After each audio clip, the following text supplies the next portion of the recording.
Yo. Arrowmania. Prime. Very nice. Welcome stream. Welcome YouTube. Welcome everyone. And yes, there is a balance patch preview today. And it feels good. It will be exciting. It will be epic. Probably.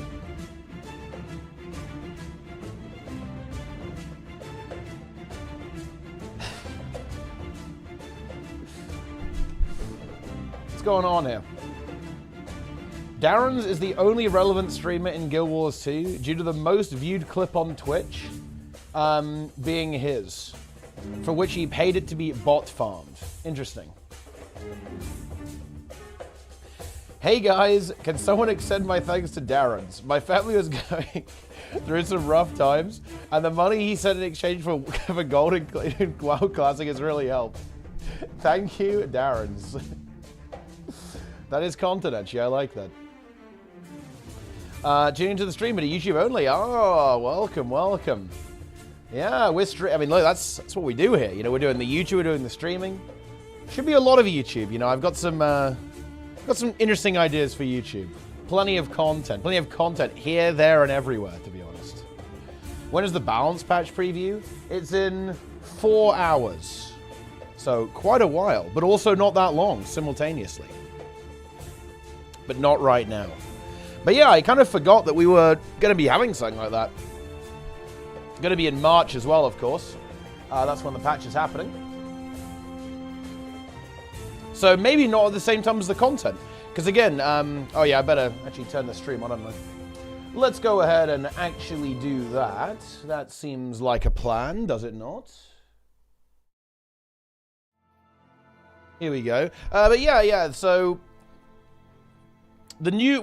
Well, now things are getting a little bit interesting because they did specifically say it was a March balance patch. So I think what might be happening is the CM is going to be dropping in 11 days alongside the next patch for Guild Wars 2. And then it seems to me like what is quite likely to be happening is that maybe 2 weeks after that, that's when the balance patch is going to be. Because, of course, the content is scheduled to be right at the end of February, but the balance patch, they've already said that's going to be in March. So maybe 2 weeks. So in other words, I think we're getting the preview now about a month in advance, which does actually line up with what they've done previously. They have been giving us balance patches like a month in advance right now. I've written a YouTube comment about tanking gear givers compared to minstrels. You want to read it? Sure. Let's do it. Sure thing. How will Scepter impact Herald as it's already the best class anyway? I mean, it makes heal Revenant a bit better. You're going to get a lot of barrier out of that. And also, they did buff... they made a lot of its abilities less annoying to use. You can detonate the barrier anytime you want. And there's less allied targeting, well, shenanigans. And the whole charging thing. What is this? Sort comments by newest. Okay, here we go.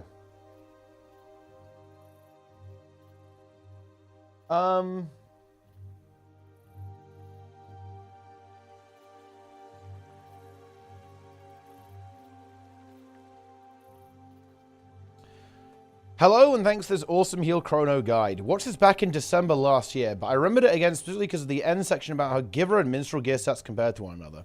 And I truly love spreadsheets. However, I've come to the conclusion that numbers won't really tell the full story when it comes to tanking in Guild Wars 2. Not limited to Chronomancer, but all heal tanks in general. As it is natural in most games, health and armor scale well with each other, aka effective health. If you consider an enemy deals damage to the tank every second, effective health will be crucial to determine how long one would survive. That doesn't take into consideration that in Guild Wars 2 tanks are also healers and heal themselves naturally, or opt in to heal themselves depending on the situation. The question is, how important is effective health, because it may not be very useful in practice as the tank will heal themselves anyhow. If one would want to reduce the amount of healing that needs to be done per second, Givers wins, as the total health pool isn't relevant in that case. It would only matter if there's any risk of being one-shot or comboed in rapid succession, both of which are mostly reduced by a large margin using full Givers. Your approach to survivability rating, score survivable hits and score B equals survivable hits times boon duration is pretty solid, even though I don't fully understand the calculations for strike reduction and incoming healing power in this physical power. It's a little confusing. As it is frequently the case when it comes to comparing Giver and Minstrel stats, it depends. Although Minstrel has 4 stats, therefore more efficient by stat points than Giver, the question is more efficient at what? It wins in terms of healing power, effective health, but loses toughness and concentration. Water runes are also technically more stat efficient than Monk, because 10% boon duration or 150 stat points worth of concentration compared to 125 stat points of healing power. Although not realistic for every heal tank, but it boils into 2 variations. Build A, mostly Givers, Monk runes, water and transference sigils. Build B, Minstrels, water runes, concentration, transference sigils. Build A would be better than Build B in my opinion. It's very unlikely that Build A is dying in a fight and Build B would survive. Build B is more effective health and slightly more healing power, as explained above. I don't think effective health is relevant in this case. It's not enough to healing power more, about 60 to 87 to justify Build B. The sigils not on Build A can be used for whatever. Water or paralyzed sigil are 2 that come to mind. So there is another complexity that is in play here, and it's what healing a lot of the time in Guild Wars 2 is overkill. Like, optimizing for healing output is not necessarily a good thing as well, right? I mean, to be honest, I don't really think it's that relevant. I think in this particular debate, I would lean towards as much minstrel gear as possible, purely because of the fact that maximizing tankiness, I think, is actually more valuable a lot of the time. Because if you die, everyone else die. And if you can survive something really, really gnarly, like you've got to revive while taking damage, or, you know, you've got to do some stuff or stand in AoE, I think that's really useful. But I'm not going to lie, I don't think it matters that much whatsoever. I think as long as you have 100% boon duration, that'll do. You know, that's probably going to be good enough. Yeah. That is how it is. But yeah, I mean, I think it really comes down to boon duration. If you need givers to go 100% boon duration, then you should use givers. If you don't, then I'd probably lean towards minstrel, like purely because of the fact that the tankiness is valuable. The effective health, I think, actually is pretty valuable because the thing is that there are some actions that you're going to have to take where you can't necessarily heal yourself. Like reviving is the really big one. If you need to revive someone and there's damage going out, then that's where the effective health can really be useful. The exception to this is actually heal rev, because heal rev can heal itself while reviving, but basically none of the other healers can do that very effectively.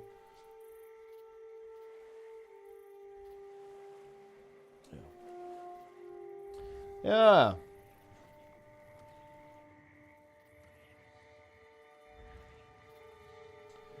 Vitality is not useful. Well, I mean, vitality...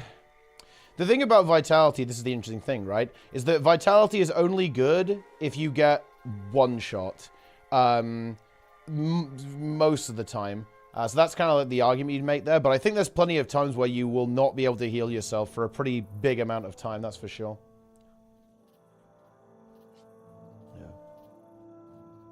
But no, I would say the big draw, the big draw of something like minstrel gear certainly isn't the healing power.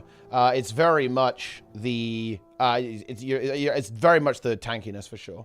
Like you go minstrel to be tankier, not to heal more. It's the healing is not really going to be relevant because you're going to overheal so much anyway that you're not really going to notice an output difference between the two.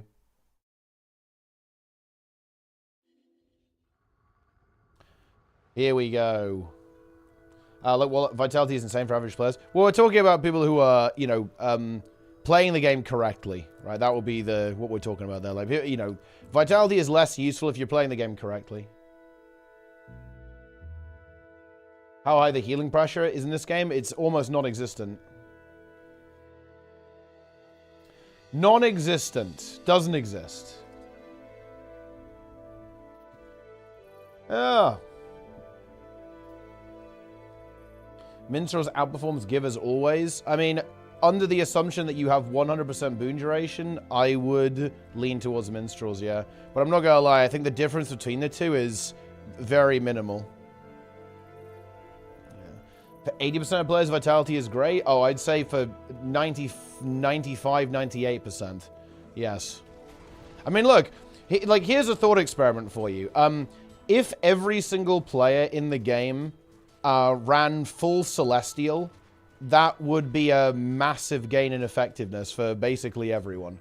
And I'm not talking about solo builds, by the way. I'm talking about literally you take you take Celestial gear, take all of the aggressive stuff. So like take the normal DPS builds for every build, the normal boon builds, and just play Celestial. And that would be like a huge increase for literally everyone. Yeah, or Ritualist as well. Ritualist gear on a Condi build would be a really good example of this. If every player who played Condi played full Ritualist, that would actually be a massive effectiveness increase for the entire player base. Yeah. Are there any good bundles for new players, such as the Welcome Pack and the Elite Pack in the Gem Store, either permanent or on rotation? There are some that pop up. I can't really... wait, can I see the packs actually on... I'm not sure if maybe I can on this guy, because maybe I haven't bought them. But yeah, the new player pack is really good, actually, that's for sure. You get like the Salvage-O-Matic and stuff like that. And you can like buy all the stories sometimes too. That's pretty good. I don't know what the Elite pack is. What's the Elite pack? I'm going to see if I can find it. Here we go. Oh yeah, this is good, actually. Yeah, this one is pretty nice. What's the other one? Let's see, what was the other one? The Welcome Pack. The Welcome Pack? Oh yeah, this is also good too, yeah. Oh, yeah. I remember buying this on the Zero to Hero. I feel like Ritualist looks and feels much better than it actually is, because Vitality doesn't do all that much. I mean, it doesn't do all that much until you don't die, right? Like, if you're in a scuffed group, then that's when having 30k HP really kicks in. Big discussion for a game that lacks consistent endgame content. Indeed. Indeed. But, you know, listen.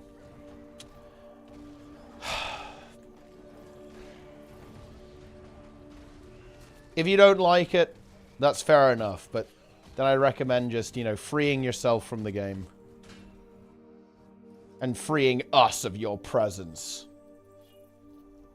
Is Selly... put that to trying to do a full Selly squad strike CM clear. I already did that with raids. Like, with strikes, it would be exactly the same.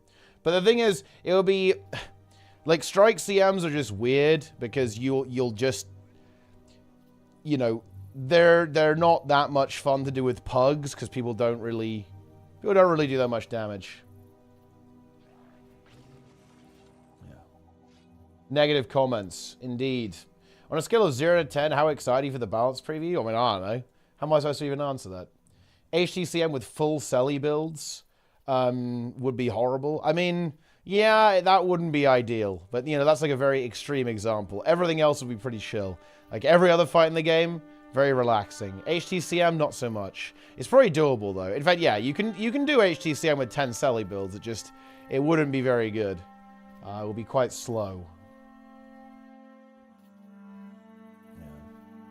If you go down 10 times without Vitality and 9 times with, your total output would be higher with Vitality. That's definitely not true, actually.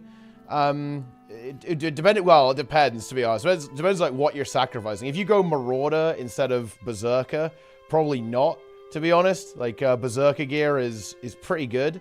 On some Condi builds, yes. On precision-oriented Condi builds, maybe not so much. But I know what you mean. I'm semantically arguing with you. Like that, like 9 versus 10 down states. Honestly, the full DPS build's probably going to pay off. But if it's like 8 versus 10 or 7 versus 10, then definitely.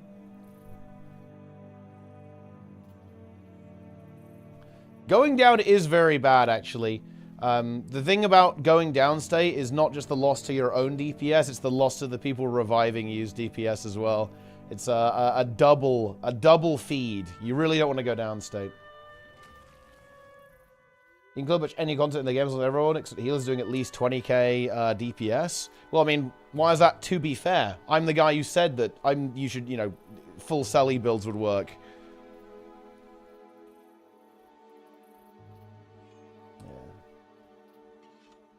Dagda full Selly. I mean, look, guys, thing is, Dagda would be free with full Selly. You guys are just used to people doing absolutely disgustingly awful DPS. Like, you've been playing pugs too much. Yeah. Raids are too easy. Strike CMs would be more interesting. I mean, the thing is that I don't really do challenges like this anymore, because whenever I do something, you know, I'll get my squad together and we'll go like, oh look guys, we beat this with these crazy builds. People always say, well, it doesn't count because you guys actually try and put in effort, right? They actually say, well, you guys are good at the game, so it doesn't count. But I'm just kind of proxying. I'm saying, well, you guys put in effort, so it doesn't count that you beat this or that you did something interesting. It's like, well, I mean, okay, well, fuck you then. Like, I'm not interested.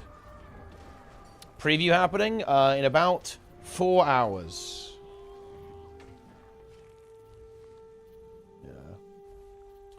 Yeah. See, I don't really bother with stuff like that. It's I don't find it to be very productive. Boom. And also, the other thing is that whenever I do something like that, people... whenever I do that, a lot of the response takes it the wrong way. So, you know, for example, like the mech one, right? The mech video, I saw some very interesting comments. When I said, look, my goal with my Mechanist video was saying, if you play even the most garbage build in the game, honestly, it will probably work out okay as long as you learn the fight and play your build vaguely correctly. That was basically my goal with that. The way people interpreted that fell into one of two categories. Either you're good, so it doesn't count. That was actually a lot of the comments on the YouTube video. Or secondly, this means, look at this. All those elitists are big dum-dums. Look, you only need 20k DPS to beat the fight, so that means all of your requirements for putting in effort don't make any sense. And both of those readings are so unbelievably asinine that it just kind of makes me not really want to engage with it. It's like, yeah, you know, they're both, like, I was very explicit about it. I was very explicit. I went out of my way in that mech video to say, even if you're playing the worst build in the game, as long as you play it well, you'll do okay. Like, I said that multiple times in the video, in a couple of different ways, some different phrasings there. And people still didn't get it. It's very annoying. Yeah. Veterans in general don't care about teaching new players. Naturally, it's a piss easy, zero coordination content. No. I think blaming veterans here is kind of silly, actually. It's like, there is no game, there is absolutely zero video games that exist where it is the responsibility of veterans to completely handhold new players. That's not a thing. It's not a thing in the Forbidden game. It's not a thing in the Weeaboo game. It's not a thing in any of the other MMOs, where the only reason new players learn is because they're handheld by the people who have done it before. And the implication of your statement there is that, again, it's veteran players' fault the game has been made easy and hardcore content doesn't exist. And, you know, I think even more sinister, actually, it's veteran players' fault that new players struggle. Like, that's another implication with what you just said there, which I think is just completely wrong. And to be frank, kind of, like, nasty, right? Like, why are you blaming, like, people who just want to play the fucking video game, right? That's insane.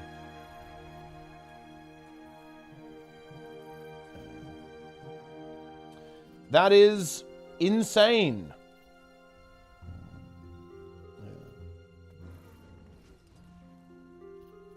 WoW raids entirely depend on leads knowing what they do. That is such a tell me you've never played WoW moment. It's no, dude. Fucking heroic. Heroic is contingent on me saying 1, 2 left, 3, 4 right, and call seeds. Okay, like that's what that is.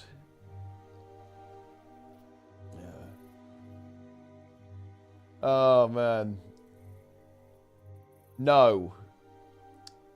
Why can't people just play the game themselves and learn? Then when you have your questions and ask favorite players, why have someone hold your hand? Oh, I mean, look, realistically, I think there's a real bit of irony going on here. I think a lot of people who say this are actually quite out of touch.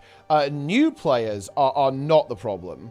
Right, like new players in Guild Wars 2, those are not the players who refuse to learn. Those are not the players who refuse to change. I think new players are probably the players who actually are the best at picking up new things and actually trying out some of these game modes. They're the best. It's veteran players who are very set in their ways. Those are the guys who are the problem. Right, in terms of, well, when I say the problem, I mean, those are the people who run into issues because of their unwillingness to learn. That would be, let me be more precise with my language there. Because of tons of game design decisions, mechanics that are non-standard and non-intuitive, or simply misleading. I think that's definitely part of it, yeah. I think that, I don't actually think it's that, I think it's the non-standard part. I think the game is actually quite intuitive. It's just that the game allows you to make bad decisions and you don't get punished for bad decisions. In other games, you will get punished for making mistakes. In this game, not really, until you get to a certain area of the game where you try certain content. Like, you can make, like, really bad builds and really bad decisions with how you build your character, but it doesn't matter until you try something that isn't open world and story. And because the vast majority of the game is open world and story, a lot of players don't run into these issues. They don't get the punishment. And because there's no punishment, that is why I think a lot of players don't have a good understanding of the game. Because there's no feedback, right? There's no feedback loop. I'm talking about casuals. Those are like barely above LFR level. Those players are clueless. Yeah, but that's the thing. That's why difficulty settings are good. That's another thing about Guild Wars 2. I feel like I say this every single time, guys. But you know one of the biggest issues with Guild Wars 2? It's too hard. The baseline difficulty is far too difficult. Like, I think the ideal difficulty level looks like WoW Classic and WoW LFR. Why? Because, honestly, Guild Wars... Dropping players into Guild Wars 2 raids is honestly a lot like dropping a brand new WoW player into Heroic. Like, some people will stick the landing, but the vast majority absolutely won't. And that's because, you know, it's not trivial, right? When you don't understand how the game works. Guild Wars 2's insistence on not having difficulty settings was foolish. What's the staff? It's the Su-1 Gen 3 stuff. Ah. Did the veteran sign some kind of contract to hold new players' hands? Indeed. It's also just very unhealthy. Because, look, that mentality... by the way, Schoonon, I actually want to engage with this a little bit more. You are not wrong that has kind of been, like, almost like... That is how the game has been. Like, veteran players carry new players. And you know what's even more interesting? Is that the commander system actually does kind of imply that that is how it is. Like, the commander system in general has caused this. Like, things don't happen for no reason. The reason why that everyone gets carried by veterans is because of the commander system. So that's why that happens. But it is that way. But here's the problem. It completely burns people out. Like, it is a incredibly self-destructive thing. And also, it has led up to a massive amount of entitlement. If you engage in any kind of community-oriented activity in Guild Wars 2, you will face an onslaught of criticism and almost no gratitude. That is the experience of pretty much everyone who does community activities in public. If you do it privately, then it's not a problem, right? So, and this is why this has happened, because basically a lot of the organizers in the game, the people who make stuff happen in the community, have gone, well, I don't really want to deal with being constantly shit on for doing things. I'm going to do it privately and just interact with the people that I like. And that's exactly where the community's at right now. The whole, oh yeah, we're going to publicly carry everyone infinitely, it's just not fun, right? It's just not enjoyable for the people who do that. Yeah. Every raid should have emboldened, enable or disable at will, just like a CM option. I think emboldened is not a particularly good difficulty setting, to be honest, because I mean, maybe you can brute force encounters, but, and you definitely kind of can. But I think the real strength of Emboldened is actually the placebo. A lot of the time, Emboldened doesn't really make the fights that much easier. Not really, anyway. What it does do is it gives people the confidence to try. And that's actually by far the biggest obstacle. That's why I quite like Emboldened. Also, it rotating is actually quite important because the rotation kind of funnels players towards it. So loads of people who haven't tried will be trying at the same time. So I think rotating is actually good. And it kind of makes a bit of an event of it as well, so people kind of zerg in there and have a go. So no, I don't think they should be on it all at the same time. And I'd prefer to see like proper difficulty implementations as well. Yeah. What's Emboldened? It's basically whenever you feed, you get a stacking damage, HP, and healing buff, and damage reduction buff for when in like a raid, and it rotates a wing every week. And the goal of that is basically to, again, to like encourage new players to try out the content. Got all the mounts and then quit because I got intimidated to try group content, like raids.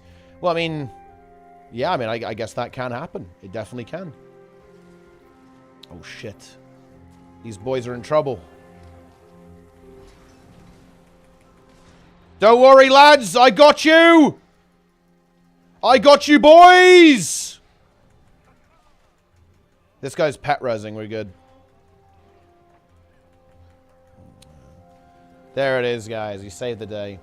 You mentioned earlier comparison to heroic raids to Guild Wars 2 raids difficulty-wise. How do you compare stuff like fractals to M+ and strikes? Somewhat new player here. I would probably say it's a little bit difficult to compare because there's a bit of difficulty variability. But I would say fractals are probably equivalent to like a +11 or something. Like a tier 4 fractal is like a +11 M+.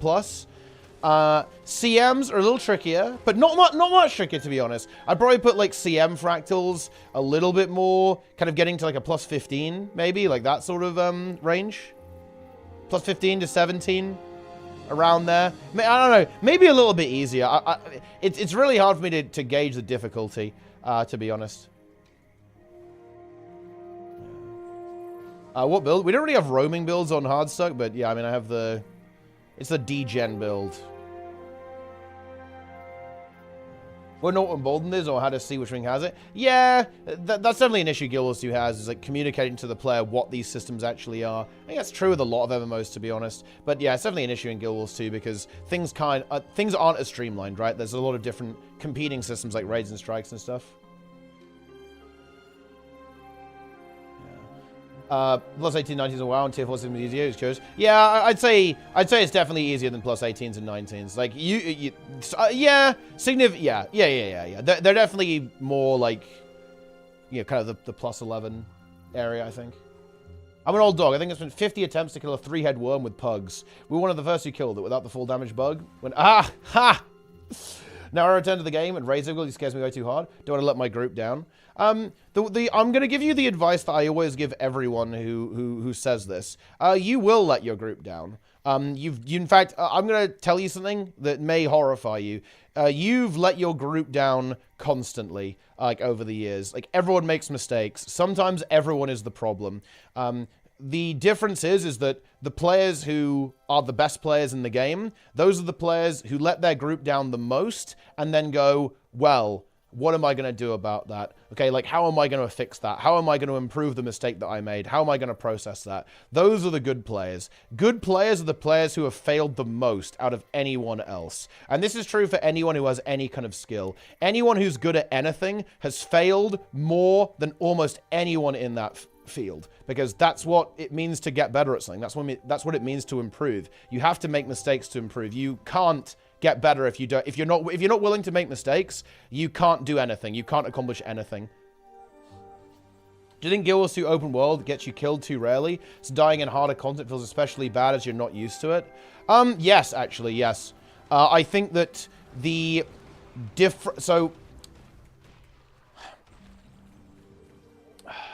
failing and not being able to improve scares me. You can improve. There you go. I've just told you.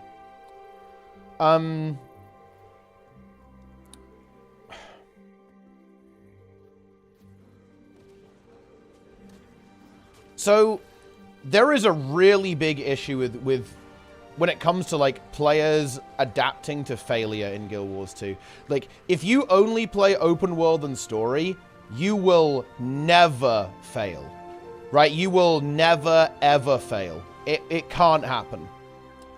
But when you go into instance content, you absolutely can. I think that is a bit of a shock for people, for sure. Yeah, I think Nico's got a good point here. It doesn't entirely explain it, though, actually. It doesn't entirely explain it, because I feel like every MMO has a very easy story and open world experience. It's not unique to Guild Wars. It's definitely true in WoW, and I've heard that it's true in Final Fantasy as well. It's like the game's very chill, right? Until you get into the more more difficult content. I think actually it's more that there's not enough of a difficulty ramp, because I would point out that is the big separator, is that in a game, well, maybe this is why fractals work pretty well, right? Because, like, fractals have tier 1, which is very, very easy. Maybe that's why it works. Let's go help this guy. Dude, this guy's in trouble. Yeah. And, you have difficulty settings in other MMOs. I think that really helps out. So, like, players kind of get used to it. Because I think,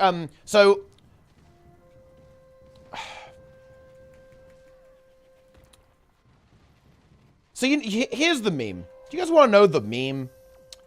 The problem with the Guild Wars 2 difficulty settings, as they are right now...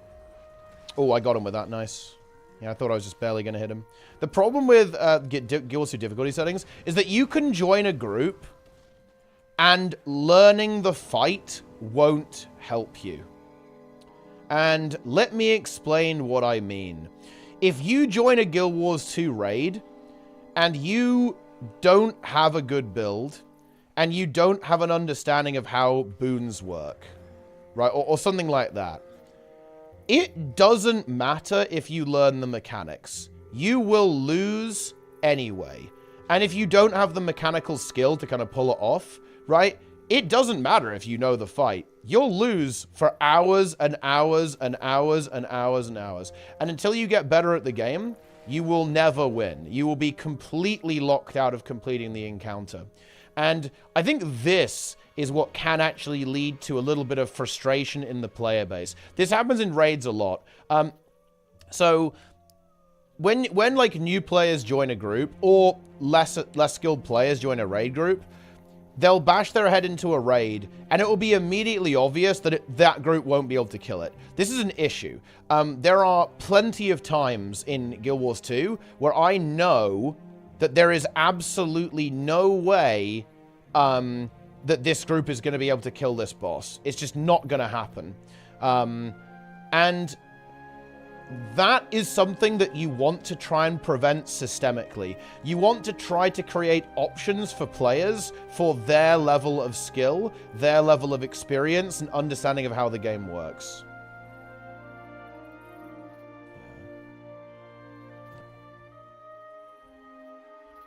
Pushing your try raids is part of the story. Once that initial fear of joining the group is dealt with, the players more likely try. Yeah, for sure. I think that's what LFR helps with as well. Although you know, what's actually really interesting. This is interesting, actually, and I'd have to think about this more. I don't have an opinion on this. LFR is easily the most toxic difficulty of raids. Whenever I join LFR or on like an ult or something in WoW, people are like fucking flaming each other, right? Or like there's always some like fucking weird shit going on, right? In LFR. It actually does remind me of like open world events failing in Guild Wars. Like people like flame each other really hard when something like that happens. Guided progression, a bit similar to Fractals do by gatekeeping the higher ranks. Yeah, I think the game should gatekeep you a little bit, probably. It would kind of make the game worse. You know, here's the subject of a really interesting video essay on Guild Wars 2.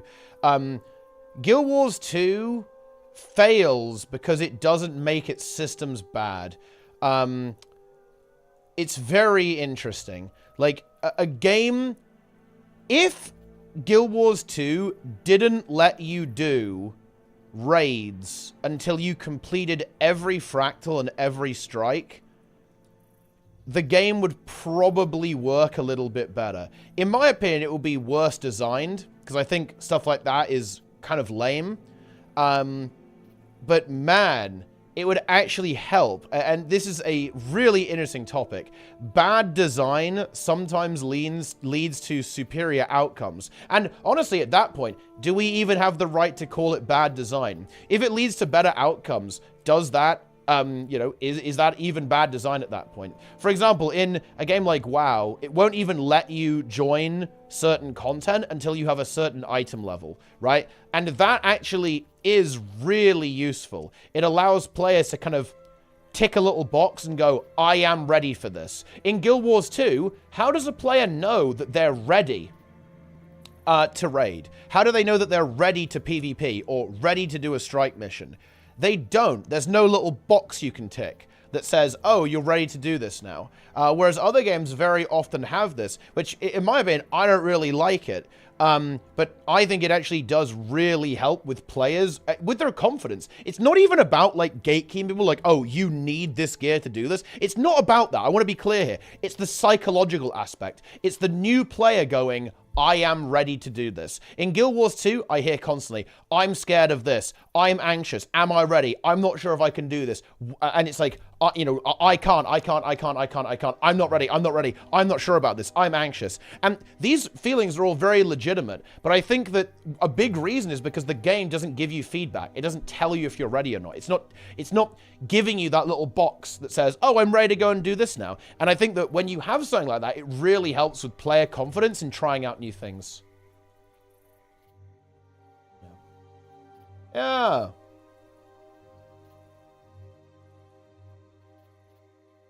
Very good. I don't know the rotation. That's not a big problem. I don't know why I have to stack.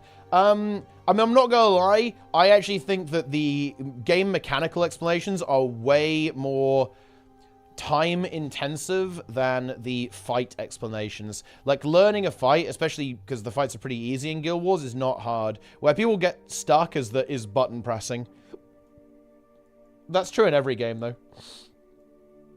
I hate Agony, but Agony does this. I think Fractal level does this. You could do it without Agony. You don't need Agony for it. Yeah. Those modes are dependent on skill, not gear. You can't make a box for skill level. No, yeah, but you didn't. No, that's not the point, though. It's not about skill. Because I'm going to tell you a little secret, guys. Gear is weird in retail WoW. Gear is mandatory, but oh boy, it won't carry you. Holy shit. There's this, I think there's this big lie that gear will carry you in WoW because it's a vertical progression game. Because people think, oh, you know, you go back to the old content and you one-shot it. Yeah, from 3 years ago. No. If you are not good at WoW, that game will mercilessly gatekeep you. Holy shit. It will absolutely just humiliate you if you're not willing to get better at it. Gear is mandatory, but it will not help you in any of the harder content. It simply won't. It's very, funnily enough, I find it very similar to Guild Wars 2 in this regard. Like, mechanical skill in WoW is absolutely the biggest predictor for success, not gear. Not even close. Yeah. You just have to do it right. You have to press your buttons right. You have to understand the fights, and you've got to do it correctly. Like, having gear is necessary because otherwise you're just going to fail the DPS check, right, at the end of the day, because, you know, the boss has 1.3 billion health. You've got to get rid of it in 10 minutes. Good luck, have fun. But having all that gear does not mandate success, not even close. Yeah. Yup. Some quirks with Masters and Raids. I have a situation with a newest player. Didn't know that Leyline Gliding is required for Wing 3. He thought Raids, Masteries were required for Raids. Yeah, I mean, adding Masteries to Raids probably wasn't the best idea. There's a good reason they didn't do it for Strikes and why they stopped doing it a little bit later. Oh, Fat Boys Inc. It's this guy. That's interesting, actually. That was a PvP team, I think, in one of the tournaments. Nice. Look at this guy. Gengar. That's fucking big. I like it. If you're 487 right now, 20s are a joke, for example. Yes, but not because of the gear, to be honest. I think if you've got 487, realistically, like, you're probably at least vaguely competent, and you'll be able to smash 20s. Like, I was doing 20s, like, week 1 of the season, for, you know, because we wanted to get in on the action earlier on, and that was because, you know, we put in the effort and we did the work to do that. But I wouldn't say that 20s are trivial because of the gear. They're definitely easier now because of the gear, like, significantly so. But people fucking deplete 20s, okay? They will deplete. They absolutely will deplete. Yeah. Yeah, 487 in the hands of a bad player they're gonna have a bit of a rough one. Oh boy. I'm getting attacked. Got some fucking mesmer shit going on here. There you go. He went for the Omega Burst. Oh, he's over here. The Arch Designer. He's going to get thiefed now.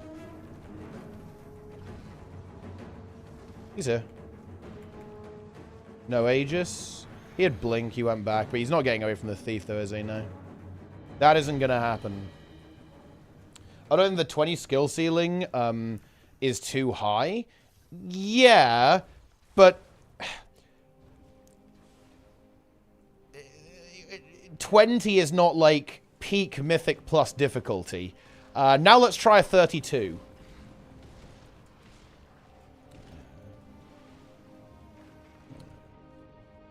Yeah, let's try a 32. As things get a little more exciting, you know, a little spicier.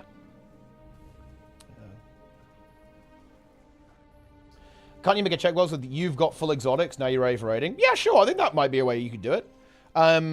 It could be. But I think it would be nice to have, like, a content progression, so it, like, leads you through the strikes and raids. Gives you, like, a little checkbox you can do. Things directly one-shot you, so no point. And yet, 32s have been timed. Making that comparison to a plus 32 to be relevant to the general player base doesn't make any sense. Well, I mean, it wouldn't make any sense, no, but I obviously didn't. I was saying that gear doesn't carry you, and it's not going to carry you in a plus 32. Like, why would I say... It's like... This is like me saying... Well... I don't even know what it's like. Like, I'm not talking about things that apply to the general population. I'm talking about the concept that gear won't carry you. It won't. In actual hard content. Like, yeah, like mythic raiding. Like, gear is not going to carry you in mythic raiding. Obviously. Gear is not going to carry you in actual high-end plus. Like, you know, in the hard content in the game.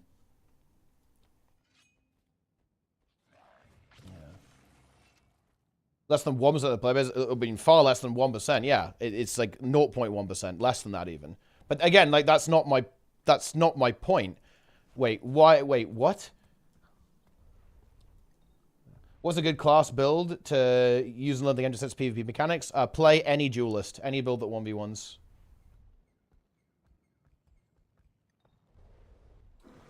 I'm nervous about dungeon stuff because I'm always worried if I'm ready for them. But yeah, I think that's very valid.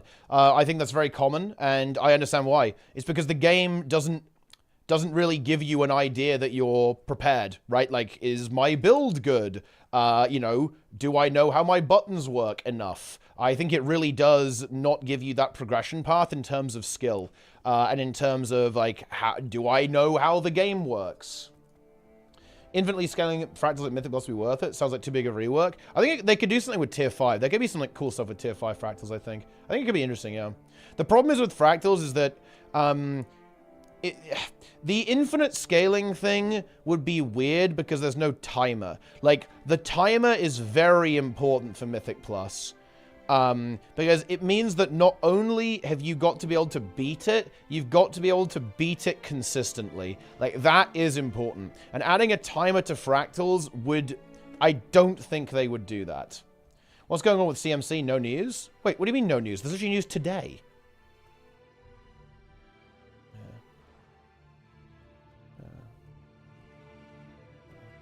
What's going on? Embless shouldn't have a timer, makes no sense. Well, it's because I think some people want to kind of RP, some people want to get into the roleplay, and I think that's also perfectly valid. That's why I'm a really big fan of what they're actually doing. I'm really loving this, actually, that they're adding, like, the follower dungeons, so people can go into them solo and enjoy the roleplay and kind of, you know, go through them slowly, right, and really kind of get immersed in them as opposed to the regular dungeon stuff. Because in WoW, there is a bit of a thing. Guild Wars, World of Warcraft is like the anti-WoW. Sorry, the anti-Guild Wars 2, and Guild Wars 2 is the anti-WoW. In WoW, the meta is like rushing through the dungeon as fast as possible. The reason people don't like the timer in Mythic Plus is because now everybody plays every piece of content like it's Mythic Plus, including normals, including heroics, including LFR, including everything. Like, Mythic Plus has completely infiltrated the entire game, and that actually does alienate and upset the players who really want to go through and have that kind of classic dungeon crawl, story-oriented RPG experience, which, by the way, classic WoW is really good for. It very much that kind of dungeon delve, like, you know, the dungeons are huge. Look, I miss this as well. Do you know the big difference, guys, between modern MMOs and classic MMOs? In classic MMOs, dungeons are huge. They are massive. I did Alderman yesterday in vanilla, and the dungeon is like, you could do it's like the actual size of the dungeon is like bigger than all of the Mythic Plus dungeons, like lined up, right? Almost. It's absolutely vast, like it's sprawling, like this epic thing, right? What infusion is that? Mistwalker. And I think that's what a lot of people is looking for, right? Like, is a more lengthy, you know, more paced experience. As well with raids before M+, because Mythic is so hard, people ask for meta and normal and hurt rate, even if it's super easy. The reason why people do that, I can tell you why people do that. People do that because if you're joining a group, you want to get the absolute highest chance of winning. And I'll answer this rhetorically. If I'm making a group, why would I take someone playing a worse build than the meta build? Why would I do that? I've got 20 people applying to my group. Why would I take someone who's playing a bad build? Why would I take someone who's got a bad item level? There is absolutely... In fact, it's not that there's no reason to do that. There's every reason not to. Like, when you're making a group in WoW, you will have hundreds of people try to get in. Just pick the people who have the best builds. Take the people who have the best item levels. You have zero reason to accept people with low item level and zero reason to accept people with bad builds. Yep.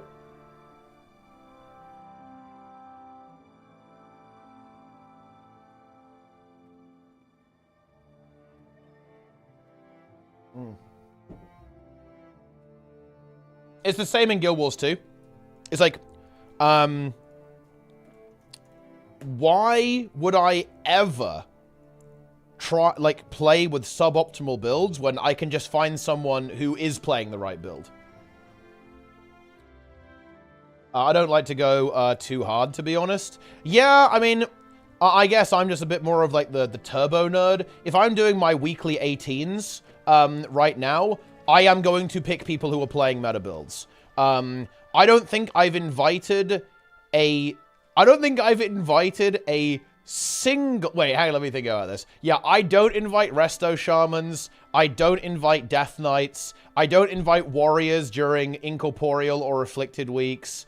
I don't invite people who are playing fucking dog shit, pretty much. Like, yeah, I don't know. If I wasn't a tank, I would only accept Vengeance Demon Hunters or Paladins, right? Like, you know, you're not getting into my group if you're playing some of that other bullshit. And it's because I want to win. Like, I'm here to farm. And there's a million people applying, so I get to pick and choose. It's a buyer's market, ladies and gentlemen, okay? That's what it is.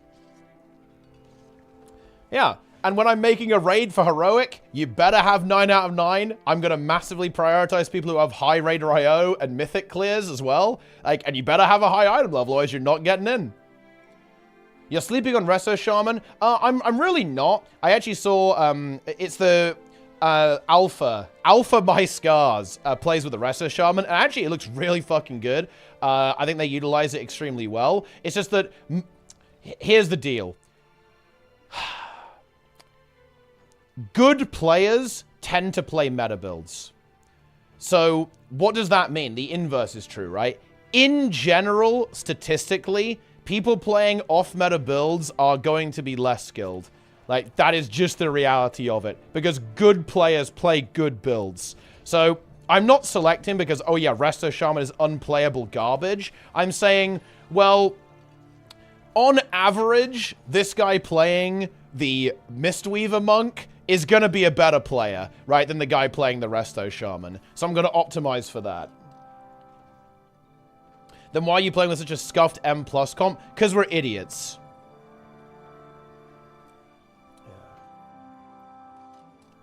There you go. In WoW Legion with artifacts, there was more build diversity than Guild Wars 2. And honestly, I think build diversity in WoW is pretty decent, honestly. You definitely, like, you know, you tweak builds, well, certainly from the tank perspective, I tweak builds in raids, I tweak builds on Fortified versus Tyrannical, there's build diversity for higher keys, for lower keys, there's definitely some flavor picks you can make, like you might prefer to play with one talent, right, versus another. It's pretty alright. Like with any game, there's always going to be low build diversity, like the more you optimize, because there is a right answer, pretty much. There is the quote-unquote correct build. This is an inevitability. Just mathematics dictates that there must be something that's better than the other thing for each specific task. But, yeah, I don't know. Yeah. Ah. I literally have to be able to health pot or health zone after racking pain hits because the rest of the shaman isn't able to land a quick, chunky heal without a 2-second cast time. Yeah, Mystery Monk is really good at dealing with stuff like that. It's really, really good. Because it's very, very effective at, like, Omega healing people, right? Very, very good for the, kind of the output healing kind of stuff.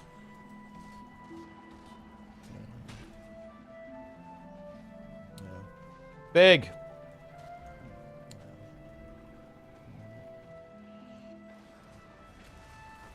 Incredible. 10 stack Shalens with tier set. Very nice. Actual late has of 5 people. Yeah, that's the one that for every stack you have, it heals 2 allies, right? So you get like an Omega heal. Good afternoon, Linker. Someone just go blind on purpose. I appreciate the series. I saw a checkbox. Do you know mechanics? Doesn't do anything, guys. No. I think for me, good blood's compassionate about themselves. Yes, absolutely. There are some sick as fuck players who play off meta. Like, again, if I'm going to give another WoW example, everyone is saying that Bear Tank is pretty bad in retail right now. And there it is. Squish Vegan at the top of the Druid ranks. Man's timing 31s. Giga Chad. Bear. Full Vegan. Cole Tyrann. Fucking Giga Chad. Alright? It is what it is. Yeah, of course.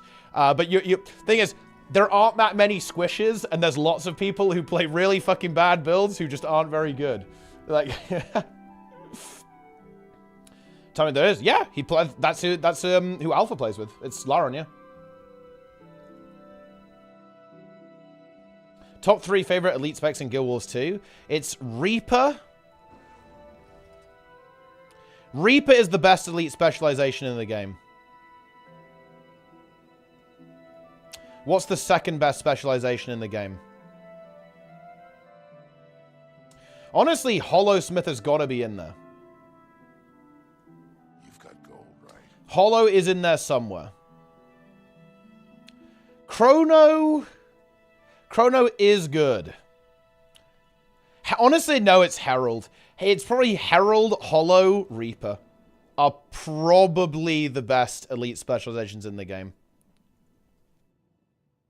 Hollow's the best design spec. I actually think Hollow's design is fairly scuffed because it just slaps an F5 on top of it. I don't like elite specializations that do that. But Hollow is so much fun to play that it wins anyway. Oh yeah, Weaver is also really well designed too, actually. Weaver is very high tier in terms of its design because it actually changes the profession mechanic. An elite specialization is well designed if and when it changes the profession mechanic fundamentally, as opposed to slapping something else on top of it. Anything that's just the core spec with an extra button is kind of bad, in my opinion. I know that does include Hollow, but Hollow gets a pass because it's so much fun to play. In terms of how high tier it is. You could say the same thing about Herald, but to be honest, the devs didn't make Core Rev. Core Rev is not a thing. Like, basically, the concept of Core Revenant didn't exist in the devs' mind. They were like, who cares about Core Herald, Core Rev? You know, everyone's going to play Herald anyway. They very clearly didn't think about it, and they said, yeah, you're never, ever going to be playing Core Rev. So they didn't really bother to do that. That also includes Reaper. It absolutely does not.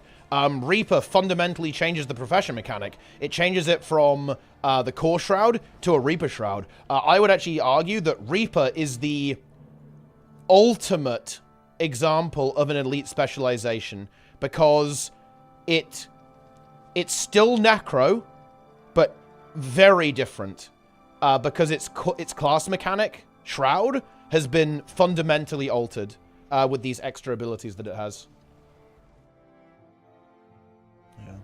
Just realized your teapot. It's me!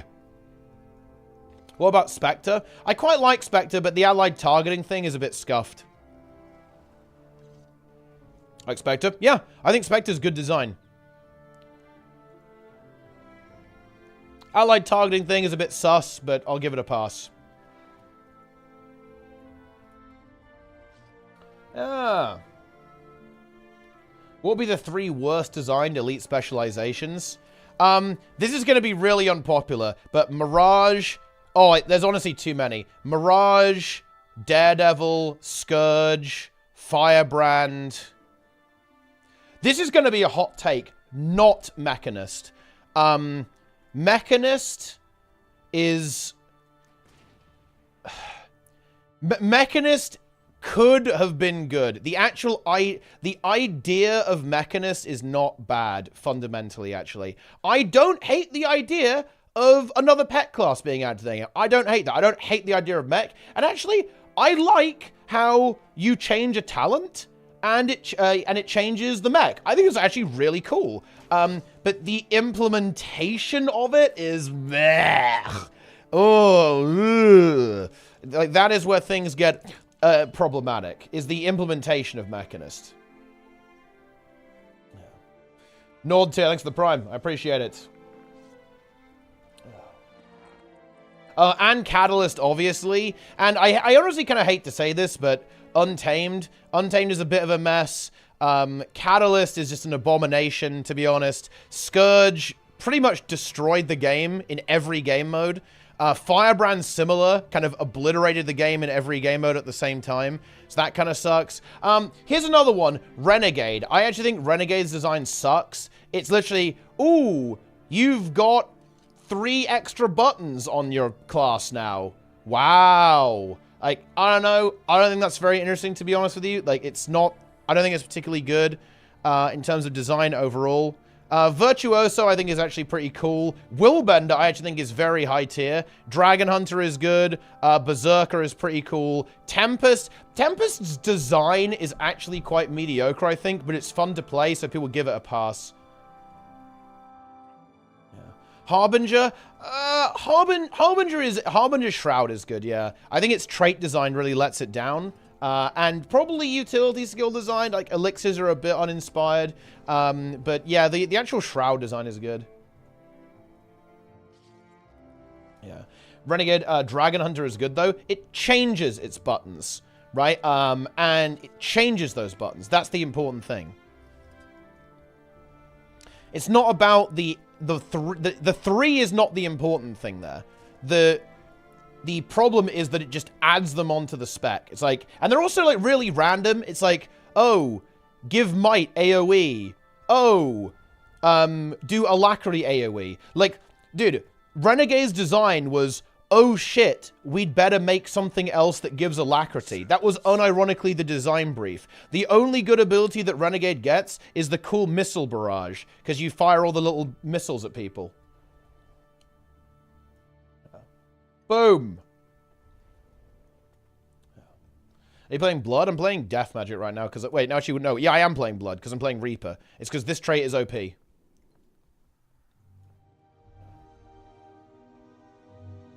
Ah.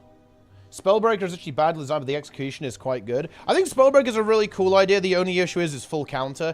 I think it was entirely designed with 1v1s in mind, but I think full counter becomes extremely unfun to interact with in teamfights in PvP. I think it would be way better if full counter was a cone. So, in other words, if you're facing your target when you full counter them, boom, it whacks them. I think that making it an AoE makes it very unfun in teamfight situations to deal with. But I think in 1v1 environments, Spellbreaker is actually one of the best design specs in the game. Warrior has always been very well designed in the 1v1, with the exception of Berserker. Skull Grinder is bullshit. Boom.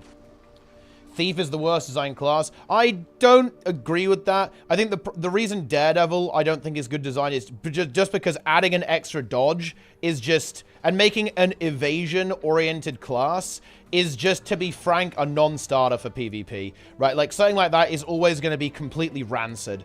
Very similar to Mirage in that regard. Like, making something so centered around that made one of the most, like, despicable professions in the entire game, right? Like, some of the, like... the most, like, disgusting builds in PvP, it's always been Daredevil and Mirage, right? And Chrono as well. Like, those are, like, the absolute, just most repulsive builds that have... Well, that's not true. Scourge and Firebrand also existed. Those were pretty putrid as well. Different dodge GMs to me. Yeah, for sure. I think that's where a lot of the flavor comes from on Daredevil, is modifying the dodge. I think modifying the dodge is also... It is also very questionable. And I'm from a PvE perspective, it doesn't matter. That's where Daredevil can come into play. But I do not like things that are fine in PvE, but just obliterate PvP. And that's why stuff like dodge mechanics are just not healthy. There's like Mirage, Vindy, and Daredevil, all very toxic to PvP, and all of them have this one thing in common. It's that they fuck with the dodge mechanic in some way. It just doesn't work out in the PvP environment. It's fine in PvE, it's whatever, but in PvP, it just kind of destroys it. But on paper, it's such a boring-ass trash. Well, like, Thief has some fundamental problems in PvP because it's the fastest spec. Because it's the fastest spec, it has to be a bit weird, because if Thief was like the fastest spec and it was amazing in team fights, and nothing can beat it 1v1, then it just becomes, well, this is a little bit oppressive, isn't it? And you kind of saw that with Shadow Art's Daredevil. It was just so fast, nothing could really contest it, and that just... Thief can ironically lead to some of the most boring and bunkery metas that exist. Because if you have to deal with a Thief decapping you permanently, the only thing you can really do to counterplay that is basically run some really obnoxious bunker build that doesn't die to Thief in the +1 very quickly. So when Thief is good, especially something like Shadow Art's Thief, it makes PvP very bad because it leads to people playing very obnoxious bunker-oriented styles. Why is Vindy bad for PvP? Because things that do damage or fuck you when you dodge tend to get a little bit disgusting, especially if you have a way to get your endurance back as well. Because being invulnerable in evade frames is good. They get obliterated in 0.5 seconds if they get caught. High risk, high reward like every other MMO, in my opinion. Honestly, not really. And also... It's not high risk if you're playing Thief. You have some of the best disengage tools in the entire game. Thieves will often be the players that die the least in PvP matches, to be honest. Simply because of the fact that they have such incredible mobility and disengage tools. If you die on Thief, almost all the time it's going to be completely your fault, and you should have just played better to not die. So, no. I don't think that actually holds very well. I don't think high risk, high reward applies there.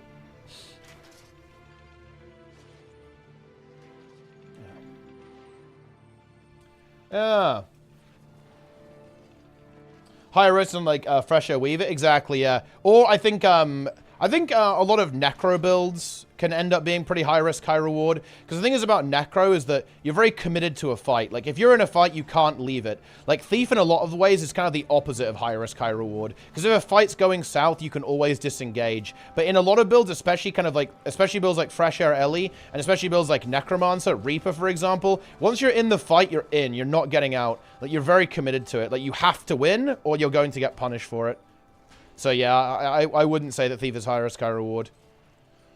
Historically, it hasn't been. Like, kind of like and funnily enough, like, high risk, high reward builds tend to be bad in Guild Wars 2 as well. Some like one-shot builds, like one-shot Berserker, one-shot Mesmer, they tend to be pretty bad. Funnily enough, the actual high risk, high reward Thief builds, do you guys know this guy who plays Ranked? Everyone who plays Ranked knows this guy. The guy who plays the one-shot Core Thief. That build sucks. It's really bad. I'm not disrespecting him. Like, I know he enjoys the build and has fun and honestly does well on it, but it's a bad build. To be honest, it really doesn't work very well.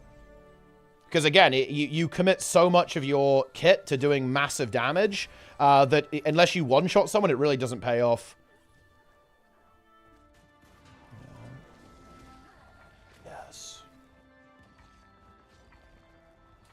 What's your take on Stormgate? I haven't seen enough of it to... I think it's in...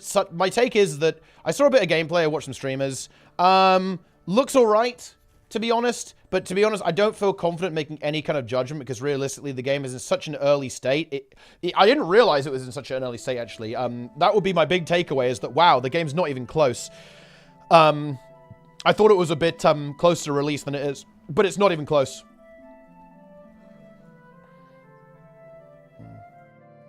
Deadeye is bad design in terms of PvP. Do I agree with that? I'm not totally sure if I do. I think Deadeye can be really oppressive in PvP, but I'm not sure I'd say that's because of its design necessarily. It's... I don't know.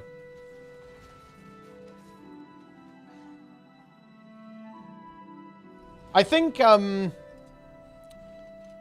The Deadeye is nowhere near as bad as it used to be. Like, Deadeye was really scuffed when it could remove revealed from itself. Like, the problem that you always run into with Deadeye is that it often has very low counterplay. I would say the issue with Deadeye is not necessarily Deadeye, but its abilities like Binding Shadow. That is an awfully designed ability because of how low the counterplay is and how overly stacked that ability is. But I wouldn't say that it's necessarily problematic that it has such high damage. At the end of the day, line of sight is very effective against Deadeye. The only times where Deadeye is really annoying is when there's nothing that can really contest it. And that has been the case sometimes, but as long as that's kept in check, I actually don't think it's that bad. Holy shit. It's portal time, boys. Yeah, Shadow Portal is a bit of a questionable utility skill, that's for sure. Holy shit, we're in. I didn't have any stability, though. It's over.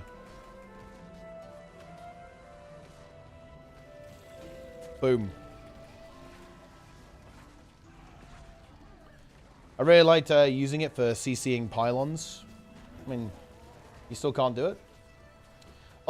Shadow What's Deadeye was so obnoxious in World versus World roaming. Iron Thief is always going to be obnoxious in roaming because of stealth.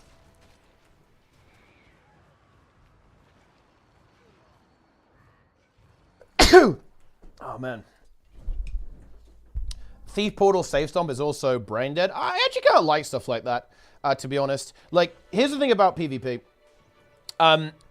PvP, you need the ability to get kills. This is why when Thief does a lot of damage, but it's also killable, it's like the optimal state of Guild Wars 2 PvP. Having builds like Herald be good, having builds like Thief be good is really important. Because if you don't have the ability to generate kills and generate rotations, PvP degenerates into a teamfight fiesta or a bunker fiesta, both of which are bad. And it's really hard to do because sometimes you can end up in a situation where Thief is good, like Shadow Art's Deadeye, but it doesn't actually do that much damage. And that also leads to a bunker-oriented meta, which is equally as despicable as well. Yeah. That's how it is.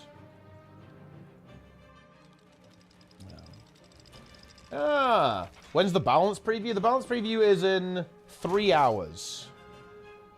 Do you think stealth is in need of a rework? No. I think that stealth is what it is. However, I think that true stealth doesn't really have a place in competitive games.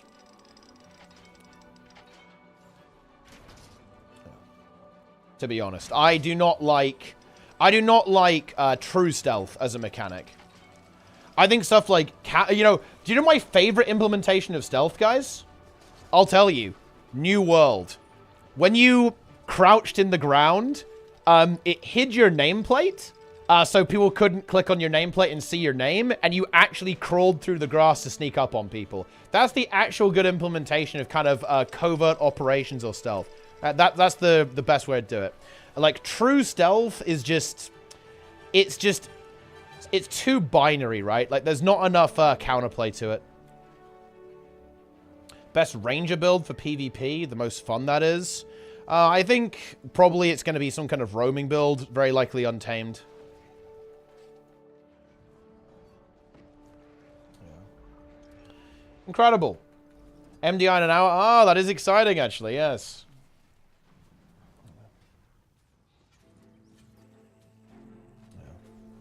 Boom. Portal stun breaks and stealth stun breaks are not healthy for the game, in my opinion. Yeah, there's some definitely very stacked abilities out there. Like, Shadow Portal is probably a little bit problematic in PvP.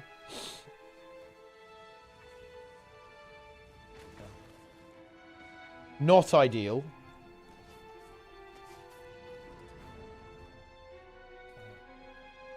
When does the Babs review start? It starts in 3 hours. And I'm not watching it, because I'm raiding in WoW. But I will go over it after I'm done with the raid. Have no fear, friends. That is how it is.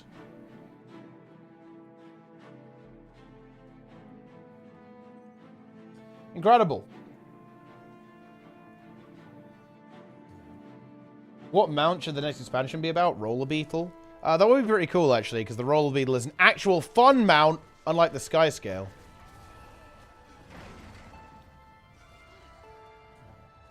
So maybe. Heroes of the Storm Stealth version 2 is pretty good. How did it work? I don't know. I have not played that game. So I have no idea. Oh, it's them. Yes, I'm here. I'm in. I snuck in. That was my stealth. Covert operation.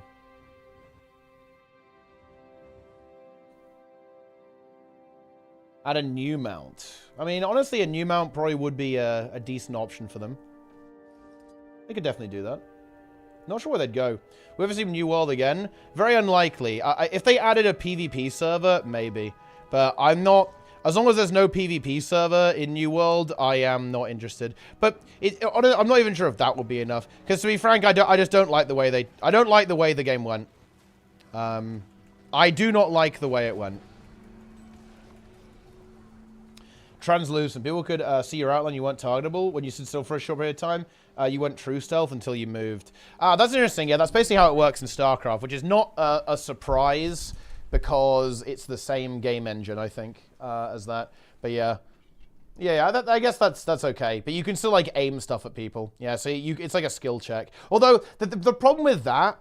The problem with that, I feel like, is that stealth is bad, right, at that point, right? Because all that means is that as long as you know what to look for, you aren't actually invisible. Like, I guess that's saying you're untargetable while you're in stealth, so you can only be hit by AoE, so there is that. Yeah, like, that design is kind of interesting, because at that point, it's basically just like a skill check. It's like, if you know what stealth looks like, you can always see people. They aren't actually invisible, but you just can't target them. I mean, yeah.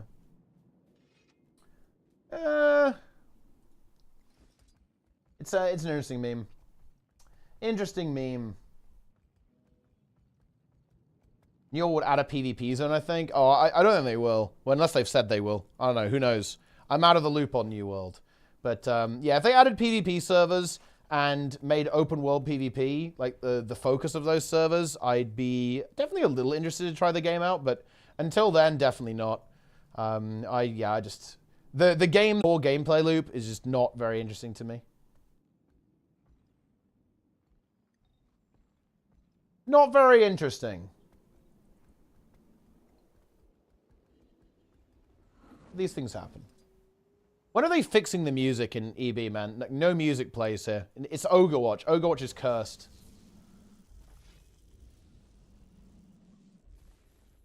Playing a character with 4 targeted abilities? Yeah, then you're completely useless. That feels bad, man. Like, you will not land any abilities. You will do nothing. You are nothing. Yes. I want open world PvP where I can kill bots or AFKs. What if the bots kill you, though? Like, what then? How are you going to handle that? Yeah. Incredible. Yeah, I don't know where we... I got a little bit distracted. I don't know what we were talking about. What's a good reward? Try to keep looping. The living story ones are pretty good. Because you can get some gear with those. They're all pretty good. PTSD from DTs. Well, you know, yeah, Dark Templar, they can definitely win. They can definitely win.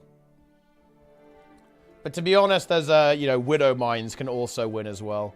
I think in general, mechanics that are very binary, so either you have the answer or you don't, are not ideal for PvP. I think. Like, the idea of a hard counter is one that I'm not a huge fan of. So it's like, well, if you're playing against this, you know, it's over for you, right? Like, that's not ideal.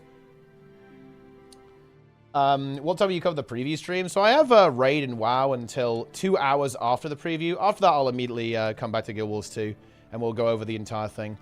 My only sadness is that I won't actually get to watch the preview stream. We'll probably just be reading the notes. With AI development speedrunning recently, what do you think about the threats of well-made AI-powered farm bots, aim bots, etc.? I imagine that's the fucking least of the concerns, realistically. I think, yeah, the OpenAI stuff about the video, I mean, this stuff is fucking scary, man. Jesus Christ.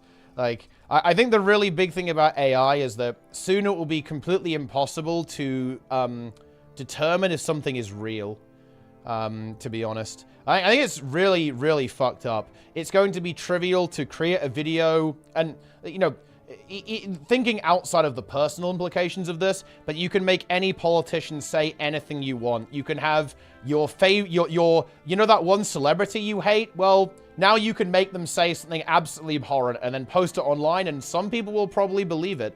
Like, oh yeah, that person you really hate from work? Well, good news. AI is going to allow you to basically systematically ruin someone's life pretty easily. I think that is the real existential threat, is the dissolving of reality. Like, reality becomes less real when you have technology like this. Yeah. That's the problem with AI, to be honest. Let alone the fucking aimbots. Okay, the aimbots. I mean, that probably will happen. You know, the bots are going to take over all these video games, but yeah, it's like AI is corrosive to reality. That's how I would describe it.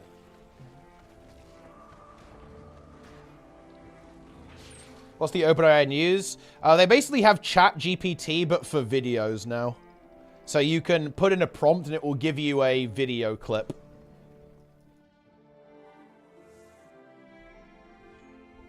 Yeah. Which is very, you know, very interesting. Yeah. Very nice. Push week. Well, no keys today. Join Discord. Easy. Yes. Takes a very good time to figure out it's fake and it's only going to improve. Yeah. Like, it's... Like, right now, yeah, you can see there's obviously a lot of imperfections in a lot of this AI-generated stuff. But for how long is the question. Ooh, I just pulled those guys. They had no stability. You've been destroyed. Oh, then I've got my Relic of Norris. Let's go! Well, never mind then.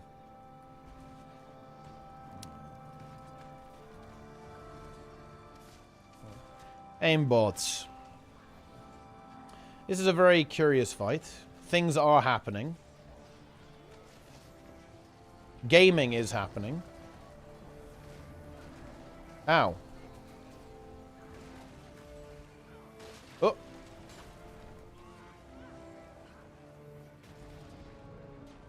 Aimbots.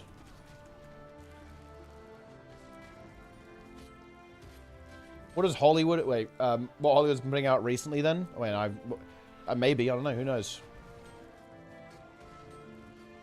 Embrace the AI, guys. Embrace our robot overlords. I think they'll bring actual new content to World vs. World after restructuring. No. World vs. World doesn't really need content. The content are the players. If you want, like...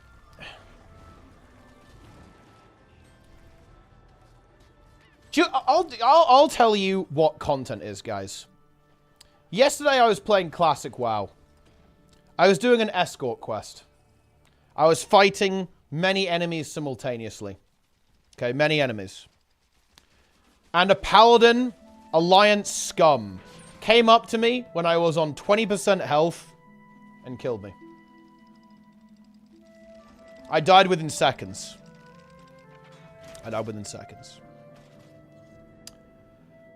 I release my spirit and I vow revenge. And I hunt this player down and camp him for half an hour as punishment for his crimes. That's content.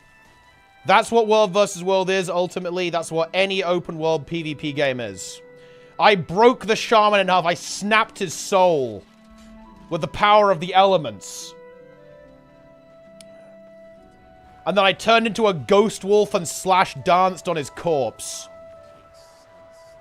Yeah. That's World vs. World content. It's this, and I'm obviously being hyperbolic. It's the stories, right? It's the guilds. It's the, the servers battling, the guilds battling, right? It's like the player-made content is where the real content is. You know? You don't need anything else. Look, World vs. World is still far more alive than any PvE or PvP. Why is that? When I say any PvE, I mean like not open world. It's easily more alive than stuff like raids and fractals and all that kind of stuff. Why is that? Even though the game was utterly abandoned. Arena even confirmed they completely abandoned the game mode. They did it for fun. They enjoyed doing it. They completely abandoned it, and World vs. World still survived. It's because open world PvP is really good. It's a very good idea. It is content. It is God content. Yeah.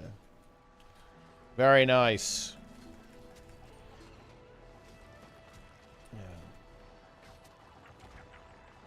You're saying that the game is brain dead, and I'll just charitably interpret that as saying it has a low barrier to entry. Actually, yes, it does have a low barrier to entry, but not because of the gatekeeping or kill proof or anything like that. It's just because you don't have to be an amazing player to be effective in World vs. World. That's for sure. You can be a complete noob or a complete scrub, or you can basically skill click, and you can 100% still be effective in World vs. World. That is important, very important, actually. That's actually, funny enough, why I say that, yeah, like raids in Guild Wars 2, yeah, they're too hard. The baseline difficulty, the baseline entry point is too high in a lot of Guild Wars 2 endgame PvE. Absolutely, yeah. And in World vs. World, it's extremely low, which is a good thing. It's funny. I don't know if this is a Guild Wars 2 thing. I haven't seen it as much in WoW, or even at all. Maybe I just haven't seen it yet. But people are weirdly elitist in this game.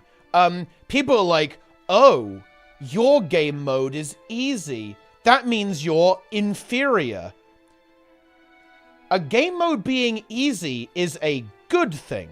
Like, games being easy to learn, hard to master is a fucking design goal. Like, this is, I think the perfect example of this is actually games like Smash. I think fighting games are really good at this. Like, Smash is the ultimate example. Like, you can have fun and play Smash with someone who's never played it before, and they'll be able to enjoy the game and pick it up, like, understand it immediately. One of Guild Wars 2's greatest weaknesses is that it doesn't exhibit that quality. A lot of MMOs struggle with this too, actually. Like, there's a reason why they, the way MMOs are handled is they make the content really easy because they know that the game is hard to learn, in a sense. This is 100% true of, definitely true of WoW, definitely true of Guild Wars 2. So they make the content easier. But yeah, this is why I was actually really excited with New World, because New World's combat system is easy to learn, hard to master. They flubbed it, they removed stagger, and they also didn't really fix a lot of the problems that I had with that. If you, look, I'm not going to go through every single issue I've got, by the way.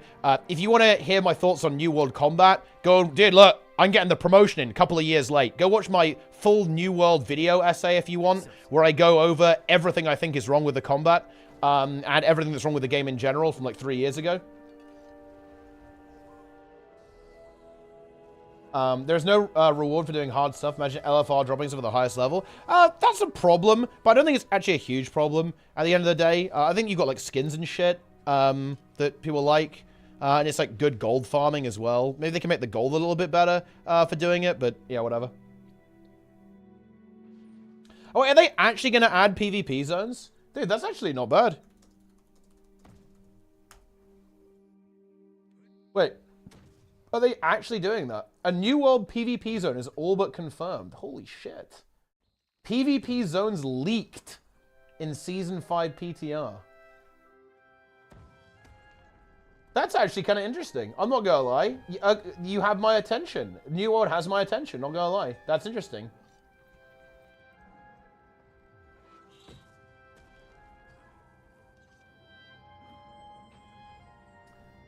If a CM kill gave 20 gold, the people would actually interact with it. I mean, yeah, but that will be fucking broken. Look, like when we do our raid clear, we already get, what is it, like, aren't we doing like 70 gold an hour when we do a raid clear?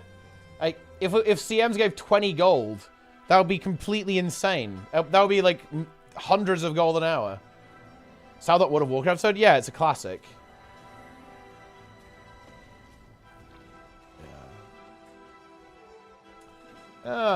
Only once a month or week, though. Yeah, and that is a factor for sure. Like, having something that's weekly locked can definitely be a bit more rewarding, I think. But, I mean, you've got to... It can't be fucking insane, right? Look. No, guys. Just because you can only do something once a week does not mean it can give, like, 300 gold per hour. Okay? Like... That's not how that works. It can be a little bit more. But it can't be, like, way more. You know, here's a good meme, guys. And I wonder if ANET will ever do this. But I'm going to tell you guys a terrifying secret. If ANET could, they would nerf Fractals. Fractals are overpowered as hell in terms of rewards. Everyone knows this, but of course it benefits the player base, so nobody's really going to complain about it. But yeah, Fractals are... kind of unhealthy for the economy with how overpowered they are. One of the big saving graces is that they are still way too hard for the majority of the player base. So not that, you know, not like that many people actually do like really high tier fractals. So there is that. But yeah, they're kind of overpowered, to be honest. Like, and if ANET could, they 100% would. I think the reason why they wouldn't nerf them is I think the public outcry would be, it would be an apocalypse. I'm pretty sure ANET don't want to go that way. Yeah. If it's only worth doing it in the top 5%, yeah, only the top 5% will do it. You know, I kind of have a... I'm going to actually almost side with ANET here a little bit. If you're only raiding for the gold, then honestly you shouldn't raid. I don't like the idea that, oh, well, this content isn't rewarding enough, so I won't play it. In my opinion, good. Don't engage with this. This idea that, oh yeah, as long as the game gives me enough, like, good boy points, I'll play. I think this is a fundamentally unhealthy engagement with the game. I don't think this is a good relationship that video games cultivate with players. So, nah, actually, no thanks. Thanks, but no thanks. If you don't want to play the game, don't play the game. If you do, do. And I think either is a perfectly valid choice. If you go, I don't want to play, I don't like it, fair enough. But if you do enjoy, then you should play. Grind metas for gold, doing fractals and Rex for gold. What's the logic there? In that case, I think there's like an underlying issue. If that's the only... If people are only playing your video game to get a reward, then your video game sucks.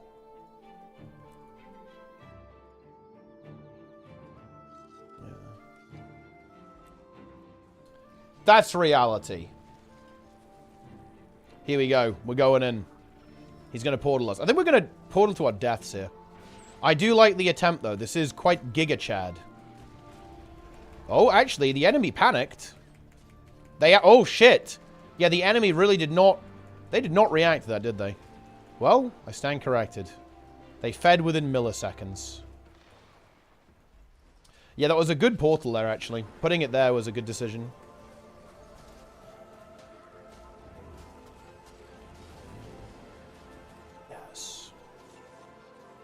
I feel really encouraged to do them because rewards are so disproportionately good. Yeah, they're pretty damn good. Tunnel strat.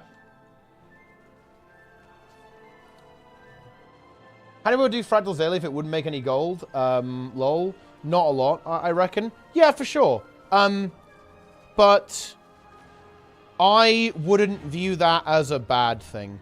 Yeah, I wouldn't view that as necessarily a bad thing. I think rewards are really good to get people through the door. But I feel like the ideal with games is that, you know, you might bait people in with a little shiny thing, but then they go, oh shit, this is actually kind of fun. You know, I wanna play this like more frequently. Yeah. That will be the goal. I don't think I think if you are forced to make content very rewarding to get people to play it, then there's something wrong with the game. And you should fix what's wrong with the game. Boom.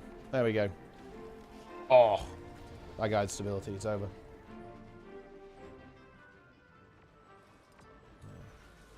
They'll be dead like dungeons. Yeah, but what does that say?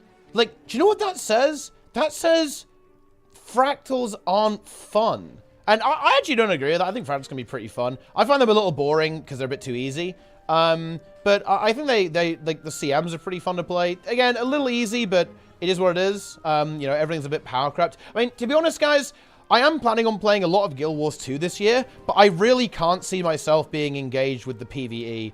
I think I'm really going to focus on a lot of World vs. World. I might try and get like a guild going or something and do some World vs. World again. I really can't see myself engaging with the PvE in this game after playing WoW. I really can't. Like, the game has kind of spoiled me. Like, hell, even stuff like fucking Gnomragon is spoiling me, to be honest. I'm really enjoying the encounter design in that game. I view it as much better than what's in Guild Wars 2. So yeah, I don't know.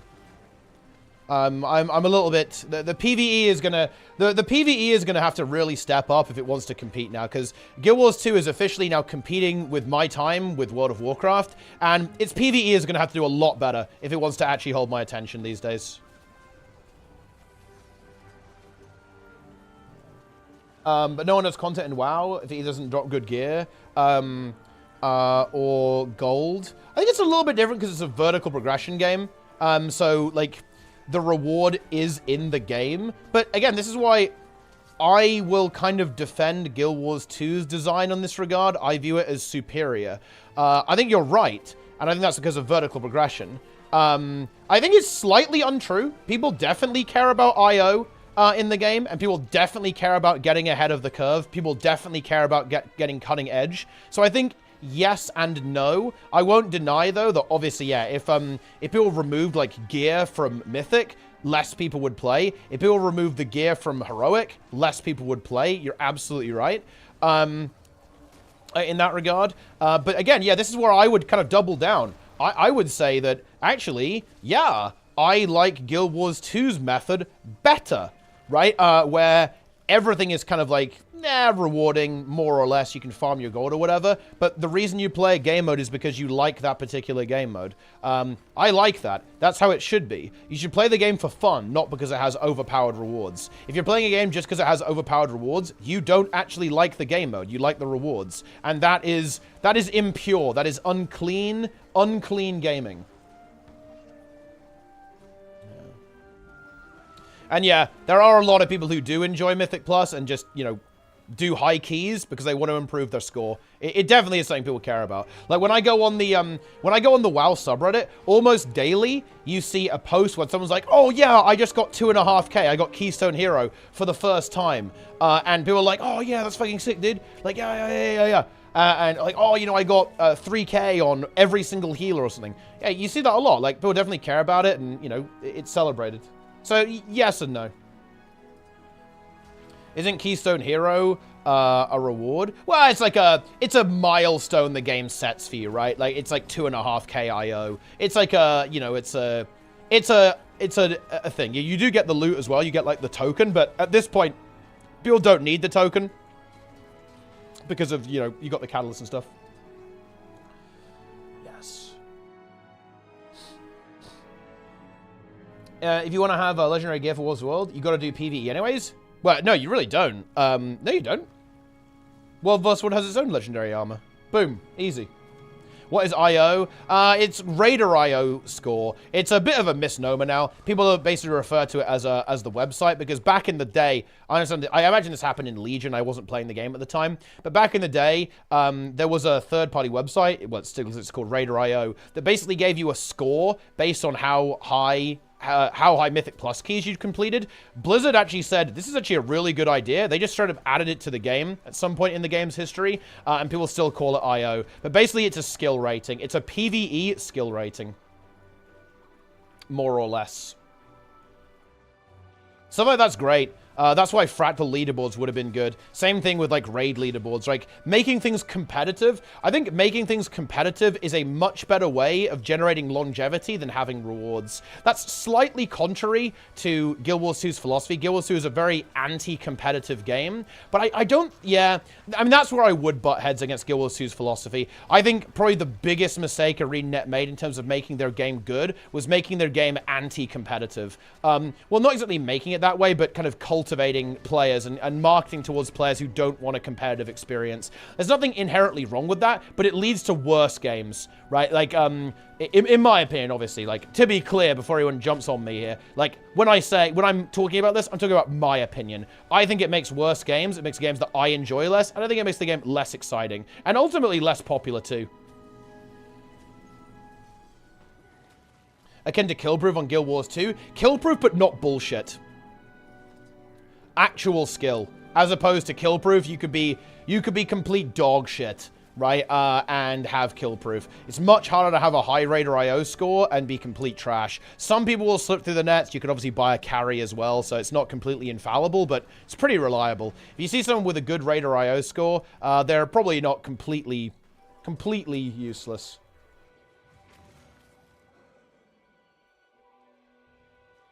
You need to score past an eye level threshold. Oh, that's interesting, actually. Yeah, the new crest system is really good, actually. I like the upgrade system. It's pretty good. Yeah, you can always look at logs, I guess, yeah. It's actually very easy to detect buyers because, well, I guess maybe you could hide the logs. You could have private logs, but, yeah, you can very easily be detected as a purchaser. And now that Echo is selling Mythic Farak, soon the 9 out of 9 buyers will infest these lands, guys. Dude, you know what's interesting? Man, has anyone sold Hall of Fame before? Surely someone's done that. So the way I guess what you'd have to do, you'd have to join, you have to make an ult, join someone else's guild, carry them, and then they've got Hall of Fame on their guild, right? Oh, man. I wonder how common that is. I have no idea how common that is. Watching some feels like cheating? Oh, it's okay. You can do that. Yeah. Just be in the guild? Yeah, but if you leave the guild, you lose it, right? This is what Eddie said. So you lose it if you leave the guild, right? So it would have to be your guild. They'd have to join your guild and carry you so that your guild gets the achievement, right? Stream is in 2 hours and 40, yeah.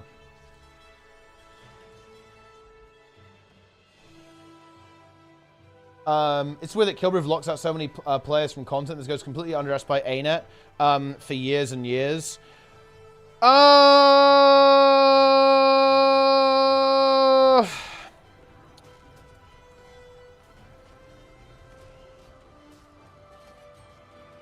No, it's not Killproof. Do you know what locks people out? Is there are nowhere near enough new people playing raids. It's nothing to do with Killproof. There aren't enough new people playing. And the issue is that new players can't play with other new players. The only groups that exist are veteran groups. Almost, like 95% of groups are veteran groups. That is...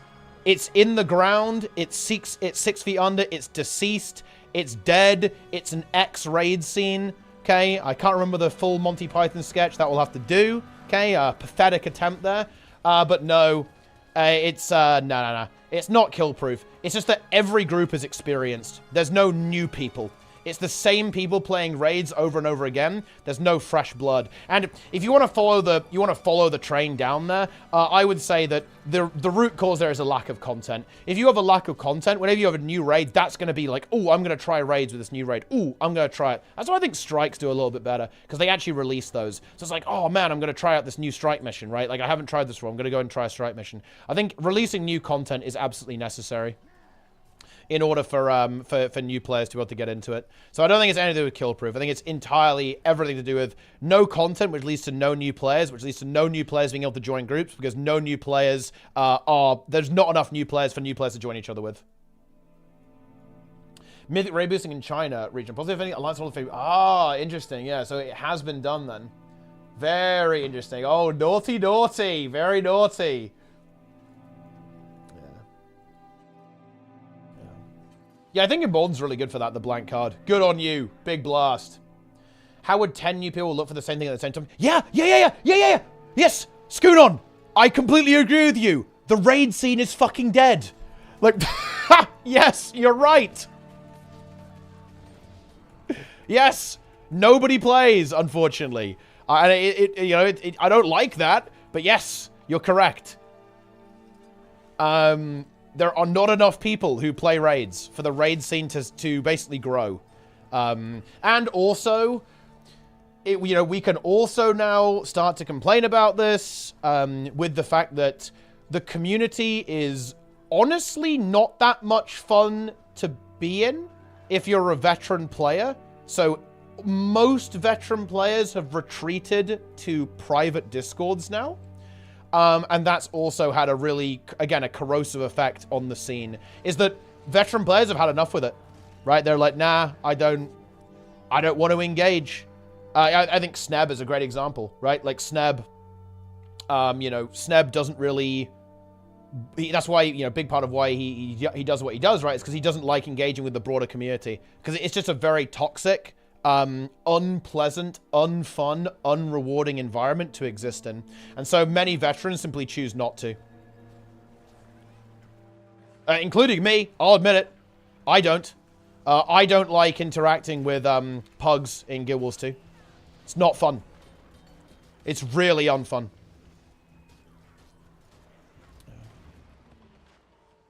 And because it's unfun, that makes it worse. Like, in my opinion, pugging must be fun, to be honest. It has to be fun if your game is going to survive. Has to be. Otherwise, people won't do it, and then your scene is dead. And pugs have to be alive for your scene to exist, because that's the entry point. Your entry point is never going to be Discord. Discord is third party, right? Your entry point is always the LFG. It's always pugs. If your pug scene is dead, your raid scene is dead. Simple as that.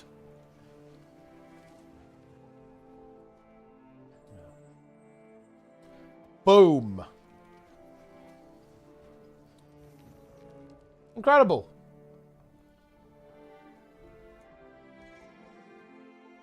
What's the problem with pugs and vets? It's very difficult to set expectations, and people frown upon you for doing it.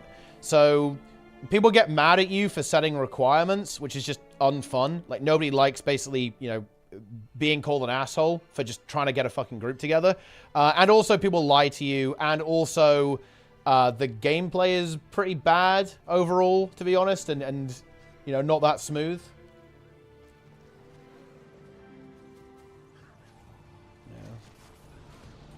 Yeah.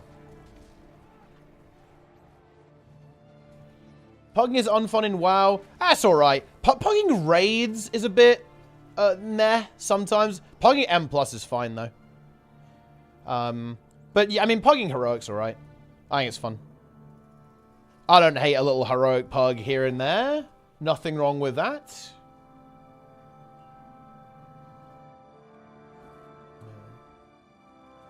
It's all good.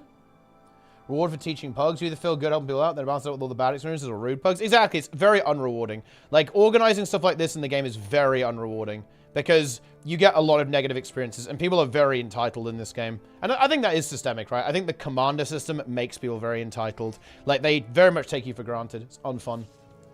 Remove the weekly lockout and only lock out some of the rewards and allow people to do their thing and then do something in support of raids. I think people wouldn't choose to. It's just not a very nice environment to be in. I do think adding like daily raids would be really good. That would certainly help the scene out a lot, for sure. And adding like raid rush events would also be really good. Kind of similar to how they handle strikes. So yeah, it would be good. Or adding it in the Wizard's Vault would also help out a lot. That would get new players to try it, and that's really important. Tier 1 through 5 basically means like which server is winning the matchups, pretty much. Like a higher tier. Oh, well, rather a lower number is a higher tier, right? So tier 1 is like the highest tier, right? That's like the server that's the winningest server of all time.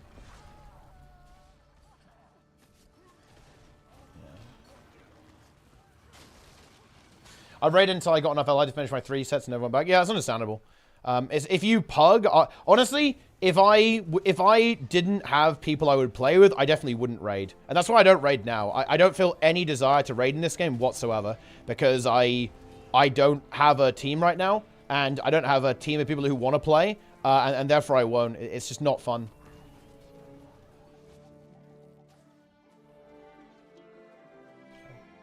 Yeah, this is why fractals work. Like, fractal pugs are pretty good. Funnily enough, I actually think that one of the reasons why fractal pugs work is, man, this is why I hate this. You know what, guys? I'm so mad. I hate that this is true. Do you know what I hate? I hate the fact that gatekeeping is why fractals work. People get giga gatekept by being forced to get ascended gear and the AR and do the infusions. Like, that simple in-game gatekeep is... It is enough to actually make fractal pugs pretty good. It's insane. Like, it bothers me because I view it as bad design. I really think the agony resist mechanic sucks. Like, it's really bad. And the ascended thing is really annoying as well. But holy shit, it makes the game better. It makes the game so much more playable from the pug perspective because it just gatekeeps people who don't want to try out of the game very aggressively, which is very good for making the pug scene operate. But oh well, that's how it goes. It is what it is.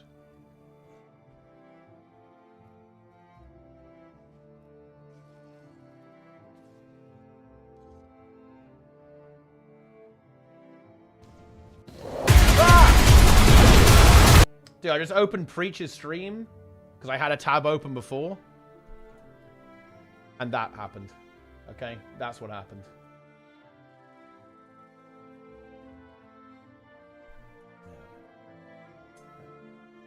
It's over. Yeah, I think the Dagda CM thing really helped. Or at least with the CM, it helped the CM a lot, for sure. It was a very intense environment, guys. Hopes he come back for Soto patch 3. Yeah, I mean, I think there's something about Guild Wars 2 that makes it really unattractive. I don't know why. I don't know because I play Guild Wars 2 and I actually really like the game. But I don't know why. But there's something about it that drives people away, or like, it's just something that doesn't connect with people. Like, again, like, this is the big one, guys. Oh, man. Yeah. Holy shit.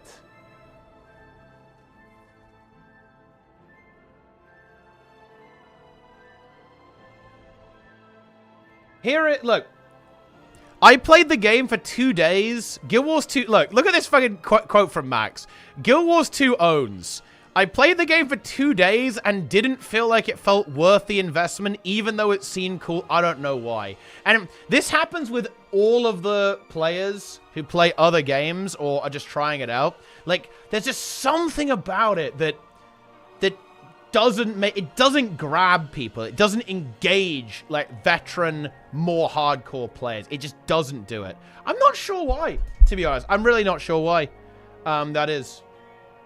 But it happens every time, yeah. I don't expect to see Preach back. I don't expect to see Stay Safe back. I don't expect to see Max back. I don't expect to see... I think like, if the thing with Scripe happens, that'll be really interesting, because Echo is thinking of playing Guild Wars 2 and doing some of the raid content. I do have bad news, guys. I'll admit this. Scribe was asking me about the difficulty of the raids, and he asked me how many tries did the most recent piece of content take.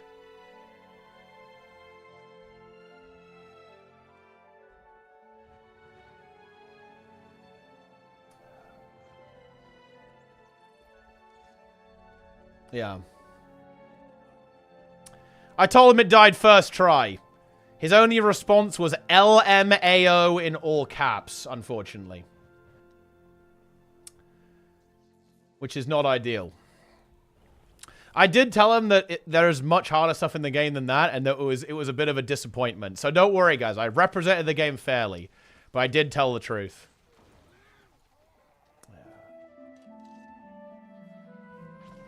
Preach is annoying and pedantic as fuck. Yeah, yeah, fuck that Preach guy. Ooh, you get him. If most players don't interact with anyways, why don't make it super hard for the few that do? It's so counterintuitive. Well, I don't think it's necessarily counterintuitive. Look, I'm just gonna say it. I actually think that the Guild Wars 2 encounter designers... The encounter design in this game is not good.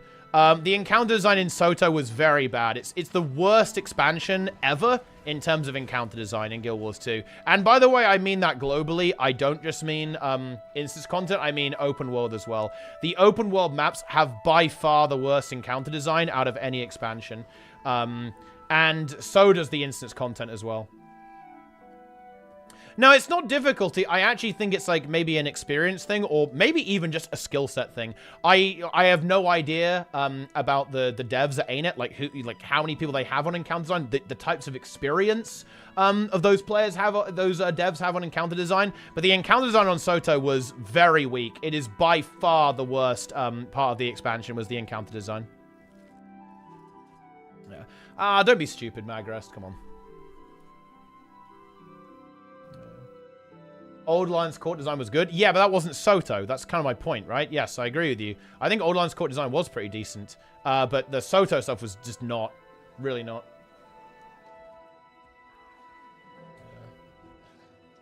I'd be really interested in getting an interview with the encounter design team. I'm not sure if I really like that, because I don't like... I would be... if I had an interview like that, I would be very critical. And to be honest, I feel like it would come across as really mean, and that would make me sad. Because I would basically be saying, everything you did here is actually quite bad. And I wouldn't want to tell a dev, oh yeah, you know that thing you worked hard on, and you know, you did your best? Yeah, it wasn't very good. You didn't do a good job. This was a bad job. That's just a really unpleasant conversation to have, I think. Kind of feels bad.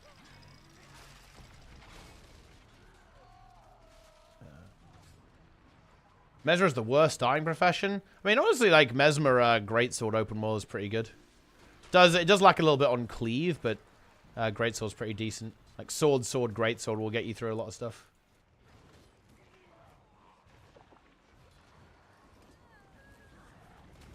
Warhammer strikes coming out more frequently. It's 2 strikes a year. That's the formula.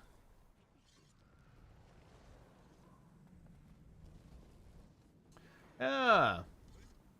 EOD design was so good. How'd it fall off? Well, I mean, these things happen. Probably a big part of it is Cameron leaving the company. No, Cameron.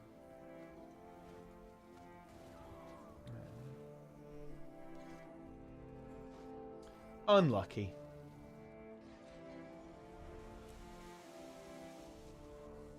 POF may be worse than open world meta events specifically. Yeah, Path of Fire just didn't have any open world meta events, but the raids were pretty good, so it's fine. Compensates. Yeah. A lot of people feel like PvE is too hard for new players and too easy for veterans. It is, yeah, because that's true. It's because the game... ANET were... Look, I will never let ANET forget this. ANET, they always said we won't add difficulty options because we don't want to split the player base. This will go down in history as one of the worst development decisions in the history of any game. Oh my god. It was such a bad call, and they stuck to that for so long. They repeated this constantly. Like, we don't want to divide the player base. And in doing so, they basically signed... They basically dug the grave for their own fucking content. It's actually goddamn depressing, man. Like, holy shit. On paper, it made sense at the time. No, it absolutely did not. It never made sense. Okay? Like, the player base was already divided. It was divided into people who were able to raid and those who were not. That was the division. The thing is, it was a toxic division because there was this animosity between the haves and the have-nots. That's bad. Like, when players feel like they can't engage with the content, they're going to get mad at people who can, and they're going to perceive them as gatekeeping. Oh, yeah, they did, and they still do. Like, you're not going to have anywhere near as much of an issue if everyone can play the content in like a story mode, so you can enjoy the raid, enjoy the environment, enjoy the lore, all that kind of stuff. Especially seeing as the first 4 raid wings actually had a lore that was relevant to like the main story. And even the side stories after that was still pretty epic, right? Like, imagine being a player who feel like, man, I never get to see what happened with Doom, and I never get to see the underworld because I can't raid, right? Because I'm not good enough. Yeah, that is massive. Well, they wouldn't think that, but you know what I mean, right? That's going to be like a huge like division in the community, like a massive amount of animosity between different categories of players, which you never want. Yeah. What if they got told to say that because they were cheaping out instead?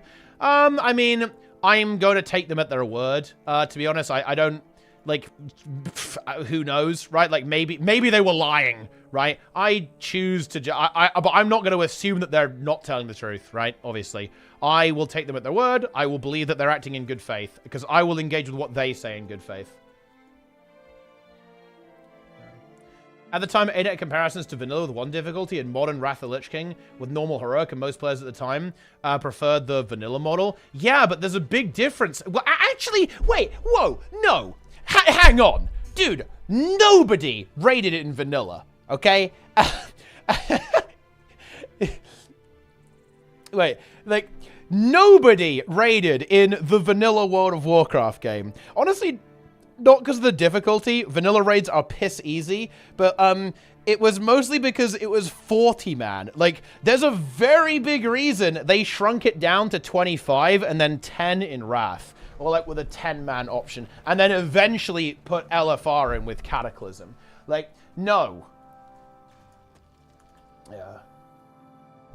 But no, there were 2 people in the game, 3 guilds who raided. 1 guild, 7 people. They couldn't even fill a full raid for vanilla, okay? Yeah. Ask Asmongold what he thinks of LFR. I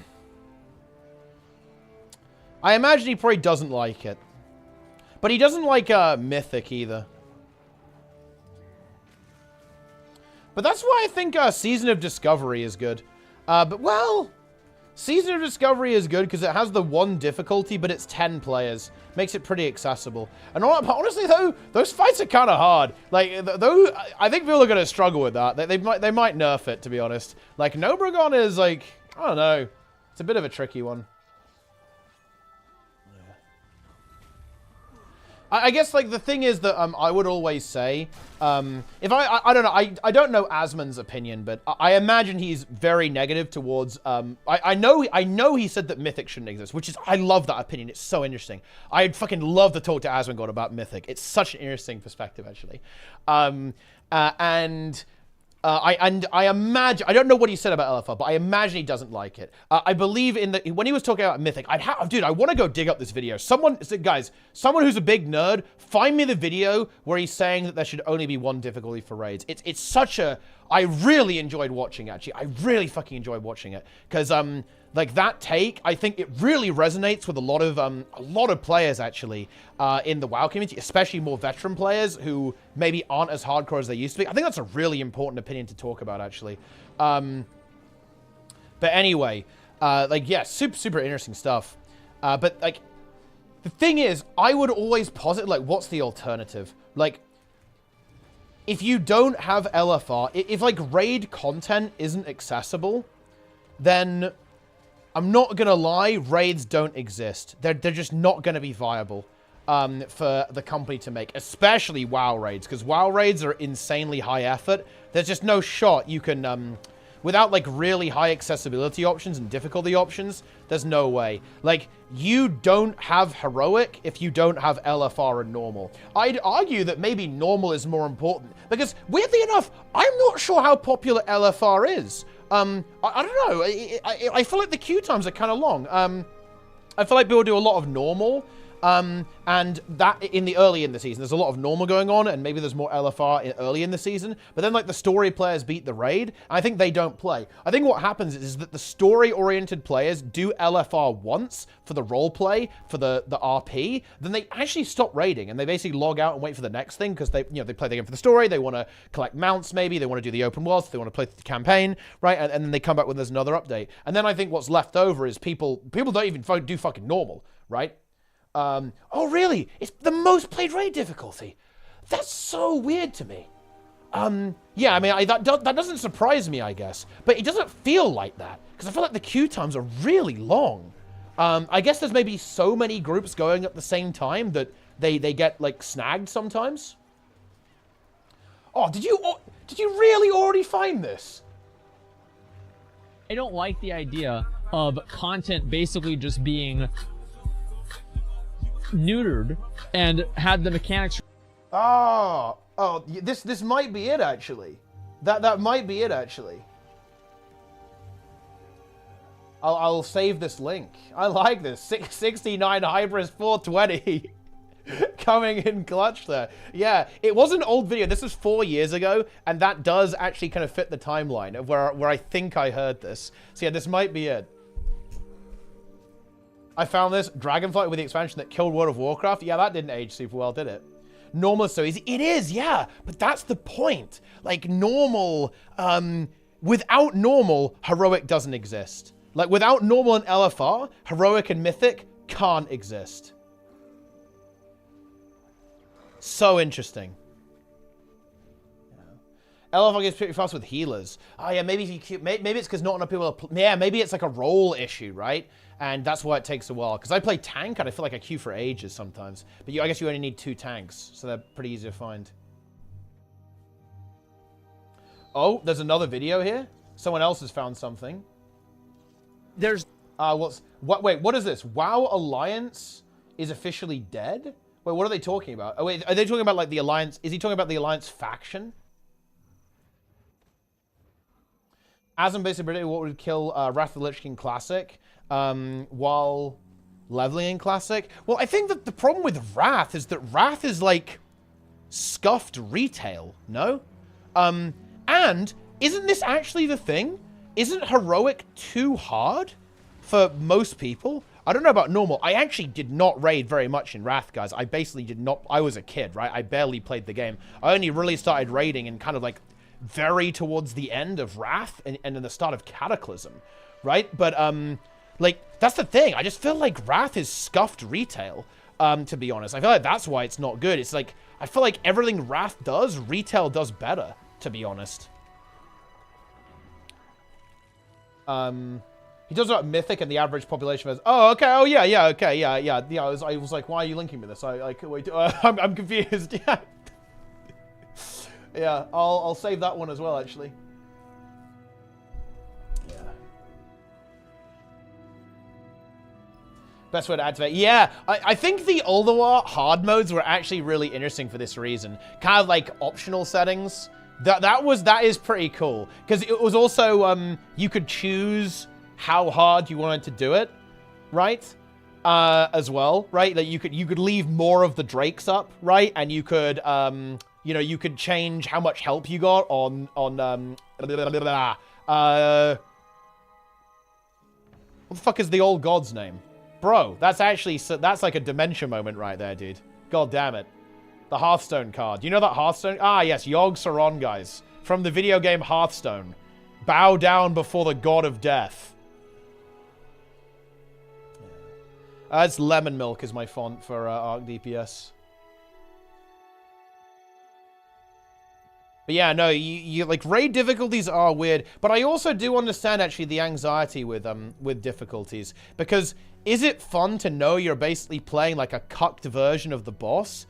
Actually, it feels really fucking bad, I think, especially if you're a player that likes completing things and likes finishing games. I feel like if you beat everything on heroic, there's going to be some, like, lack of satisfaction. That is the niceness about playing a game that has one difficulty setting. Because you know that that is the way the game is meant to be played, right? I think there's something kind of beautiful about that, right? Like, a game that has one setting for difficulty.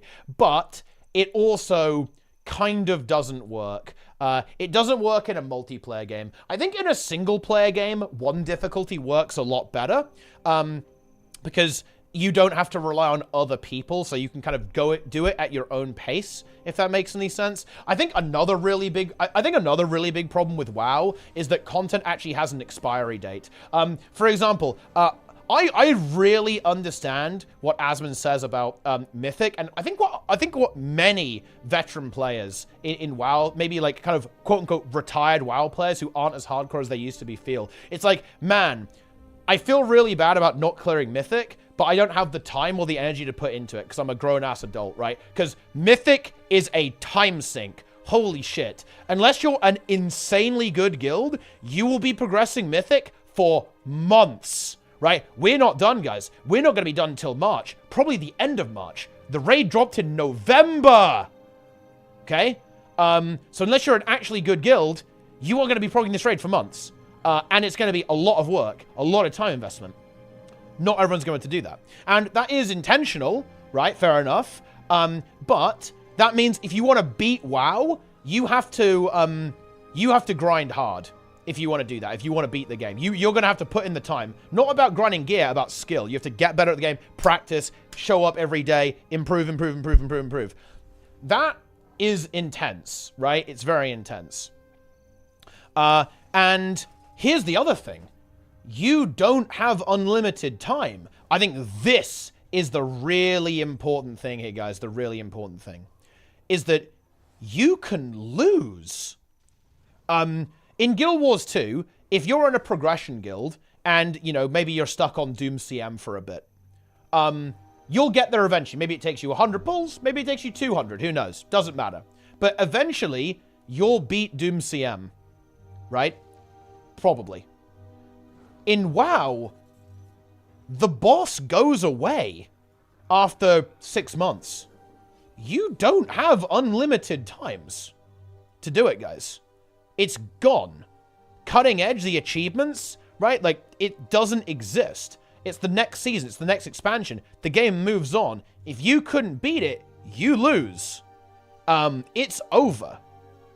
And this is, I think, the really other important thing that generates this anxiety about difficulty settings. It's not exactly FOMO, because it's not a fear of missing out, because you actually are missing out. You lost. It's not even FOMO. It's losing. It's fear of losing, to an extent. A fear of not being able to do it, which I think is a very valid fear. I think everyone's afraid of failure to some extent, right? Doesn't mean that, you know, it prevents you from action, but yeah, I think being anxious about failing that's literally every human being on the planet, right? I think this is a big driver in WoW, because you can actually lose. If we don't clear Mythic Farak before the next season, he beat us, right? Like, Mythic Farak won. Now, I'm pretty sure we will be able to. It will be a 400 pull boss, maybe even 500, but we'll get there in the end. But look, the reason I feel this way as well about, or I kind of empathize with Asmon's perspective, and I think a lot of kind of veteran players' perspectives in World of Warcraft, is that I feel this way about Mythic right now. We failed Hall of Fame, but worse than that, like, that's whatever. I don't actually care about that much. We failed to beat the bosses on their actual difficulty. Blizzard nerfed them. They made them way easier, right? And that sucks. And we lost. We lose. It's over. We actually lost. We can't go back and beat it on the original difficulty. It's gone. It's nerfed. And it's never coming back. They're never bringing it back. It's gone. It's nerfed. That actually sucks. That feels really bad. Yeah. And my solution is, well, we need to get better. Like, and I think that's probably the healthiest way to approach it. Yeah, we're going to have to get better. We want to play the fights on the hard difficulty. We've got to improve. Simple as that. Time to get good. But I can understand not liking that. I can understand being upset with the fact that, yeah, you're basically getting locked out of content and you can't get it. Like, you lose. Yeah. Your guild would never be enough for Act. Guild would have split before that. Yeah, maybe. Maybe. But then, again, maybe we would have got better. Who knows? Yeah, I like the way that Final Fantasy does it and the way Guild Wars 2 does it for that reason.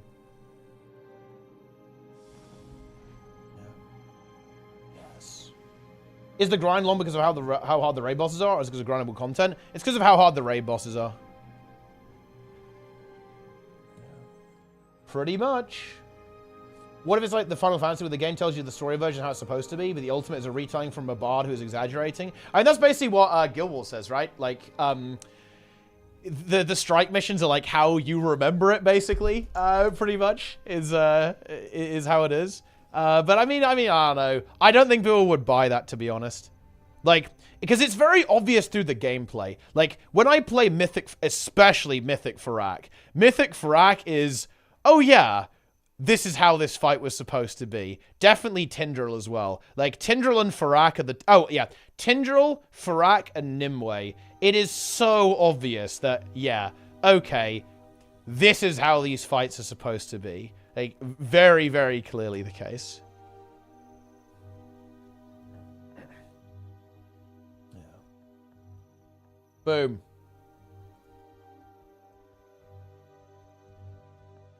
Yeah.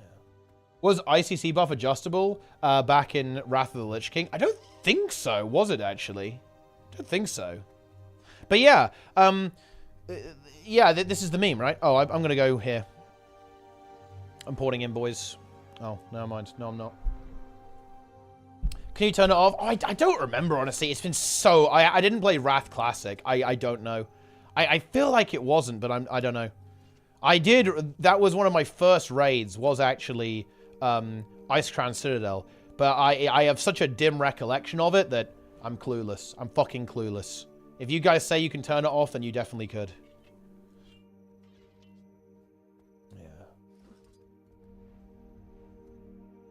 Will you be playing WoW during it? I will do the analysis after I'm done with WoW Raid, yeah. Yeah.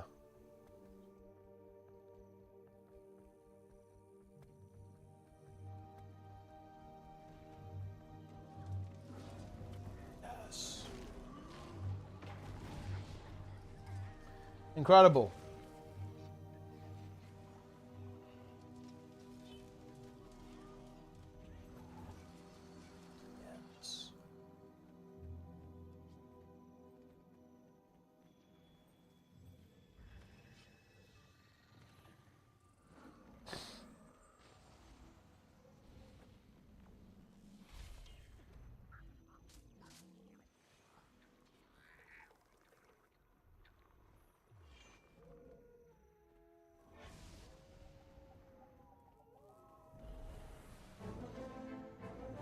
Incredible.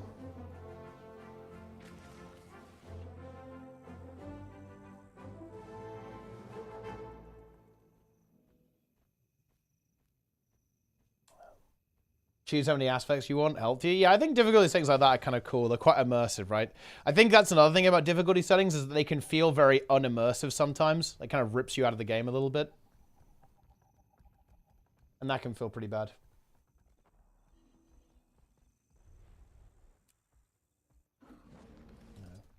What do you miss the most from Guild Wars 2 when playing WoW and vice versa? Horizontal progression. And I think the game systems in Guild Wars 2 are way better than WoW, to be honest. Like, World vs. World is really good. Horizontal progression is really good. PvP is really good. Yeah, just that's really good. What do I miss when I'm playing Guild Wars 2? To be honest, the thing that I really miss in this game is I'm not surrounded by people who are excited to do stuff in the game. That's the big one. You know, it's community. Yeah, I miss community in this game. Watch the balance, but I might do, yeah. Maybe I will. But yeah. If I had that in Guild Wars 2, I don't think I would feel the need to play another game. Or I don't think I would, you know, go and play another game. Not nearly as much, anyway.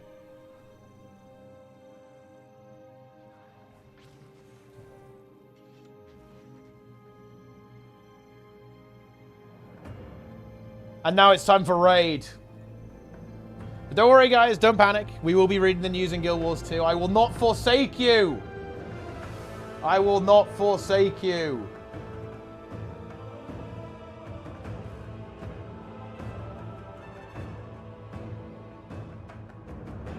Yes.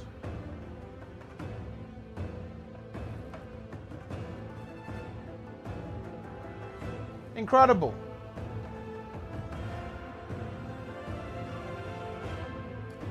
Community go. I hear it. You guys hear it? Do you guys hear that right now? I'll have MDI on my main screen rating on second mod if you don't mind. Yeah, that's pretty based, actually. It's quite based. Dude, we can do I can do the MDI co-stream. We've got to get in there, guys, and like, we can commentate the MDI. I will cast the MDI, guys. I will prove myself as an insane WoW commenter. Ha ha ha ha. Oh, dude. Holy shit. Yeah, I'll watch Max reacting to the MDI. Oh my god. It can be the human centipede of React. Let's go. Yeah. Wait. Invite me. I didn't get invited. It's over. Oh god, I went to the time waste. No, I didn't.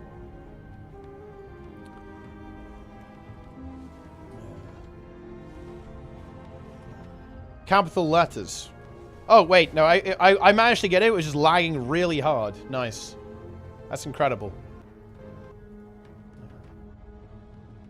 Replaced. Well, dude, when I run both games at the same time, look, my computer just lags insanely hard. That's big, guys. We love to see it. Let's go to it. Be happy in WoW. Well, I mean, I don't know. Maybe one day, guys. Maybe one day we can get some community back in Guild Wars 2. Yeah. Yeah, that's definitely the big one for me. The big one for me is that I don't have... Like, I need excitement, you know? I need people to be excited. Well, it's not that I need it, it's that I enjoy it, right? Like, I want to be playing with people in a multiplayer game who are excited and want to do stuff in that multiplayer game. And I think that's real. I think that's hard to find, by the way, no matter what. It's just, I view it as essentially impossible to find in Guild Wars 2. Like, I don't think it's not a realistic goal to have, is finding that type of engagement and excitement in Guild Wars 2. Hardsock.gg failed? I mean, it's still there. I don't think its goal was ever to make people excited about the game. That was kind of the goal of Hardsuck at the in-game guild. The in-game guild absolutely failed, yeah. That was kind of our fault, but also... It really, the way the game went really didn't help. Like the direction the game went basically made all of the people who do leadership stuff quit, which was which is not ideal.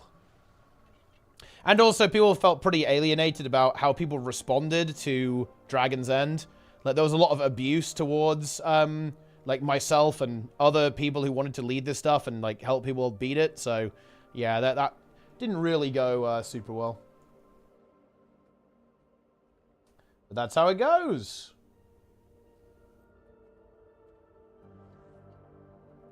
Yeah.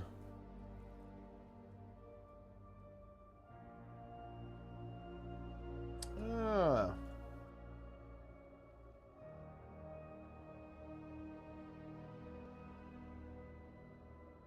Nice. The balance preview is in 2 hours, but I will be watching it in about 4. Is everyone here? Not everyone's here yet, but that's okay. I am going to go and eat something real quick, and then I'll be back. You're a positive person? I try to be. I don't really like... negativity is boring, and that's kind of another reason why I want to move away from streaming Guild Wars 2, is that, like, a lot of conversations will inevitably go negative in Guild Wars, which I just don't enjoy. I don't like that. It's not fun to have negative conversations all the time. Because people are going to ask my opinion. I'm going to say, like, yeah, I'm not, like, super hyped about the game. And that's just fucking depressing. Holy shit. Yeah. But yeah, there you go. Right, I will be right back. And then we're going to die to this dragon for a while, guys. Okay? Snack, and then dying to the dragon. Let's go.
Yo.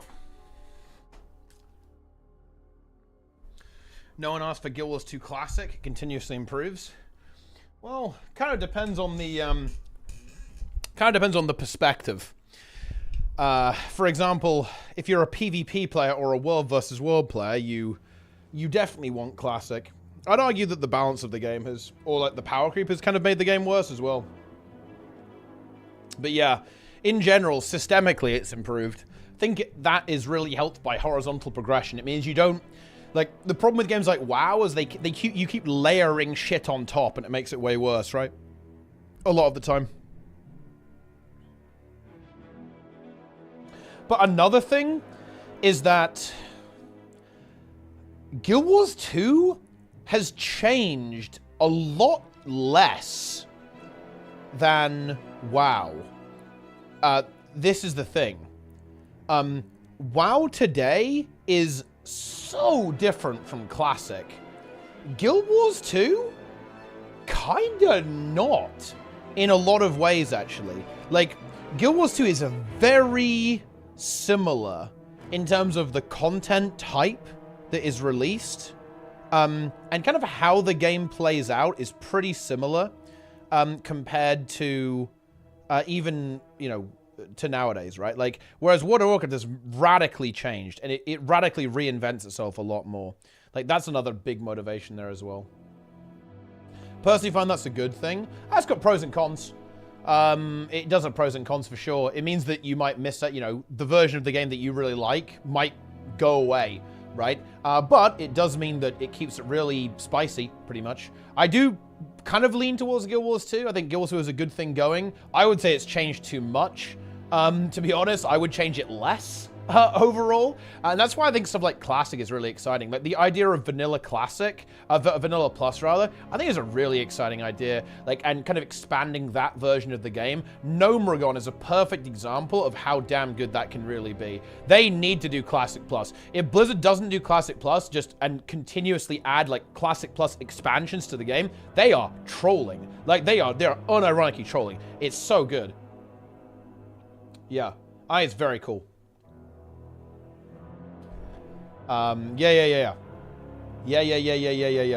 Vanilla Plus servers, you could check out Restream. Yeah, I've heard really good things about Turtle WoW. Me and the boys were thinking about actually giving it a try, but now that we've got SOD, not as necessary. How is Classic Plus right now? Not. Well, it's because it's going away. It's like a season. It's over eventually, right?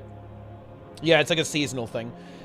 So it will basically, I'm not sure what they'll do. I feel they'll probably keep the servers running because they added so much new content, but it will like move on to something else, right? After a certain period of time. Like the first one was Season of Mastery, where they basically made the endgame raids harder. Now it's Season of Discovery, where they added all of the new stuff. So eventually it's going to go away, right?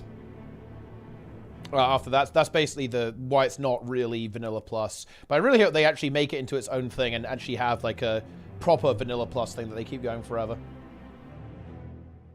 Oh yeah, the client mods. Yeah, because they've got some pretty cool stuff, like, you know, darker nights and stuff like that. So you get like the role play, and it's, you know, it's darker at night and stuff like that, which is pretty cool.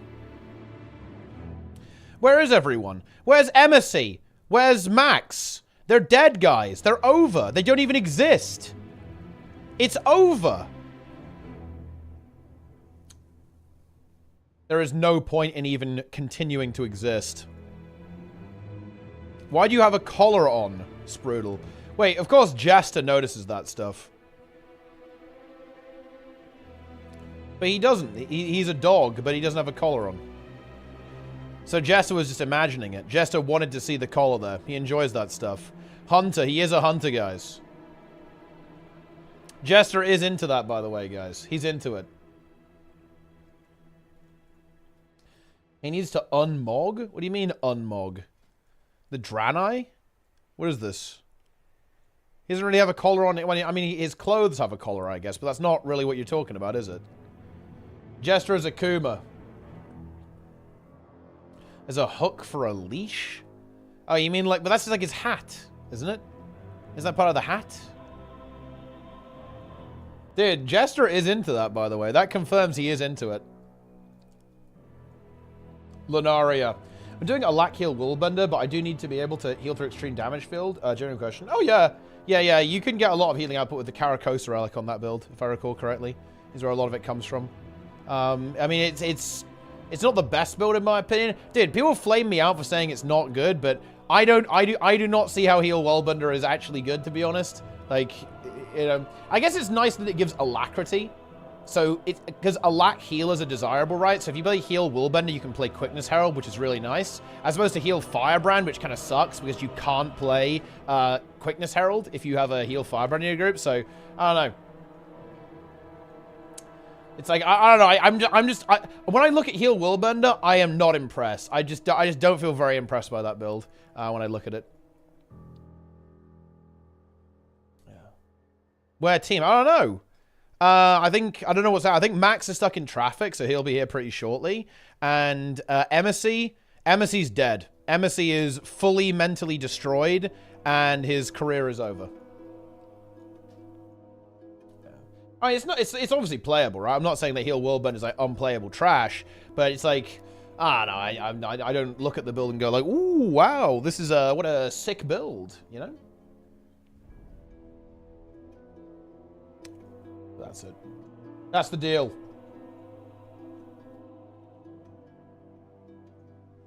Yes. Play the song. Want to do support on the fly? Well, I mean, that's definitely an option. There's a variety of healer builds. Yeah.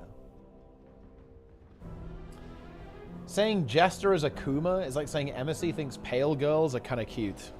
I mean, do you mean like it? Obviously, it's like saying water is wet or what? Angels is a Murloc. We're all Murlocs here, guys. Where's Jester's character? Let's take a look. Oh, Jester is also a Murloc right now. He is the Murloc with the bow. Look at that. Yeah, Jester's really juicy. He's 488.44. Yeah, you'll notice Jester going with the Dark Ranger setup here, guys. Take a look at that. Dark Ranger Jester. He, of course, is going to be maining Dark Ranger when the next expansion comes out. Brand new specialization thingy. You know what I need to do? Because, okay, my last video, guys, about mech failed. However, I am extremely determined. I think we're going to have to do a Guild Wars 2 balance state of the game overview. Okay, we are going to have to do that. So, and I'm not, I'm doing a tier list here, but not because, I just want to be able to see all the elite specs pretty much. Right, that's all I really want here. So here's the thing. Which elite specializations actually just straight up need to be fixed? Like, there's something wrong with them and they kind of suck. It's just, I feel like it's Mirage, Deadeye,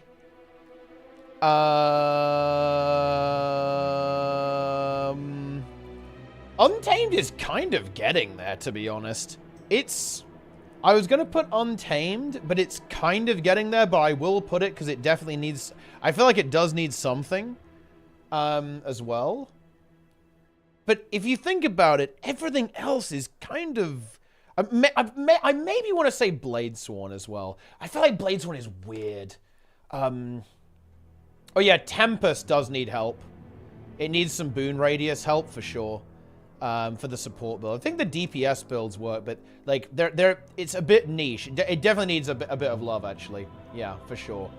Daredevil?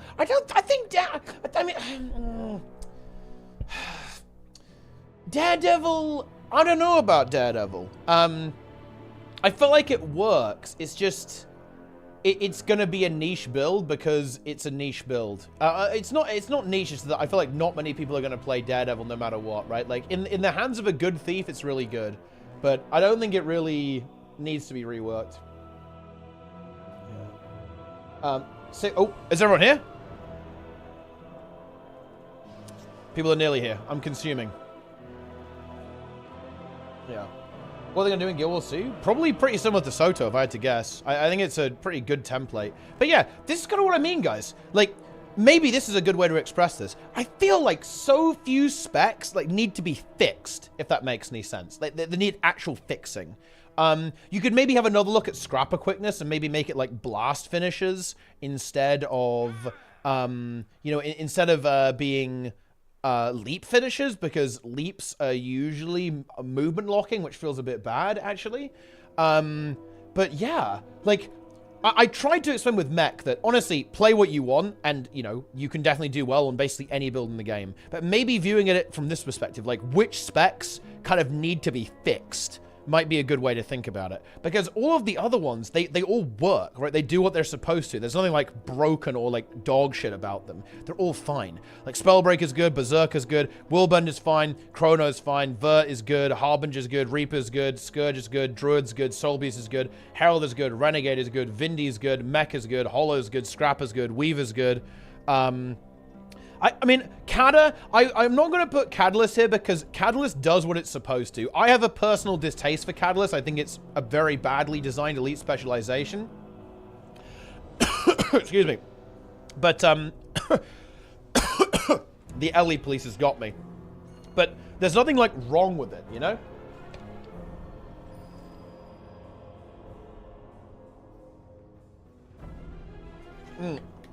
Right. I'm gonna get on voice. We've got to do some memes. Wasn't there? Because it's not. No. I shouldn't have done this on a tier list. I should not have done this on a tier list, guys. It's because it's not about. It's not about. Is it bad? It's about. Do I think there's kind of something wrong with it that's maybe affecting the play rate negatively? If that makes any sense, right? If there's something wrong with it.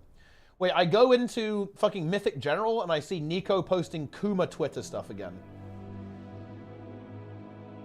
Okay.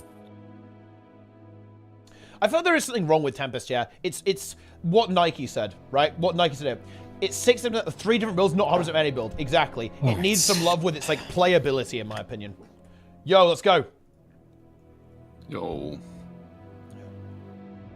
5, It's gaming time. 4, 3, 2, 1. Is this the new meta with 19 people? Is that, like, a new thing we're doing? Graphics feels good, man, Clout. Frontals and fires? Fires? Vivi lost threat. Fucking noob. We're dead. Spread around, please. Well, I mean, we're dead. We're dead. Reset. Remember what we said, guys. We need to get consistent at this. If we're dying to firestorms the first time, that's not where we want to be, right? Right now, we need to be focusing on turning this from a 600 pull boss into a 400 pull boss, okay? So let's get to that. Also, Go ahead, Angels. also, if you're... Okay, look, okay. Apparently this is a challenging concept. I okay? Giga grind M+. I apologize, my it's temper like is pushing incredibly keys. short today. Go to strategy. Okay, and I'm gonna ping it again. Okay. Go look at the markers. Okay, not the markers, the phase 1A strategy. Okay.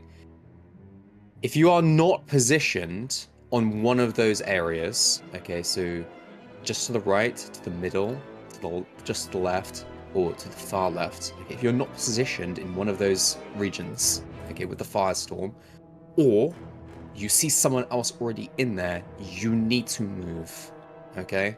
None of this dog shit movement that just occurred, okay, and keeps on happening, alright? Move. Build 15, let's go. Let's go. We focus on doing the mechanics and not feeding. This is very important. Let's go. 5, 4, 3, 2, 1. Frontals and fires.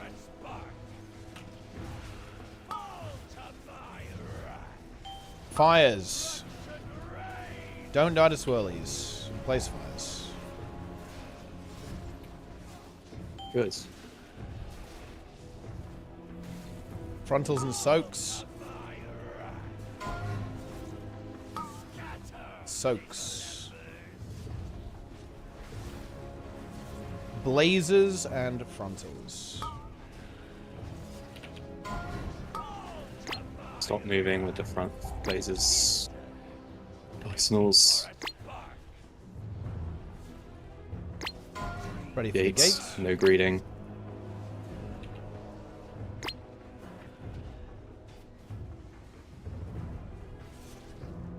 Move. Move. Play blazes. Frontals and fires. We need to see our X. Firestorms. Frontals and soaks. One through boss care. Soaks.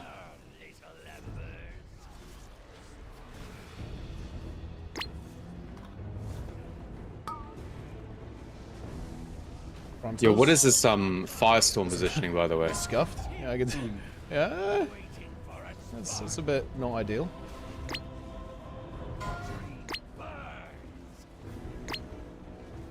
Oh. I don't have the stone. That's bad. Oh. It's fine. I think I actually live. It's over. Oh yeah, it is over. Yeah. I didn't have the stone. I could not get there. That's unfortunate. Orb. I'm orbing. Stone form.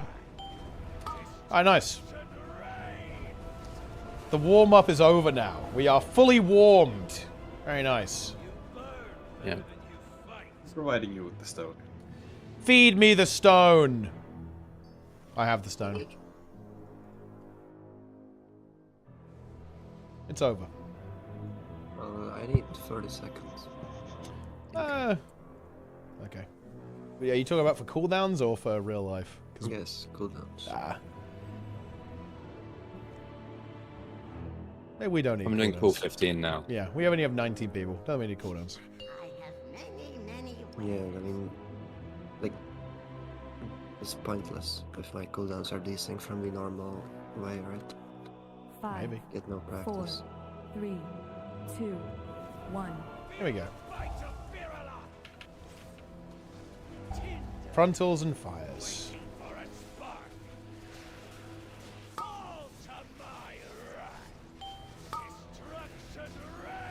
Fires.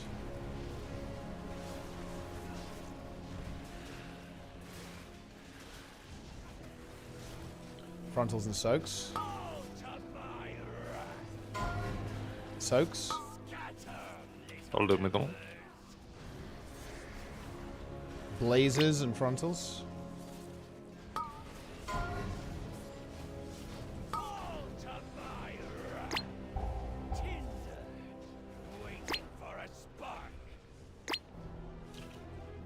Gates.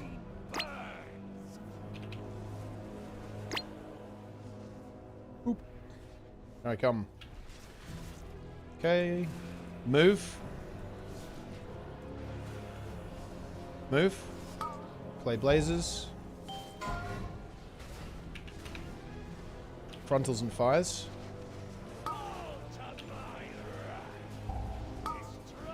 Fires.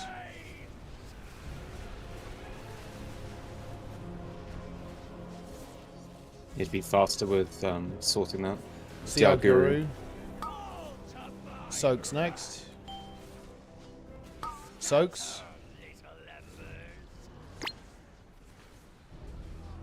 Blazes and frontals.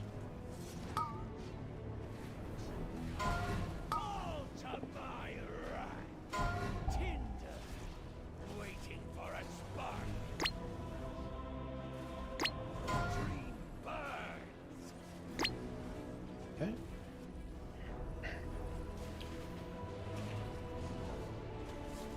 Move. Move. Quickly, there's a Stone one form. rogue one there. Frontals and fires.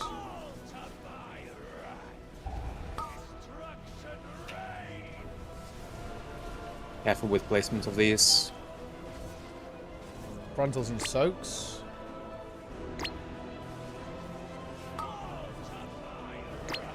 Should be phasing now. Yeah. Wait for the gateway. Okay. Gateway. Ready for positions.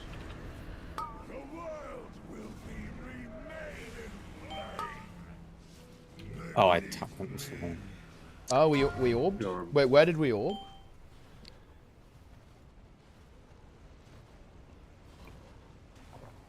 This is funny. Angel's died, but his character model is still standing. Look at that. Wait, really? Yeah, that's what I see anyway. You're in a combat pose. So, what do we... I think that this... wait. We orbed. We orbed.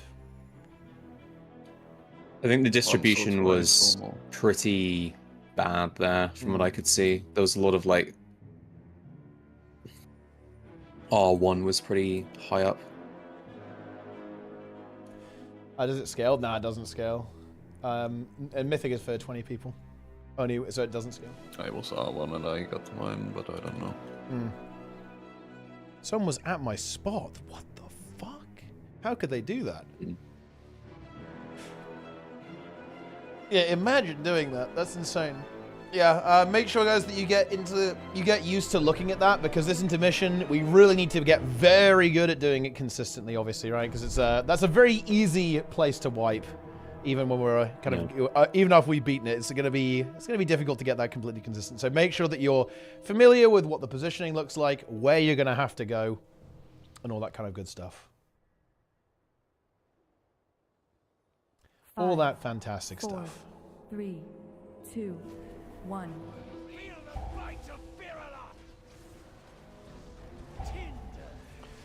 Frontals and fires.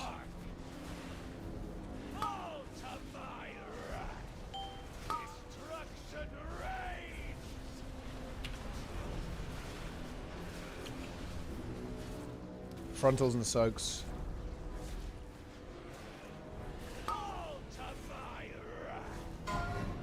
Soaks. Ultimate.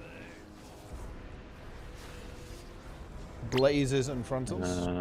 It's a bit. Need to be less stacked up with them. See our Tom. See our Tom. Ah, GG. Oh yeah. We are over. The dream burns.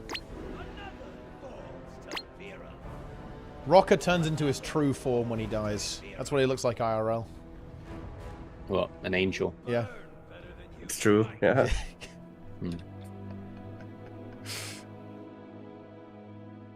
Yeah, I think we were a little bit. I think we were slightly overstacked there. That was why that weird one spawned. I mean, remember you can just move along your blaze. No, not just with the soaks. Right, the soaks were a bit weird. Oh, right, yeah. I guess we got farmed by. Yeah, we got farmed by many things after that. Many things. With the Dream Run damage, that's only with the pull. There's no initial damage when he puts it down. I checked on the logs. Yeah, no seaweed salad. Right? Yeah, with the blaze, you need... The only time you'd want to move with a blaze is if when you get it, you're already on one. Right? So, if you have a blaze, don't move unless you're on someone else's blaze. Or you're the tank. Sometimes the tank's going to have to move. I mean, you never want to move, you always want to move along it, which is basically not moving. No. Yeah, well, if possible, yeah. Run along your blaze. 5, 4. And yeah, and don't wiggle. 3, No seaweed 2, salad. 1.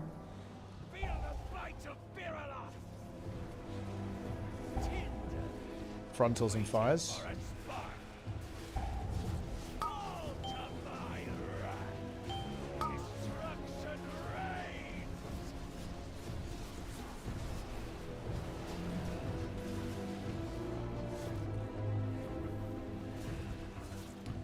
Frontals and soaks, 1-3 boss. Soaks.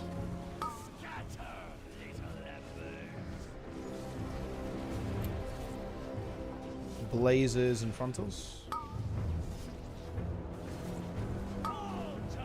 After it was.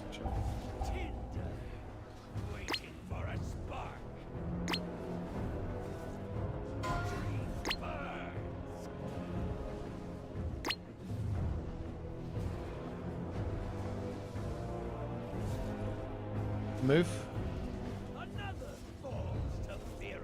Move.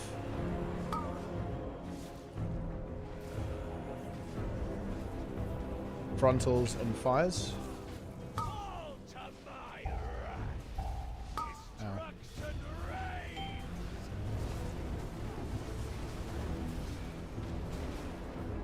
Oh, it's Frontals and soaks. 1 through boss, okay? Soaks.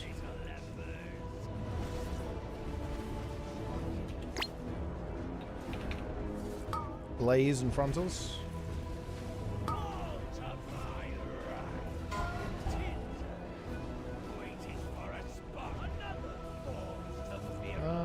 CR rated.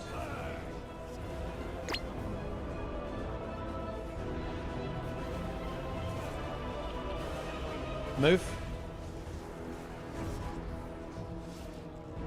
Move. Blazes, watch orbs from behind.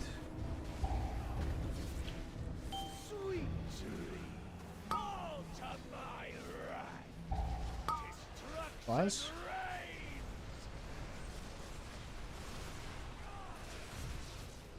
Frontals and soaks.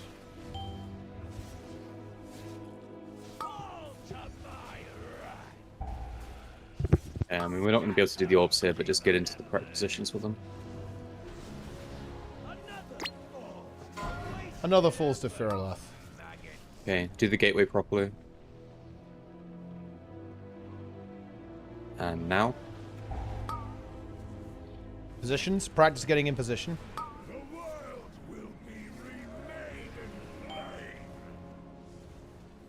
Oh, we need an orange here. Oh, unlucky.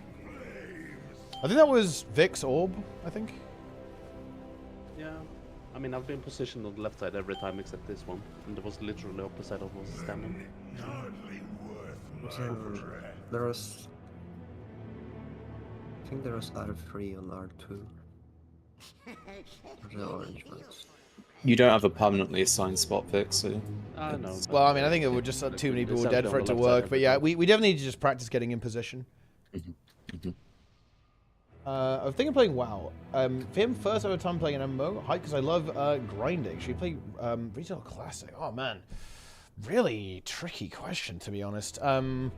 If you like... I mean, obviously you're going to be at middle because of the gate. Oh, no. Right? But then you immediately... I'd probably try both. Just immediately relocate where you need to go, right? Retail, you can kind of like, get in. Like, you can get in much quicker, I think, and kind of get a taste of it. Like, Classic is a lot slower paced. It's kind of depends what you're looking for. Classic is more of like a world MMO. Retail is more of like a dungeon simulator with story attached to it. Maybe that's a useful description. 5, I mean, the next meme we need to 4, focus on is actually doing damage to the shield. 2, 1. Yeah, doing damage to the shield, but after we've successfully got in position. Frontals and fires. There's going to be 1 through boss, I think. Yeah, careful. Fires.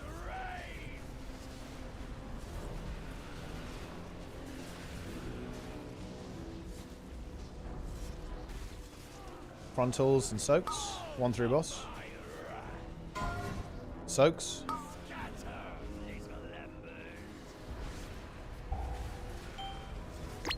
Blazes and frontals.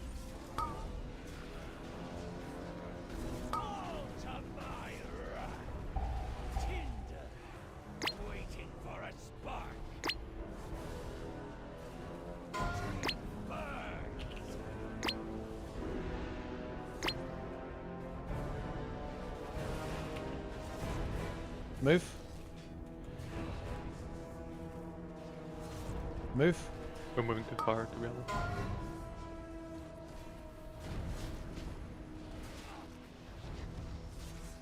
Frontals. There's 1 on boss.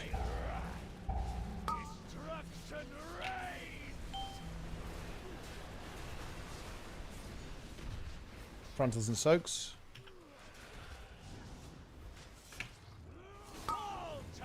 Watch boss. Oh, that's... Okay. Soaks. Right. Soaks. Siami. Blazes and frontals. Never mind.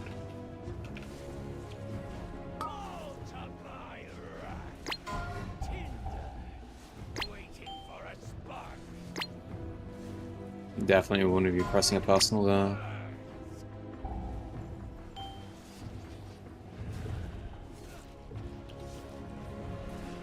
Move. In the middle. Move. I think so. Frontals and fires.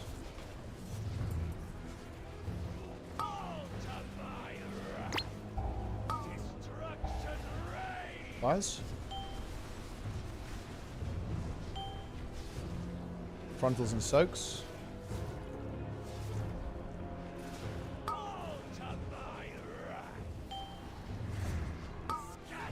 Soaks. Easy phase.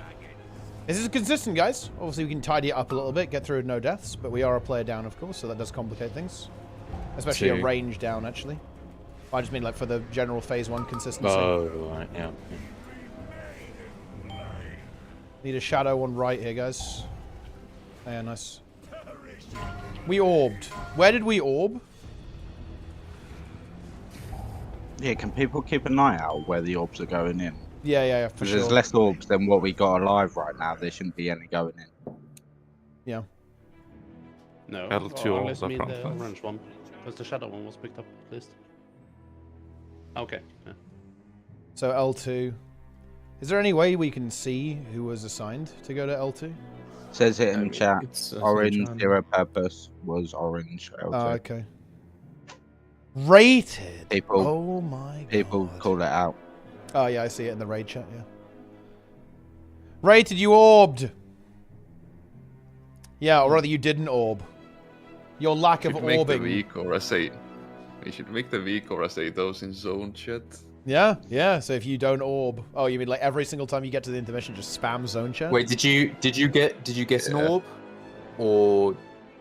I think you he get the didn't wrong see. one? I think he didn't see the orb. Maybe it slipped No, I'm past just, his vision. Okay. Yeah, I mean, the man is blindfolded. that is true. But yeah, it's because of the wings. Like sometimes his wing just covers your entire screen, which can make things a little bit. It's the awkward. Thorax wings just shouldn't be that big at that point. It's a little unnecessary, but you know it is what it is. Rated is claiming he's innocent. I'm watching his VOD. Don't expose this guy. He's not even live. GG. Goodbye. Also, you're still in the Guild Wars 2 category, just so you should know. Wait, really? I thought I changed Yeah. it. Dude, you're farming the Guild Wars 2 for Oh, X. I no. respect it. It's unironically probably more viewers because of it. Oh Yeah, shit. that's pretty Zace to be Okay, I honest. fixed it. Yeah, I thought because I updated the title, but I guess I forgot to change the game. Nice. Whoops. Mhm. That was not intentional, guys. It's pretty Zaced. Okay. All right, here we go. Do not orb, guys. Well, actually, do orb. Don't miss the orbs. You must orb. I'm gonna double orb. It's good. I will quadruple 4, orb. 3, 2, Hey, 1. was it the one? It's kind of hard to see from my view here. Frontals and fires.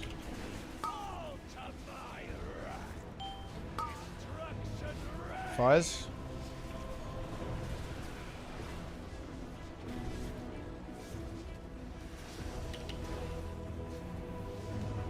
Frontals and soaks. One through boss, careful.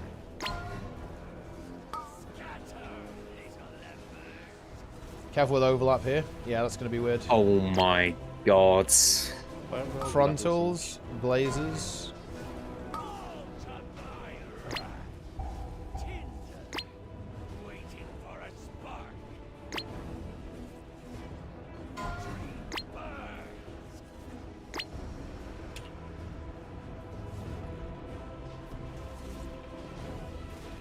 Go. Move.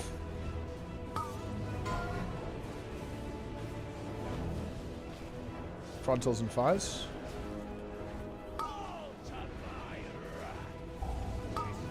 Fires.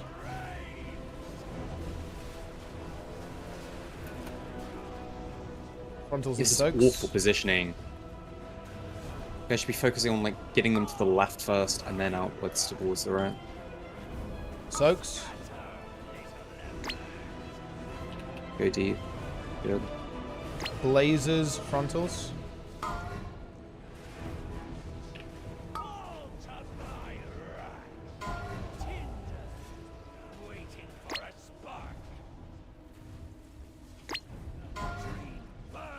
I needed the symbol somewhere for that, for those places. Move. Move.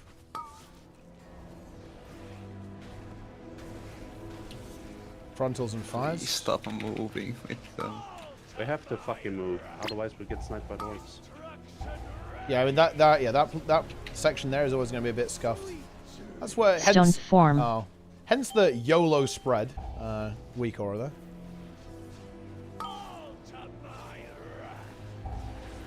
Soaks. Don't drop it on the tree. We dropped it on the tree. Okay. Three burns.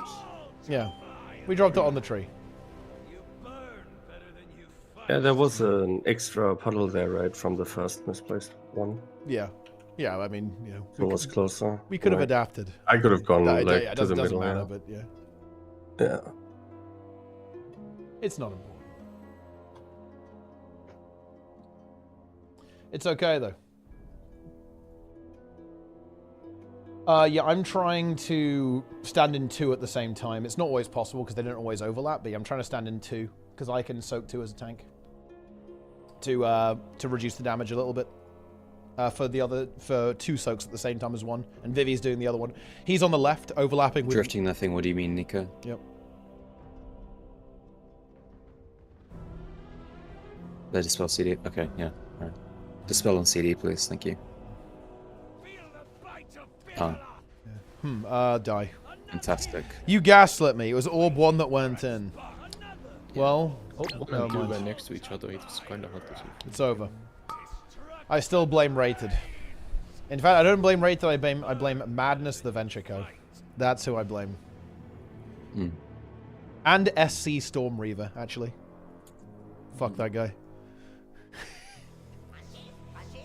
That's kind of harsh, bro. You know, fuck that guy, you know, just straight up. Where's Max? I have no fucking clue, bro.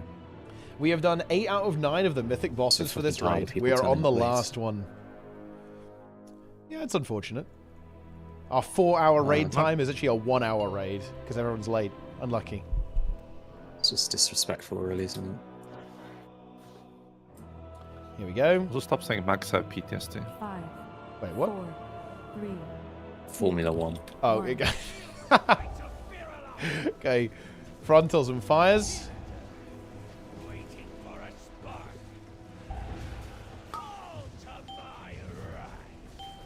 Fires.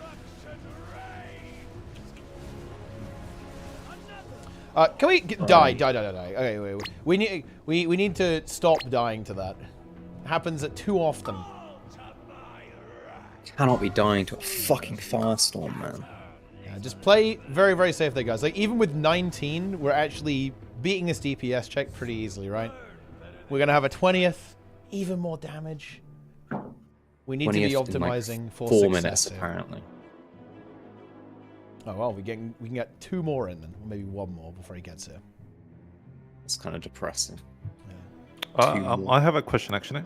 Go. Yes. Obviously, I got the fire thing there, but I went to the closest one to me because I thought we were doing like the Q thing. Should I have gone to like the range position instead? You should have tried to pre-position on the other side, because melee is prefer detected. Yeah. Yeah, but it's so far away from him, so it's... You have like scuffed. 5 seconds after baiting the frontal to get into a different position, ready for the things. Here, the frontal comes out, 5 seconds later the circle comes out, so after you bait the frontal you can move into Yeah, I position mean, ready. you want to try and position if you can, but if you can't for whatever reason and you are there, I think it's perfectly fine if people adapt and just kind of shuffle it around. Yeah, I think that's kind of the strategy we're going for. It's not like set in stone where the fires are going to get dropped. It is a bit adaptive, so try to pre-position if you can. If you can't, that's okay. Fucking YOLO, easy. Yeah, that is a crazy thought, Rated. Yeah, we gotta just move out and just not completely greed. MSE is Cloak of Shadowsing every single pull. Full greed for DPS, by the way. Giga Chad. He probably cheats too.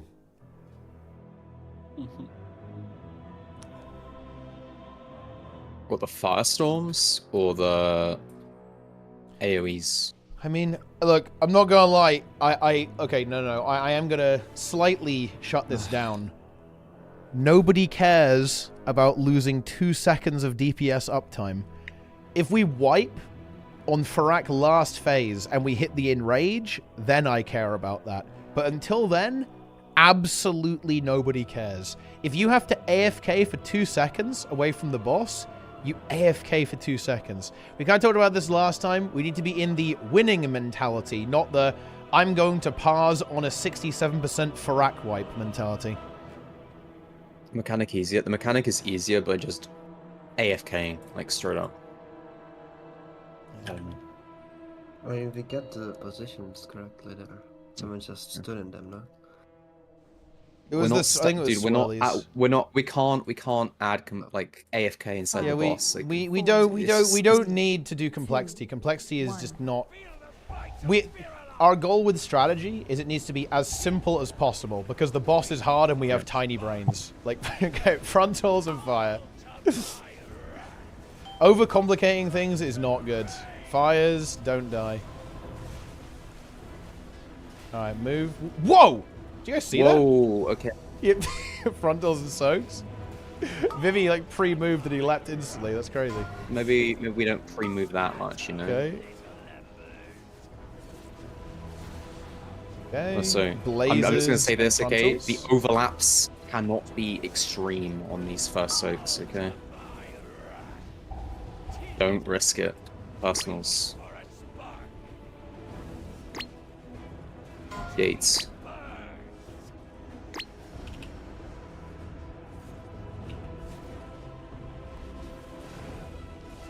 Move. Move. Play Blazers.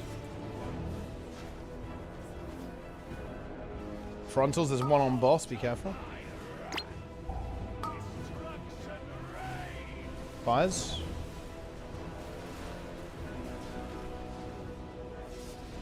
Frontals and soaks.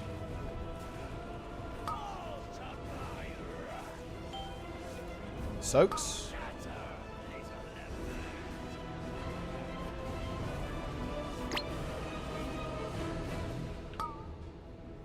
Blazers and frontals. There's going to be 1 through boss by the looks of that. 2 even. Personals. Couldn't... Oh. Look at this Stone form. We need just reset. Just reset. This is fucking trash. Yeah, we have a lot dead. I'm jumping off the edge. I am also rifting. I rifted. I guess it doesn't matter if we reset. But if we can get their next progression point. Well, the thing is, the problem is the intermission is kind of semi-impossible, right? Like with less people. I know what you mean. Yeah, I think we can, especially because we've only got 19, we can play it out a little bit more. It's going to be rough either way. But yeah, we certainly want to have a maximum like 1 dead person because 18 people intermission is going to be a bit spicy. We certainly need 20 people. I mean, we just should. We can't be using any CRs at all. In P1, realistically. Yeah. Oh, of course. Yeah. Just like Tindril. Yeah. Exactly the same. Cheating for the 3.5k haste. Dude, Vivi should run the cheat death on his rat in keys. Feels good. 5, 4, 3, 2, 1. Let's go.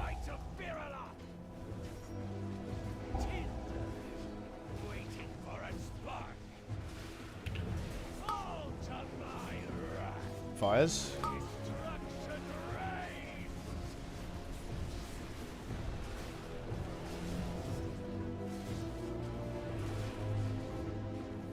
Frontals and soaks. Soaks. Careful with overlap here. Blaze frontals.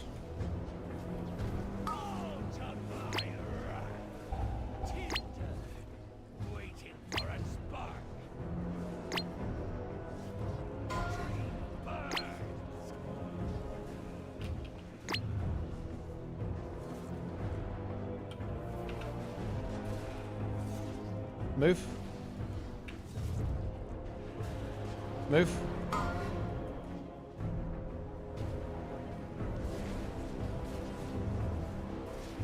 Oops. Bit scuffed. Fires.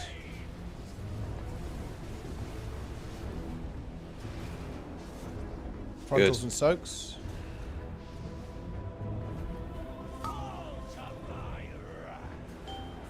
Soaks.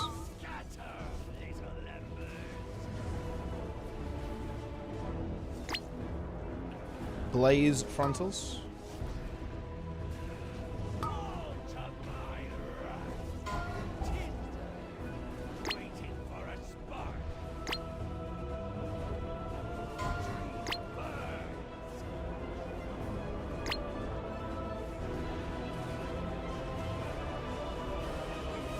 Move. Move.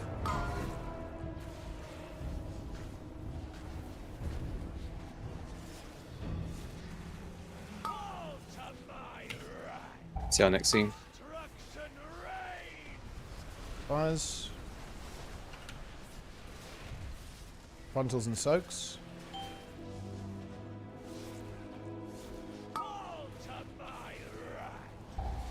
Soaks.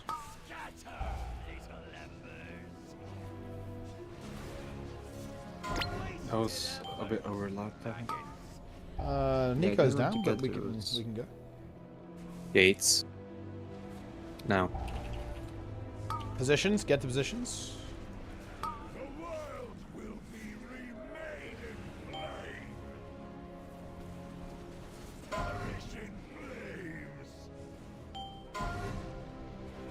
Which one went in? We orbed.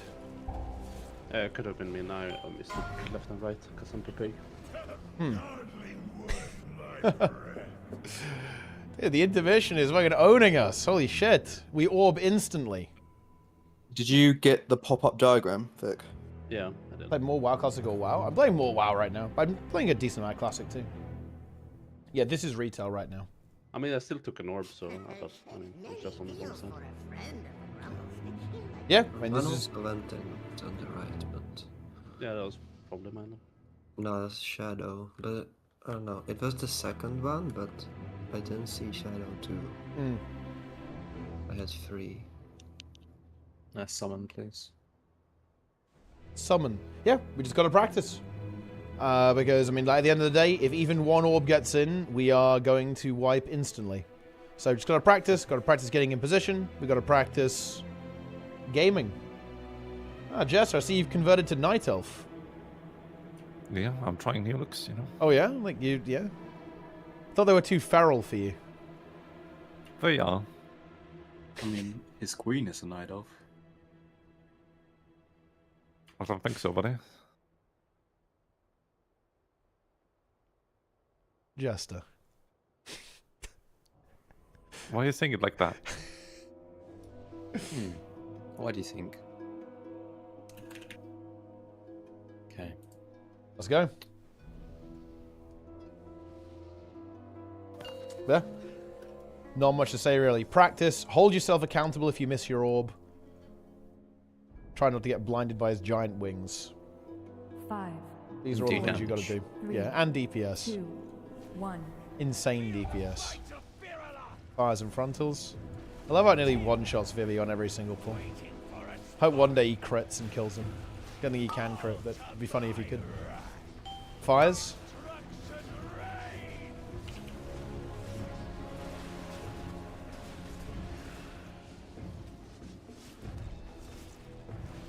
Frontals and soaks. Here we go, I'll be Soaks. getting hit by that list. Blaze frontals.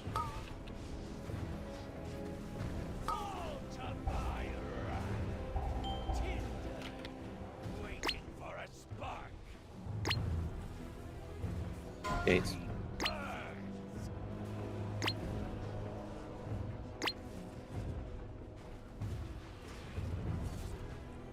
Move. Move.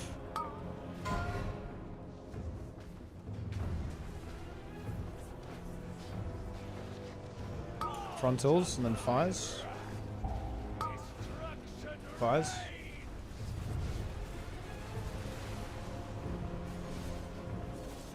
Frontals soaks.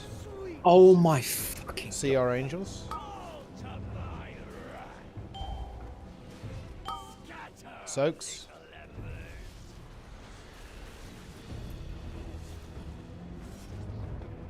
Blaze frontals.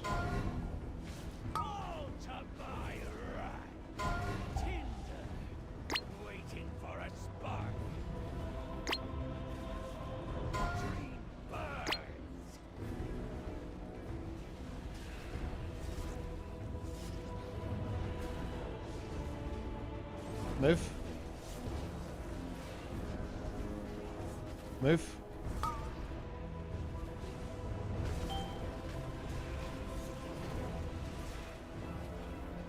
Frontals and fires. Fires. Okay, Don't drop it on the tree, and this is phase. Okay, got 2 down, we play. Gateway Prepare now. for the gate. Positions.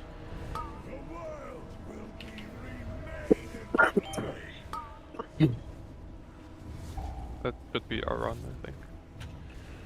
Yeah, I think someone stole my orb. Actually, maybe not. Get your orbs. Play blazes. Keep getting orbs. Focus on orbs, guys. Oh yeah, the immunes. Yeah. I mean, we passed.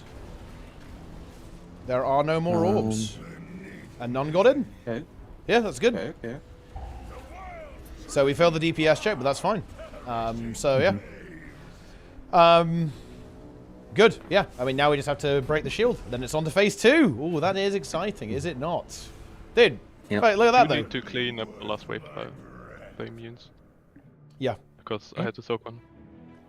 Yeah, I mean, I just spoke with a personal. Yeah. I think I started too far, so I couldn't get to the last one. Okay. I'm not sure.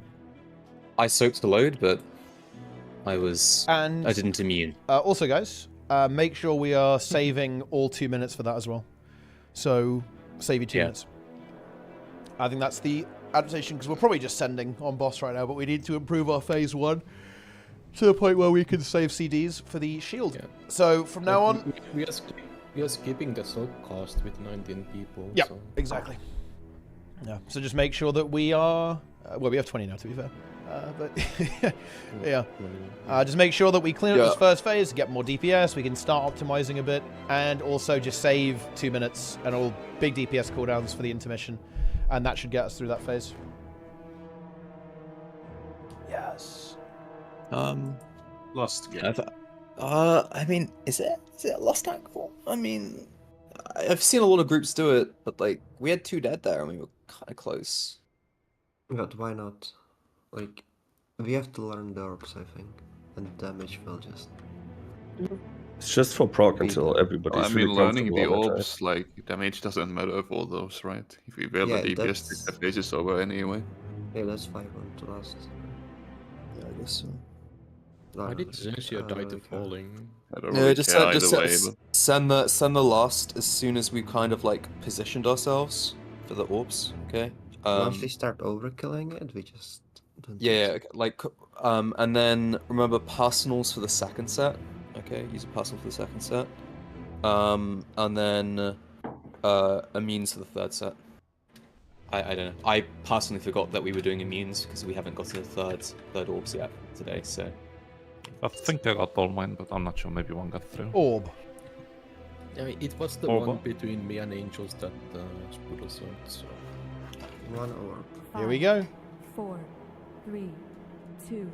I mean, we got all orbs, by the way. Yeah, we did. It was we died to the DPS check. The shield got us. Yeah. Frontals and fires. CR.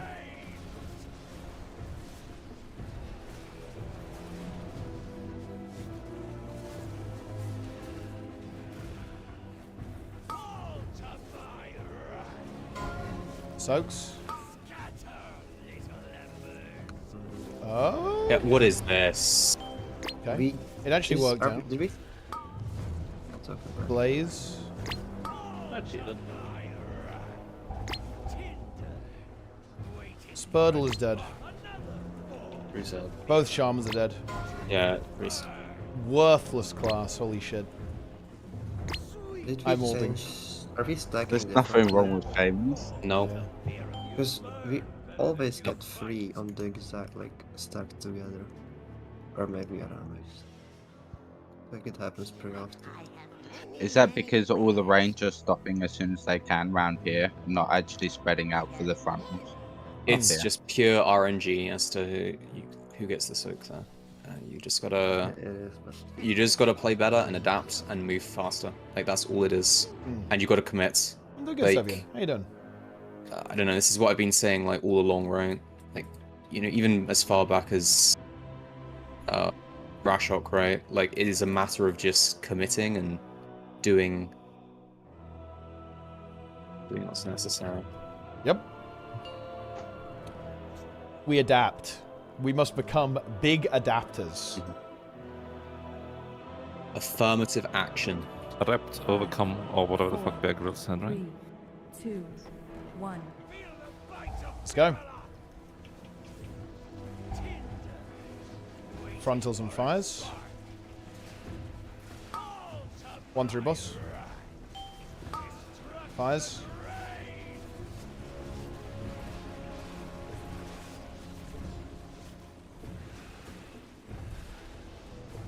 Frontal soaks. Soaks. Blaze frontals. What's that? It's a bit weird. No, too far to the left. You need to be more to the right.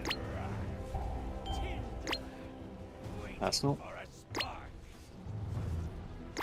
Gates.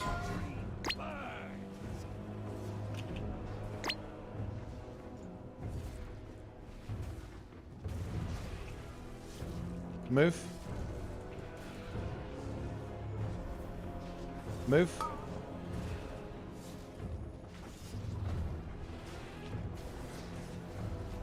Frontals and fires.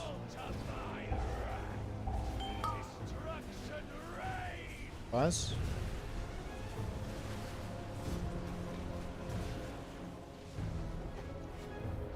Frontals and soaks.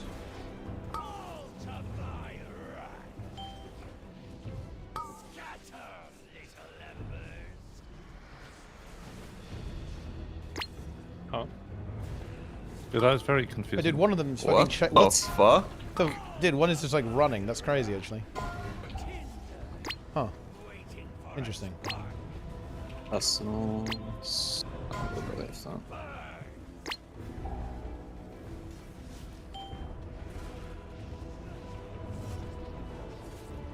Move. Oh yeah, my bad. Move. Let's slightly spread. CR aches.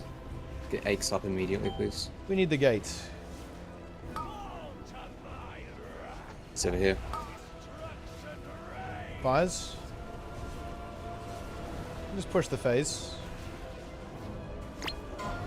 Okay. Okay, gate.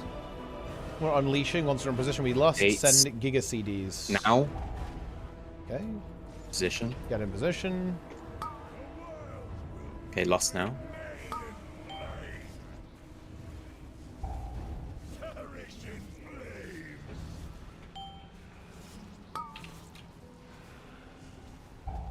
Okay. The shadow one. Oh, okay, I killed myself for that. It's fine though.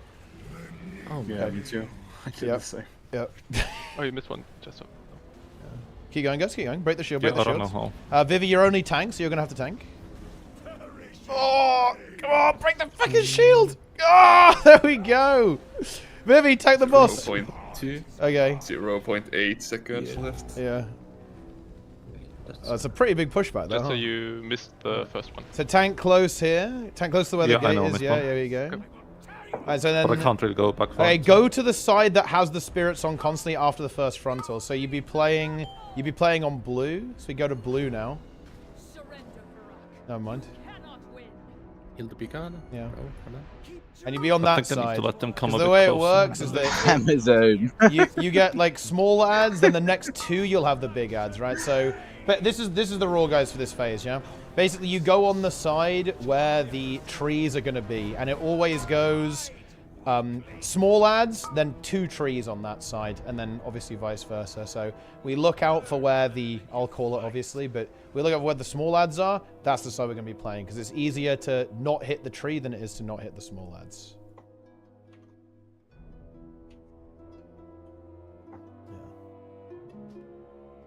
Yeah, this fight is really cool, Hybris. It's really good.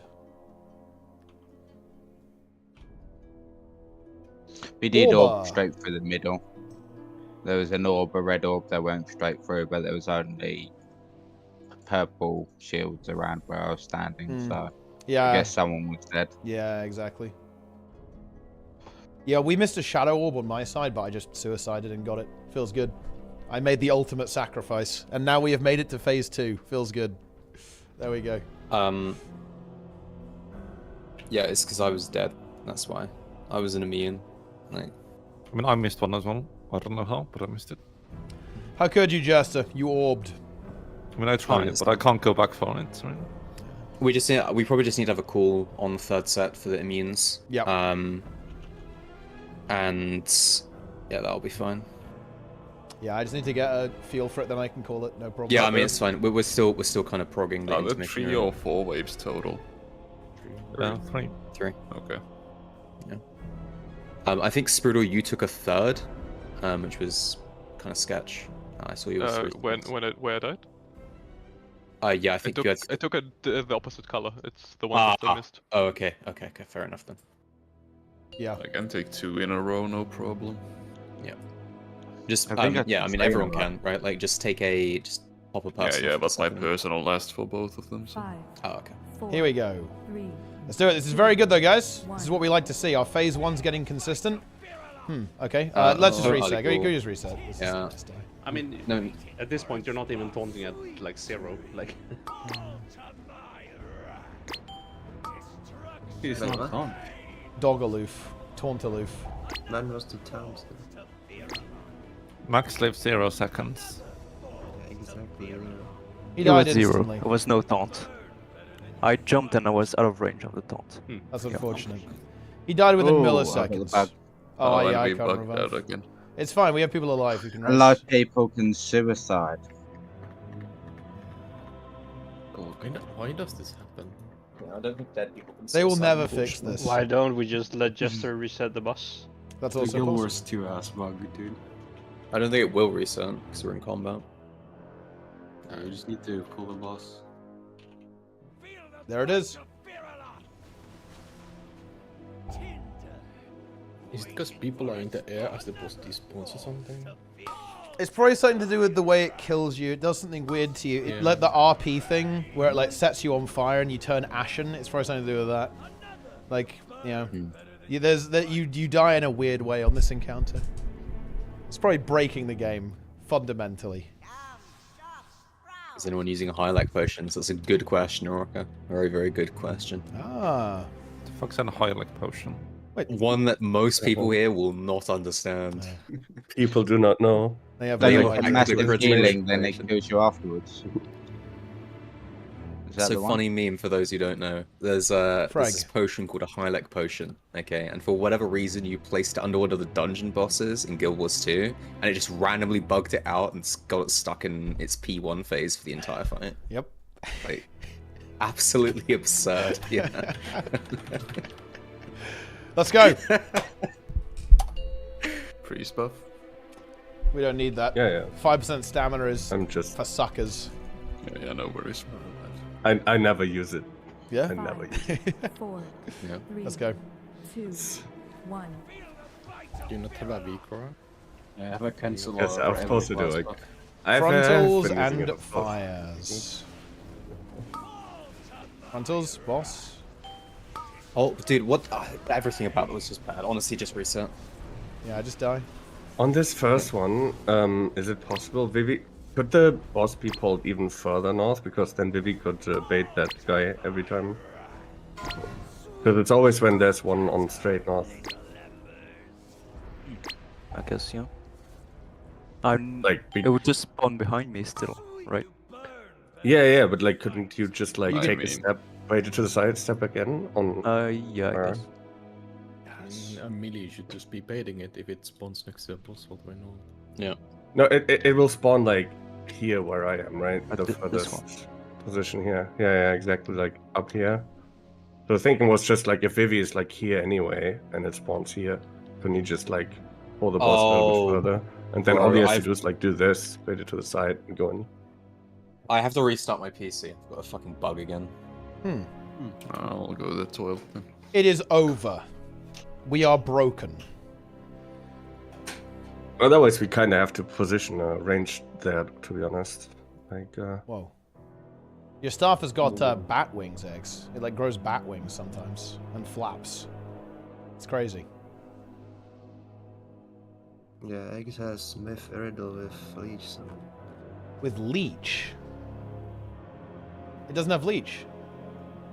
It's not even true. bro, I dropped a Rage Heart with Avoidance from normal Farag, and the guy who dropped it, he sold it to me for 200k. That's kind of that honestly good. Well, Yeah. it's normal though. Oh man, that's. I mean, no, it's still hero good- tier, yeah, right? it's a- That's yeah. avoidance It's still, as well, and it right? has a fucking avoidance. Like, that's on Pretty, par. I that think, is with high the normal. tier. Yeah, that's very high tier for M+. Is that on your monk or have you got it Like- on this guy? Yeah, on my monk. But you know, he could have asked triple that, and it would have been a fair price, right? Like, Yeah. Teapot. I lost a clean 1v1 today. Oh really? To what? I'm not proud of it, but a Crocolisk did win. Wait, what? Wait, what level was the Crocolisk? Like 43 or something. And it just But killed you. Yeah, I pulled that like 900 HP and Oh, okay, at that okay. I was moment gonna I say- knew it's like Yeah, it's not looking good.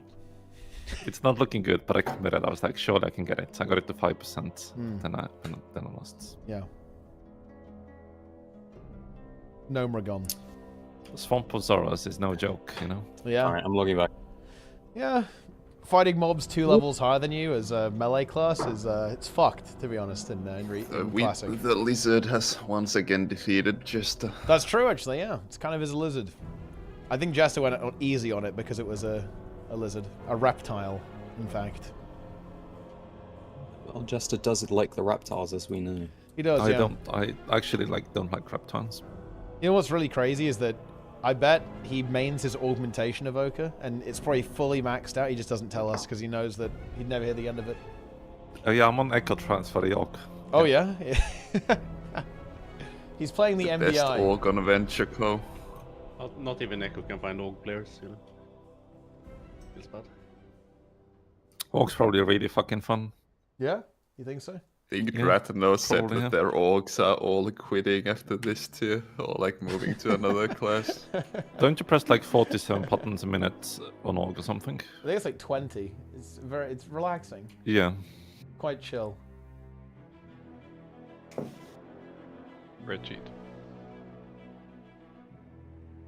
Also check your files and shit. I need to reapply mine, which means you probably do as well. Okay.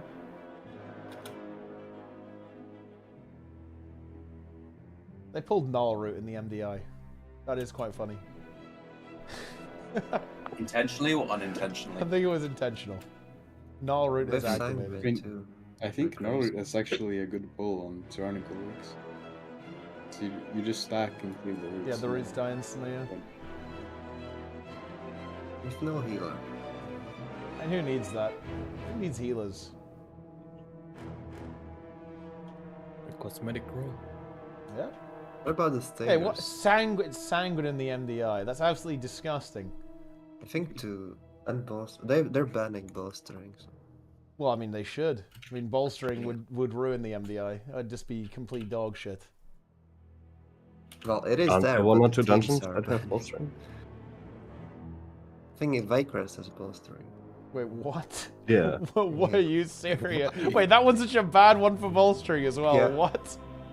Well, Why would everybody's they- banning it, right? Like, Yeah, that's insane. Echo immediately banned it at the beginning. Yeah, oh, it's disgusting. Sanguine can't though you also suck sucks. Like good Sanguine is affixes? such a trash affix for like speed. And at least in EB you can do the water thing, right? Refile and stuff, by the way, please. Consume. Let's go. Let's get back into it. There's no brakes on this hype train. There is not. Let's get fighting to the muse. Oh. What is this ever boom pulled up? This is. I guess they're Where pulling is it it? into the water. Max Fantas, please. If you're on the water, then the Sanguine pulls puddles there at the bottom of the water, and Yeah, they it don't doesn't count count. on the ads. So like, Really fun. Give Max a Ventus tip. Yeah. Trade me. I got one. I have a Vantus for you. Enjoy. There you are. Vantus activate. Right, let's go. Let's get into P2. It is time. We have the post nerf week, or it just does the. Let's get to P0. It just shows the macro anyway. But yeah, we have like the updated version for the thing. Let's go. It just still shows the macro thing for some weird reason.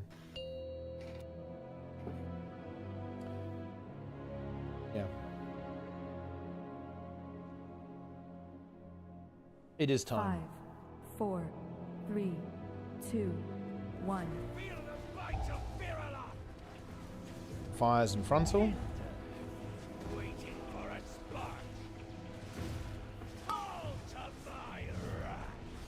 Fires.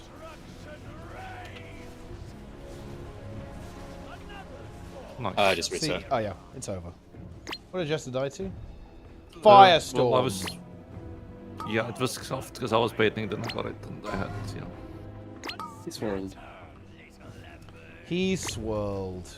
If you jump off, you don't get a repair bill. Oh, nice. Shit. That's value. Save yourself Save the gold. guild some money. Hmm. Oh yeah, you can see it. I think it's like plan. 300 Never at this jumping point. off again. 350 probably. Can we reset up the boss again. instantly, please? Brutal. I wouldn't. You want to see it? Oh. Just see it. Well, We have been it'll cleansed. reset Oh, for us. Oh, it bugged. Maybe we can res. I'll reset it. Don't go close. I'll at least try. Okay. Dark Heart Thicket And Bolstering. if it doesn't work, then there's no difference. Right? you can reset with Shadow Meld as well, right? Can you? I think so. Actual question. I can release now. Oh, it worked.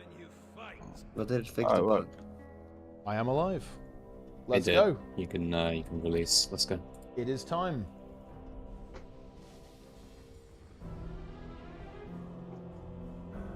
Mm-hmm. Yeah. We're using the liquid pack, right? We got the liquid weak auras, and it is updated. Many It's of you the- had like a bug it's where the your version. keyboard just starts spamming the same letter But endlessly. it still and the only thing it you still can do says is to restart macro your for computer. whatever Yes. reason. I don't know what it is, but I have had it. It's incredibly Yeah. scuffed. Wait, what's the Maybe bug? once.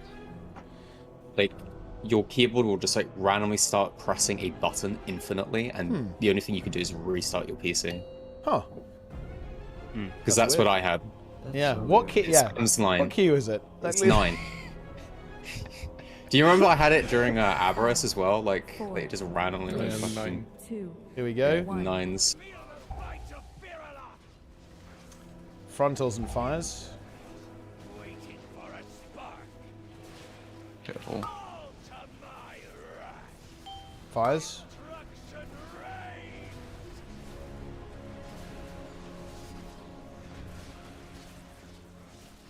Frontals and soaks.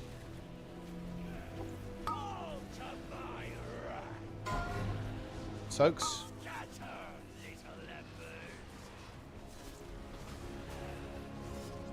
Blaze frontal. We're stacking one.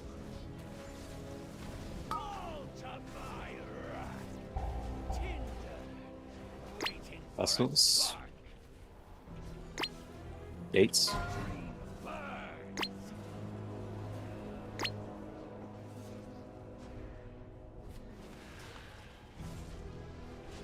Move.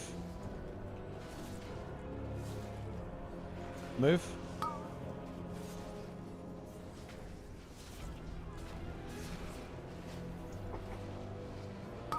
Frontals. Fires. Frontals and soaks.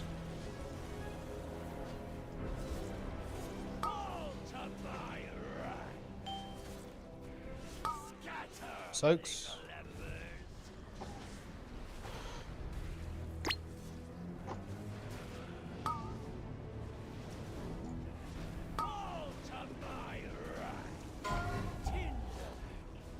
Arsenals.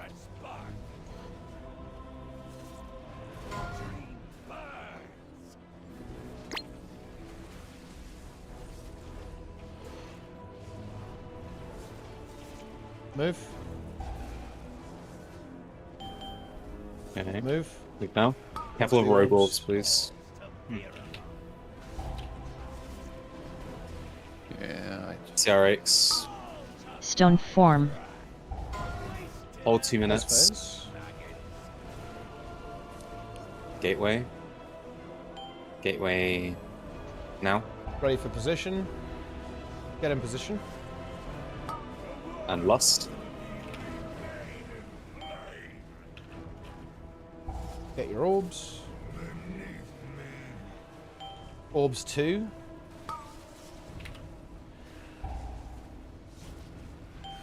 Immunities. I cheated.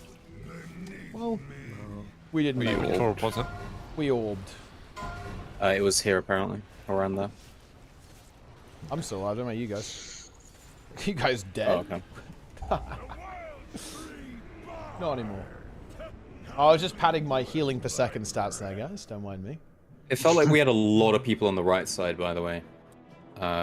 Was that correct? I had no placement, so I just sat in the middle. Okay. I did what the weak aura told me to. Yep. The weak aura played the game for me. I did nothing. Hey Elsa, how you doing, man? It's been a while. Shadow 2 not signed. Yeah, we actually had... We had 2 shadow orbs I mean, right next to was each other. quite Go nice. in. Bless was pretty.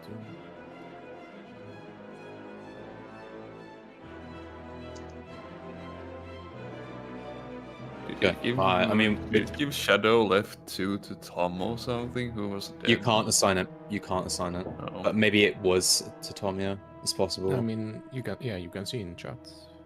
Oh, I don't see it in chat. That's half the issue.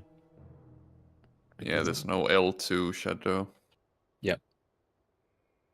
Percent Got it. doesn't spam, I think. Okay. Regardless, it's gonna be a matter of like sending it until we get it. Don't pre-move on the orbs there because that got both Aches and Tom. 5, By the way, 4, 3. very 2, important you don't pre-move. 1. I will actively pre-move to grief as hard as possible. Obviously sounds like Frontals something our range would do. and fires. Fires.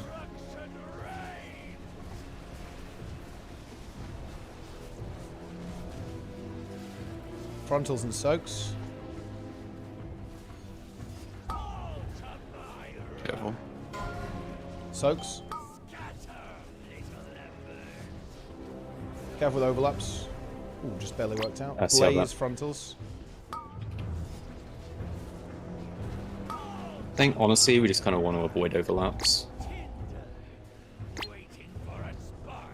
the most part. I just don't think it's necessary to have them.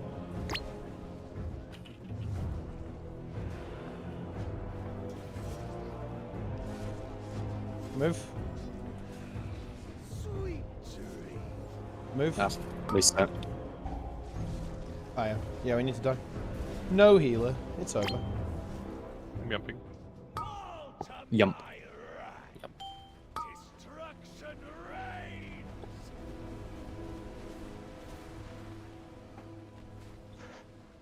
Nice.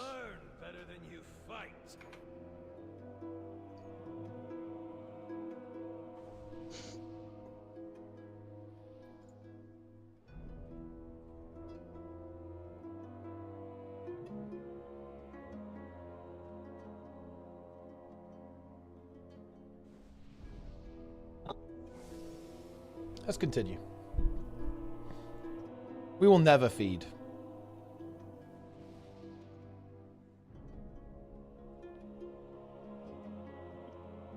All 15. It's time.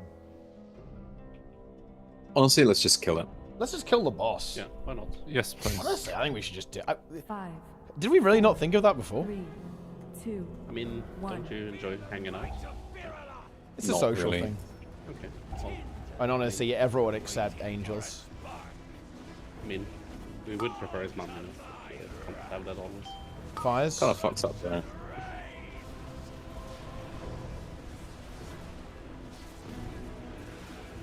Frontals and soaks.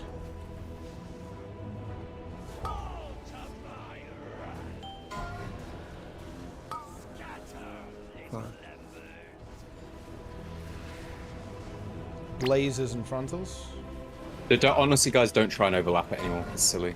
I think it's just worse.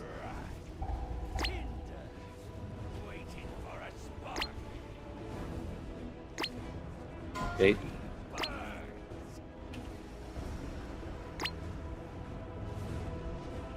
Yeah, I mean, I don't know if it's relevant, but black tanks can double soak, so Move. yeah. If then I mean, yeah, they not can, overlap, but, then like- we can't. Move. Well, that's Well, I mean, we seem to be living no matter what. I'm trying to double soak where I can, but it doesn't seem to be like a big deciding factor. Yeah. that's my thought. Yeah. Not a big deal. Fires.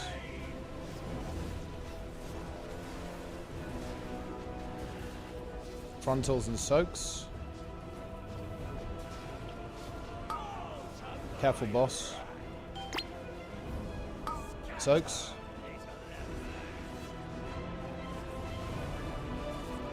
Blaze frontals.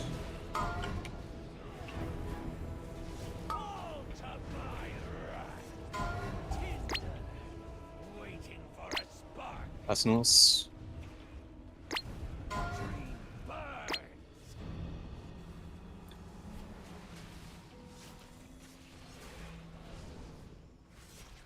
Move. Move.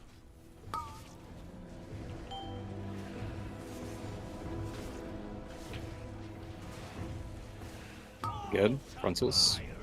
1-3 boss. Fires. And then phase here. Yeah, this is perfect. Phase now. Oh. Oh, I hope that doesn't kill the tree. Oh. That's fine, we can see us. We can get a window, it's fine. Oh, shit. Yeah, don't greed too much there, guys. Positions.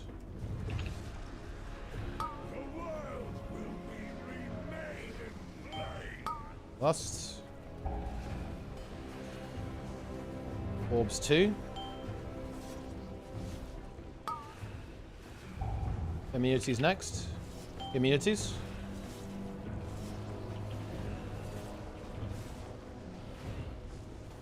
One not purple. Okay, nice.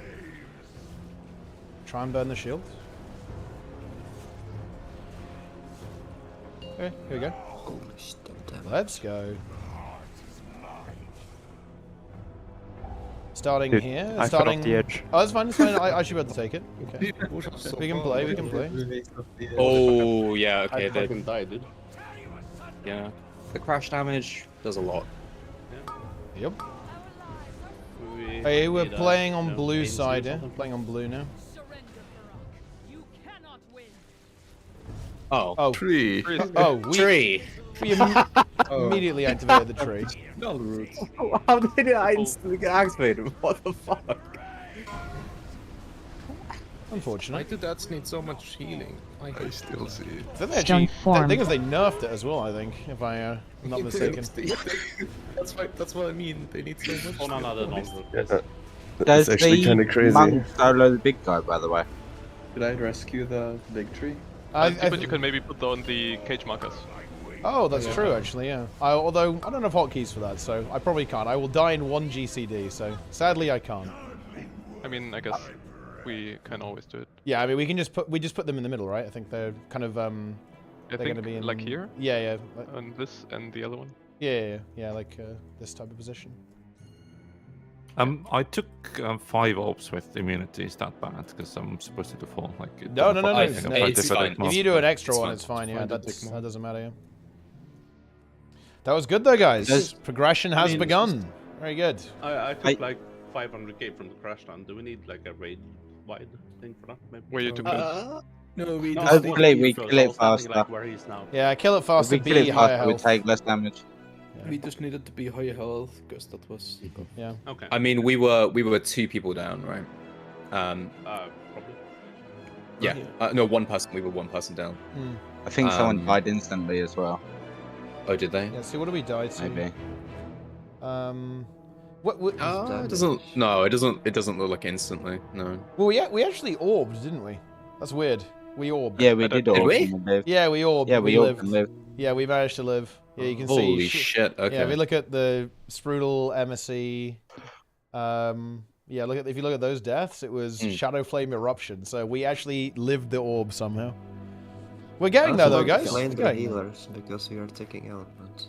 Yeah, no, we can. So I think realistically, part of the reason why part of the reason why we ended up dying there to the flamefall was definitely because we orbed, right? Because I imagine once we orbed, the healers were infinitely behind with no real chance of catching up after There's that. no way we survived an orb, right? We did, yeah. Yeah, we orbed. I had like 15 personals running. And I'm sure It everyone else was did too. probably when everyone had popped the personals and then we just didn't notice the ticking. Yeah, sure. Everyone's like Healers did not- second orb personal, and then one goes in, so we just live anyway. Yeah. Rocker, quiet and heal more.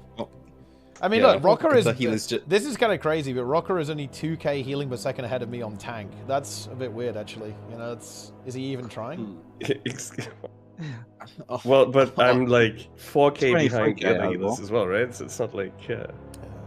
Honestly, could the healers just shut the fuck up and heal more, please? What's going on with Vivi too? Like, Vivi, you're already 63k true. healing per second. I'm 250k, bro. What's up with that? I mean, I don't need to heal more. Yeah.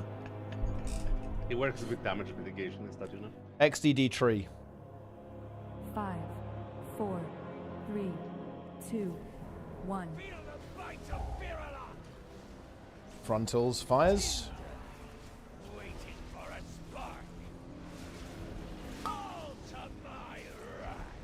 Fires.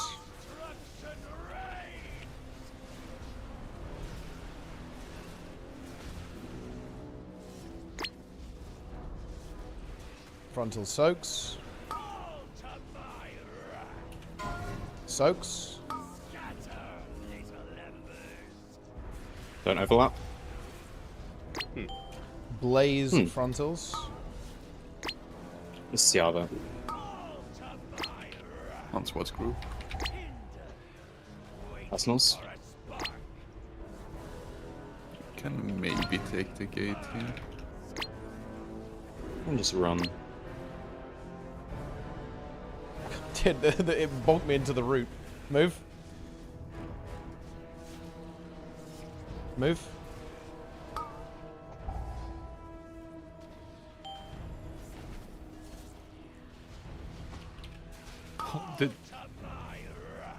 The Fires. ad spawned, but it fell off the edge. That's very funny. Happens actually. quite often. Frontals, soaks. It just fell off. Yeah, and then it just respawned. Yeah, they do Soaks. that and bounce up. Okay. Blaze frontals. Careful, boss. Arsenals. Group up.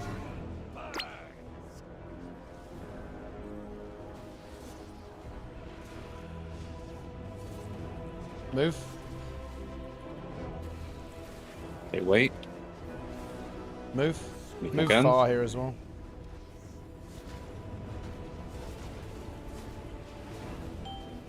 Make sure to save 2 minutes. Frontals, and then fires. Fires. Don't drop it on the roots. Don't die to swirlies. Should be phasing here. We're dead. I think it might let us live. Oh! No. It was 0.1 second. Tragic.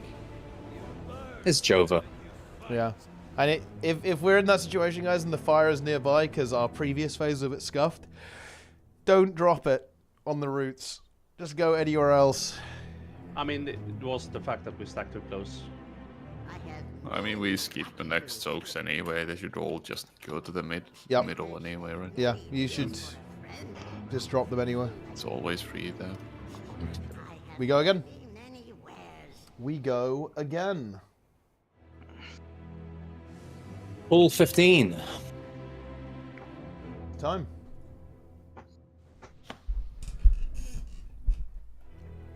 Pull 1. 5, 4, 3, 2, 1.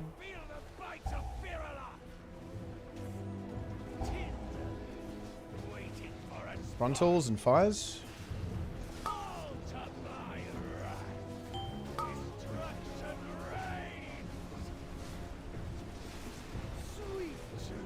See ya. Reset. Yeah, just die. Die. My bad. Die, die, die. It is okay. These things happen. Sometimes we feed. I'm checking the feed list. Number 1, Jester. Yeah, that's crazy, man. I did fuck up once. I did have one first blood, I admit it. Current top feeder is Nixie. Cat. But he's excused because he re-rolled, so it's fine. Yeah.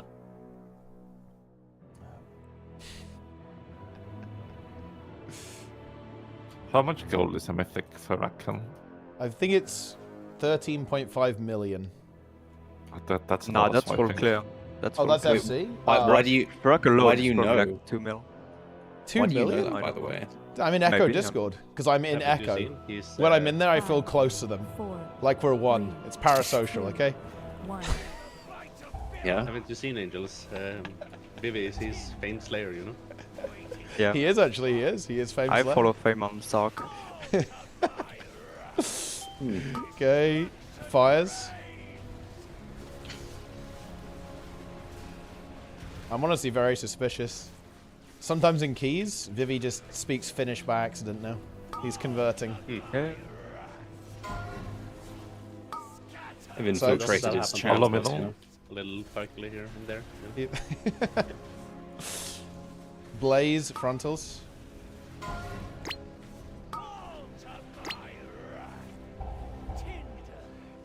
Arsenals. Gates.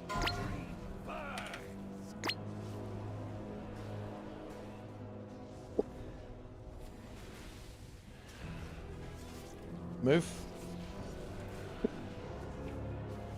Move.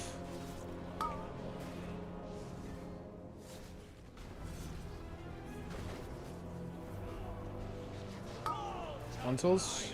Fires. Fires.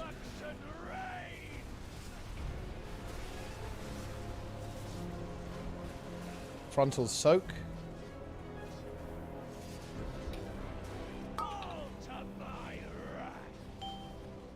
Blaze frontals.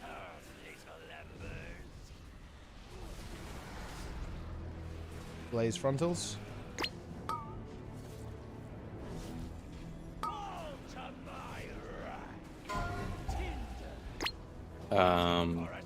In personals and CR.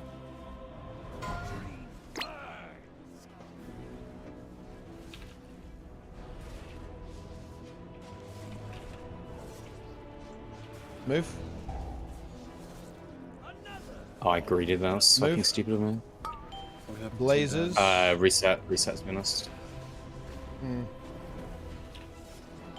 We have 3 down. We die. Yeah. Embrace the frontal. Can I get Hearthstones again, please? Nope. No. Okay, well, I think fuck you. Wow. 10k gold per stone. 10k gold per stone. It's a, And when you interact wow. with it, it instantly gives you 3. So It'd be it's funny. 30k no matter what. It would be pretty funny if you can, you know, you could set a price, and in order to get the Hearthstone, you have to pay. That's like. Did you see that guy who like was the like goblin warlock ratio? What? Because the Did you see- goblins, did you see they that guy love who was- money. Which guy? There was a guy, a VDH tank, who was joining low keys on his like kind of maxed out character, right? And he would join groups when like early in the morning, so no tanks were around, and then he'd say 5k for me to tank. Just like 5k? That's no wait. I'm surprised it's so Yeah. low. That's nothing, right? It's crazy. Yeah, but like you know, like these people were obviously taking him up on it. Yeah, well, I guess it's a good deal. It's good money. Mm-hmm. Here we go. 5, Let's do it. 4, 3, 2, 1. Frontals and fires.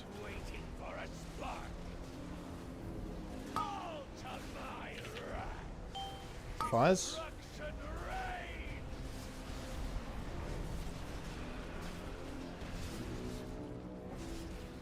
Frontals and soaks.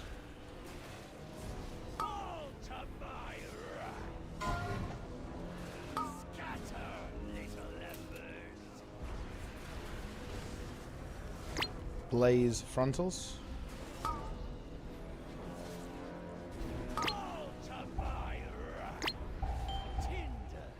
Oh, that was a big hit.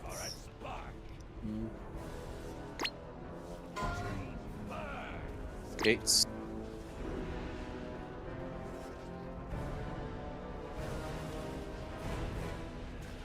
Move.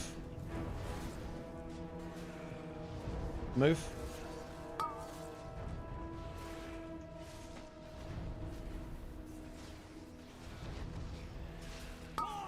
Frontals. Fires.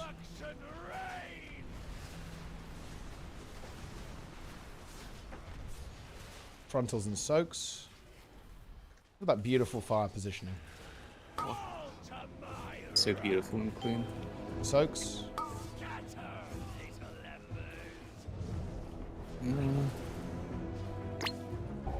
Blaze frontals.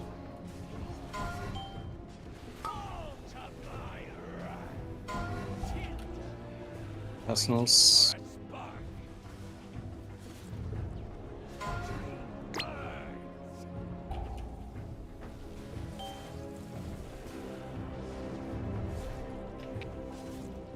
Move. Move. Move. Frontals and fires. Should be phasing during the fires. Frontal.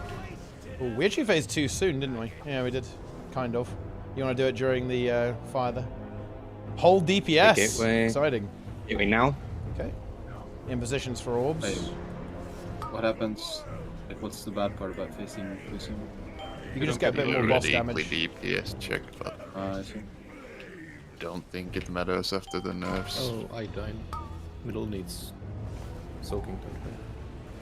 Ready for immunities? Oh, we orbed. We orbed. We orbed!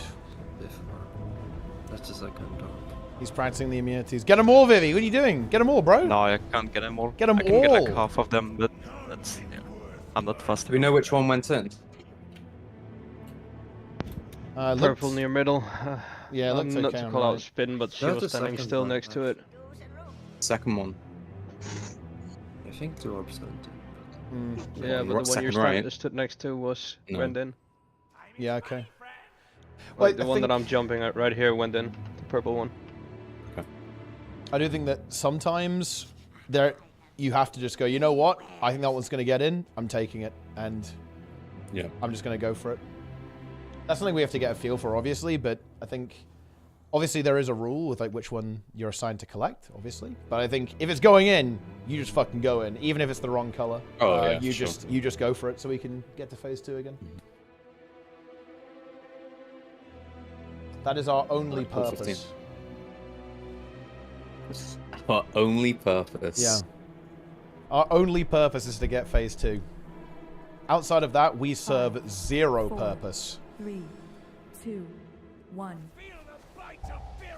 Frontals and fires. Whoa. I'm moving in a lot there, you know. Honestly, I missed probably missed one GCD there.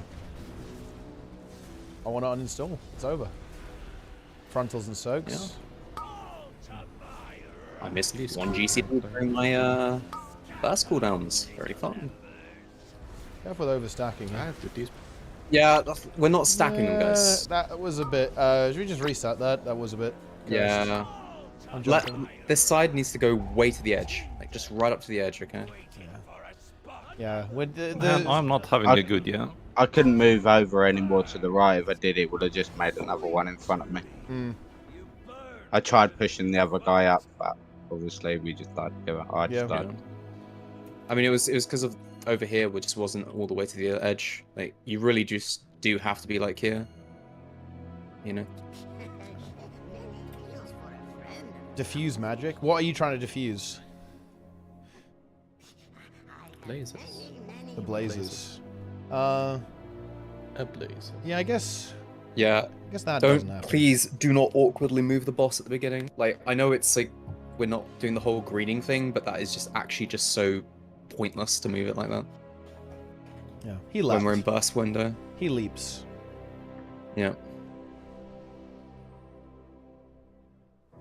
Maybe you just shouldn't miss though, rated.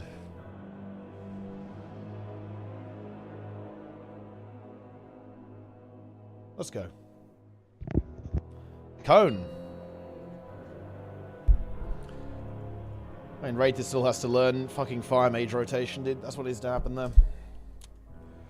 5, 4, 3, 2, 1.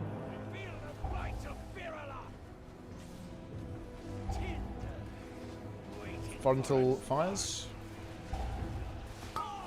One on boss cap. Fires.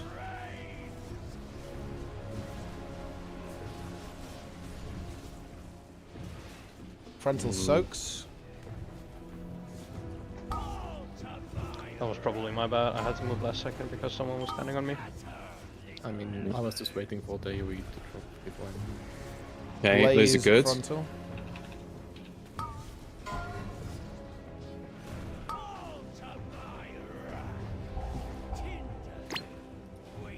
See how that. Kidding. Never mind, someone else did. I lost it. Good luck. Spin, get in the darkness, please. Down here. Move. Move.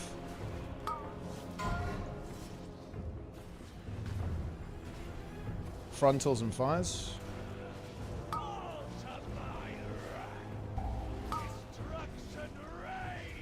Our storms. Frontals and soaks. Yeah, we're kind of over moving a little bit here. Yeah, it's gonna be Yeah, we kind of want to adjust the soaks a bit. soaks. Like one was delayed there. That's quite funny. Yeah, almost blink out of it. Personals. Group up. Okay, here we go.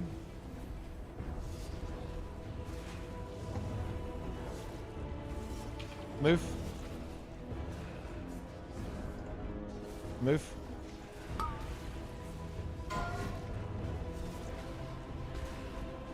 Save CDs.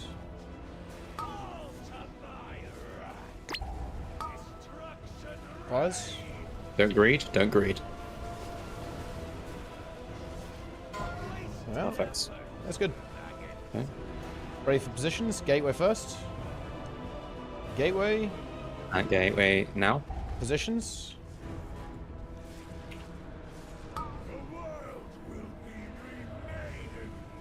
First orbs. Lust. We need to be lusting all day, by the way. Second orbs. Immunities next. Personals. Immunities now. Watch blazes. Oh my god. We got it, we got it, we got it. I think I got it. Yeah. Shield's broken. I sacrificed myself for you boys. Move in, don't get pushed, don't get pushed. Yeah, run into the boss there. I'm time spiraling. Okay, here we go. We did it though, guys. We're through. Let's do it. Viv, you want to be here? Yeah, okay. Yeah, but the push is so strong that I can't make it here. So you need to take Oh, yeah, a pause. I can take the boss. Yeah. Did I Okay. rescue the big tree here? I don't think we have to. Don't think you have to. No. We're playing on Stone form. blue side here. Playing on blue side. First ads incoming. And watch blazes. Okay, here. We've careful got lines, small careful ads moving lines. We should be hacking in the middle. For the cages. Okay, circles. Oh. in. Cages. You need to macro for this, don't you? Yeah. Oh. I'm caged.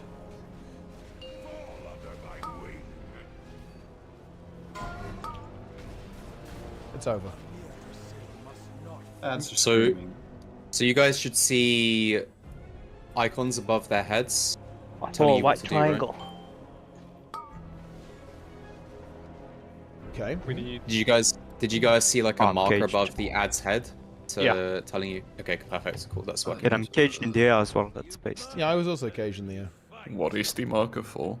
Well, it that one tells was you just... which one you're. Oh yeah, yeah. Go ahead. Idris. The ones above the little ads tells you where you are going to and which one you're knocking. Right. Okay. Well, I. So.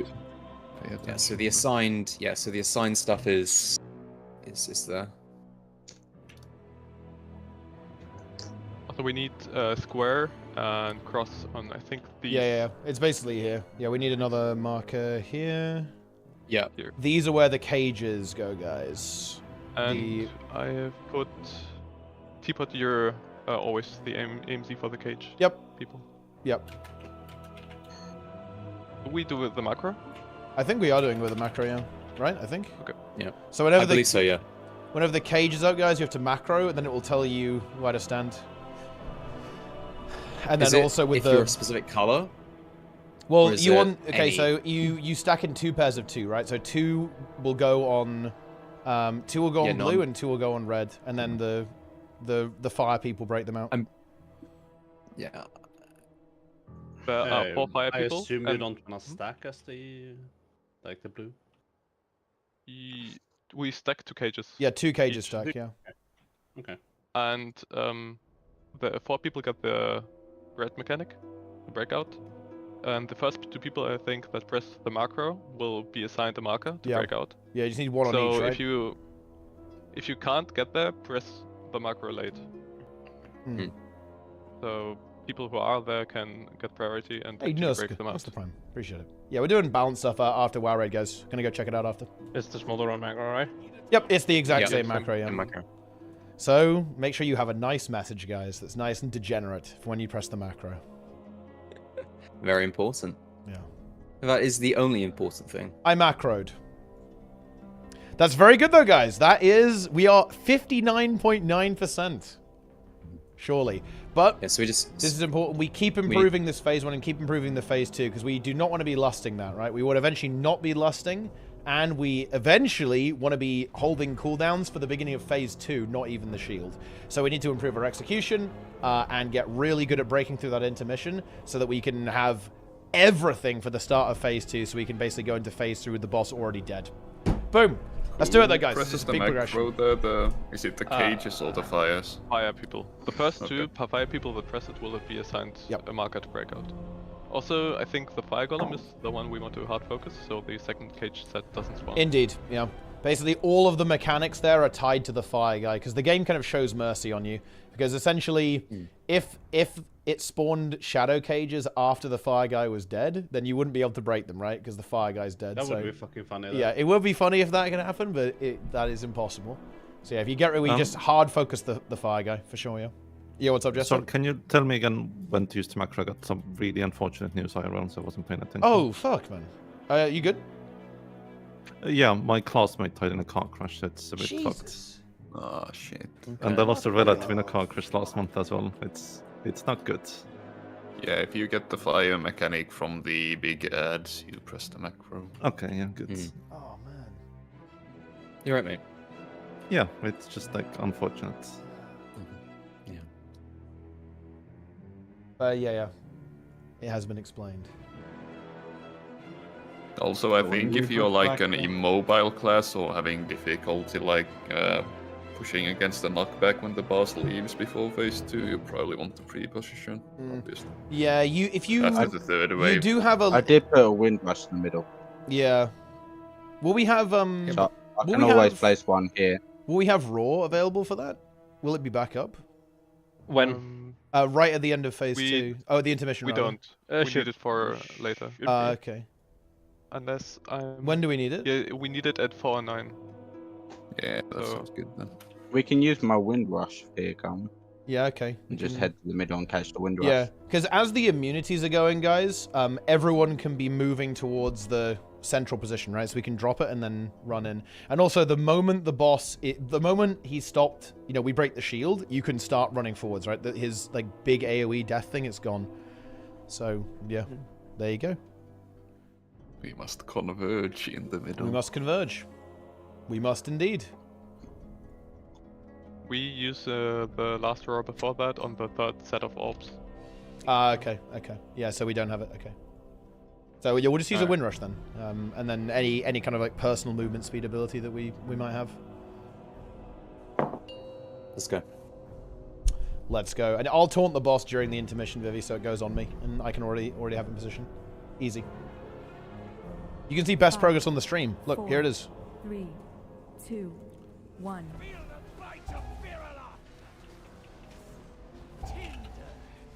I mean, Nico, do you have to go all the way, or frontals? Could you let them come in?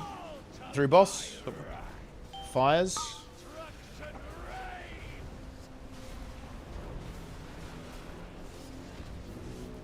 Yeah, that doesn't work being so close. That's my bad. That's my bad. I was touching Frontals and soaks. Soaks. On the middle. Careful with overlaps though. Okay, we'll just barely got away with that. Blaze and frontals.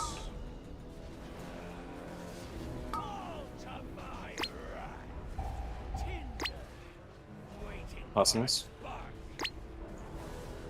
Getting gate.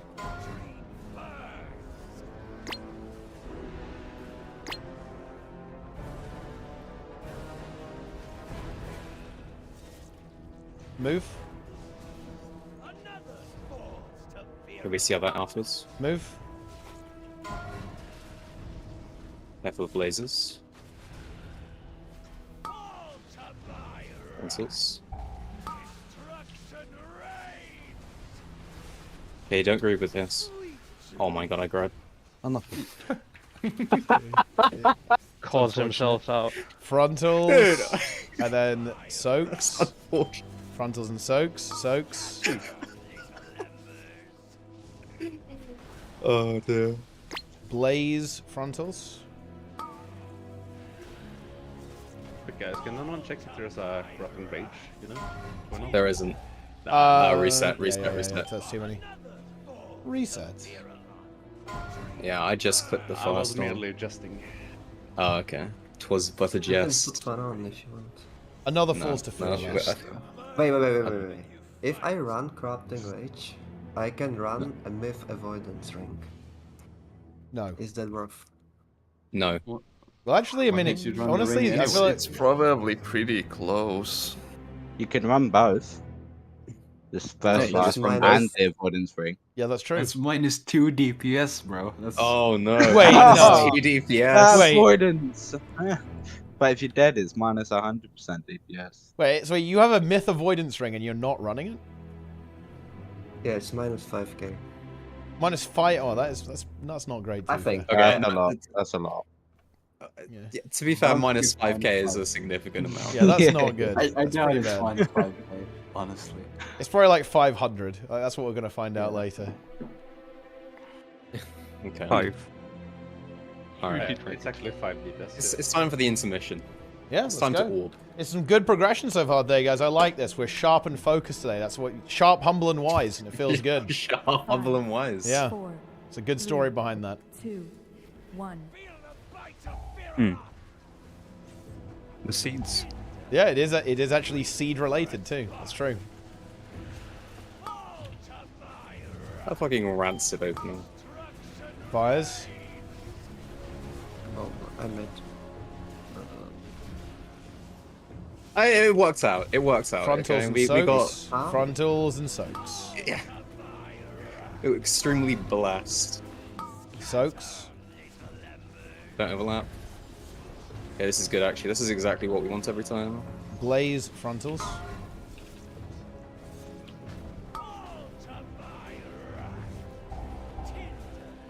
Personals. From gates.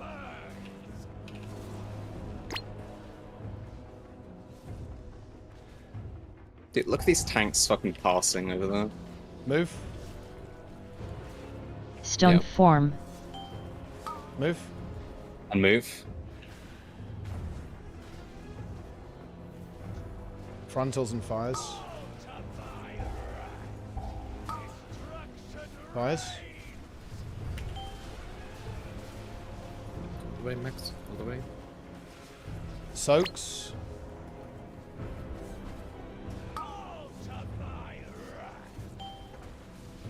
Soaks.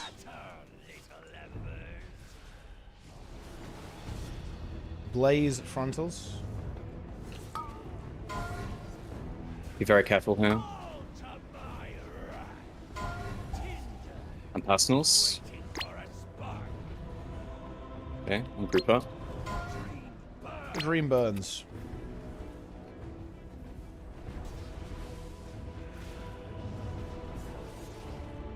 Move. Move. How fast, son?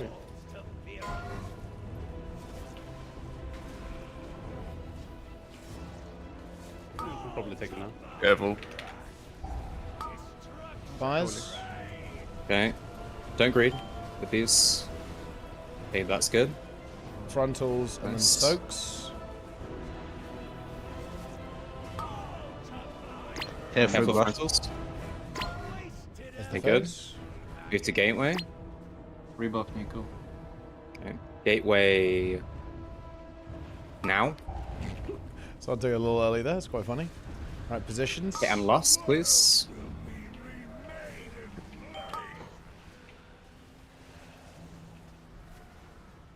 Second set. Second orbs. Personal.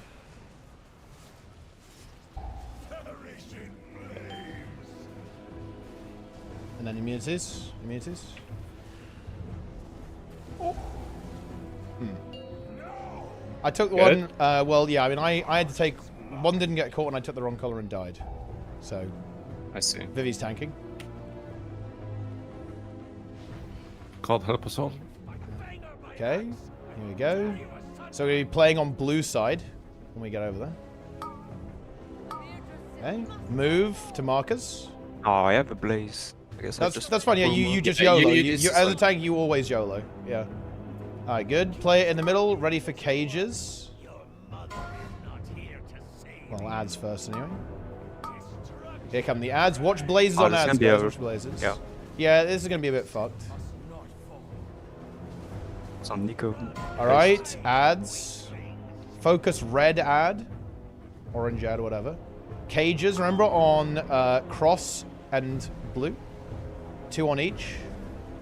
And then cages macro. And then 5 people macro there. Well, we died. Unlucky. It's 4 cages total, right? Correct, yeah. So it's 2 on each. Hey, how early can you see that gate is spawned? It spawns like right after the ad spawn. You have a good amount of time to position. It's like solid 5-6 seconds, I want to say. Hey, how do you know though? What? The cages? That you have a cage. You get like a purple AoE around you, and then you can just run to the spawn. You could get a massive pop-up from Liquid. Yeah. I Yeah, get that that's don't before break. That means you pressed the macro as a third or fourth person. Yep, so you were not assigned. So only the people who pressed it first go and break. Does it matter how many cages are in each spot? 2 on each. Yeah, but does it matter? Yeah, it's the damage. Yeah. And we don't want. Oh, so you actually have 4 seconds. So I don't know. I was out healing that, and I got the gauge. I'm like, what the fuck? Yeah. Also, That's so what gross. NPC IDs did you add to the AoE-CC thing? Because it triggered on the golems, I think. No, it triggered on the ads. One of the ads got converted. As soon as an ad appears, like the Screaming Souls appears in the map, it it will. You may it want will to play mute the it. shotgun sound. You may want to mute it because when it's your turn to stop, it plays the fucking shotgun sound insanely loud. So yeah, you might want to mute it because it is. I mean, I deliberately loud. made it the shotgun sound so that then we could, you know, you guys were forced to interact with the mechanic, you know. Yeah. But I'm not muting it. I mean, we had people dead, but before the cages, I just need more help with that then, I guess. Yeah. Because I couldn't be up there. I'm pretty should sure we most of maybe, the like, healers are healing. I was gonna say, should we like maybe assign who goes to which group, which of the healers, so we don't go with 4 healers to the same stuff, and there's always somebody with the group. I assume monks are really good for single target healing, Yeah, so he's always Monk taking big always, head. Yeah. Monk always does the tree, and it's basically holy, and Yeah, most. I'm pretty sure it's supposed to be holy and both holy paladin and holy. Holy. Yeah, my chain Yeah, heal don't holy mark indeed. past all the ads, so it's kind of gay for Yeah. shaman. Yeah, so I think Dark Angels usually AFKs in the group, and me and Okay. that's small. Yeah. Yeah, perfect. Okay. I was just making sure that we don't have like, because that happened in my first heroic group, right? It was like 4 healers go to the group, nobody's on the players. If I run Ogre, I can run the Avoidance thing, actually. That's crazy. Ah. It's time. I mean, isn't Augury really fucking good for you anyway on single target? No, Frost is... Oh, it's on fire, fine. right? It's fine. Okay. It's Okay. equal, so I'll run it. Oh wow. Okay. Whatever. And it's one less active trinket. I'm not Spin. I'm not gonna lie, man. You do what you want to do. Okay. We're pool 15. He's Volpira. It's He's ready to massive avoid. value. Dude, he has insane avoidance. He has avoidance chest too. He has avoidance legs. What the fuck? And boots. What the fuck? 19.2%. What? What? That's Dude, I have insane. 5%. That's That's actually insane. All right, frontals and fires. And he still dies to not pressing personals in the boss. Can't avoid Fires. choking water, I guess.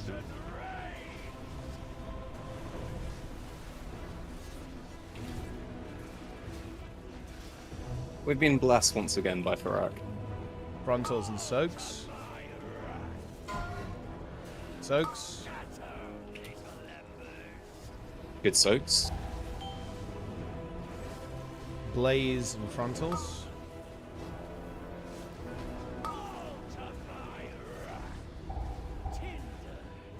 That's When nice. can you just use your defense? Gates.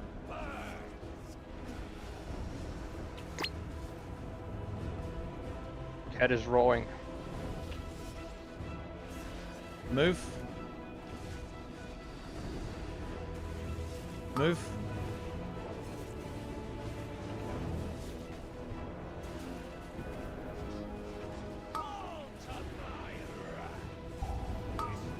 Fires. We're going edge. Frontals and soaks. Fill this area here with these soaks, guys. Bit of an adaptation here. Frontals.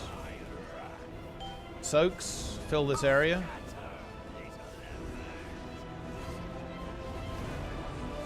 And blaze frontals.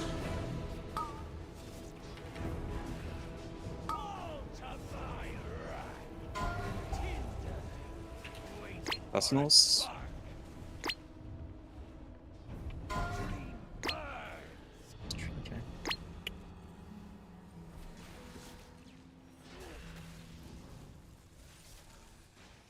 Move. Move.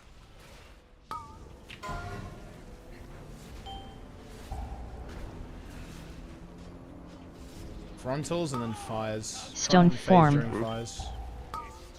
Phase now if we can. Careful. Don't greed. Don't greed. Don't drop stuff on the boss, on the trees rather. Okay, move to gateway position. It's very good, 68%. Very good job, guys. Gates now. Positions.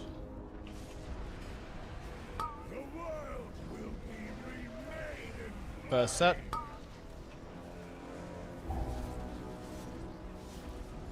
Second set. Immunities next. Personals. Immunity set. think we all. I think Rocco just I think he We went have for CR. a desperation move. I have Yeah, boss. I just Boss is mine. Yeah, I think he just sacrificed. Yeah, that's fine. We CR him. Okay, here we go. Can you use that movement ability earlier? Let's go. Pump. Watch frontal leg as it's going towards the tree. Okay, moving. Watch blazes. Just stay Careful with with blazes. Fucking hell. Yeah.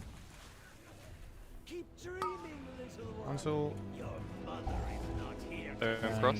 Ready for ads. Oh yeah, we're playing around cross. Blazes are kind of on cross side, guys. Small nuts on the right.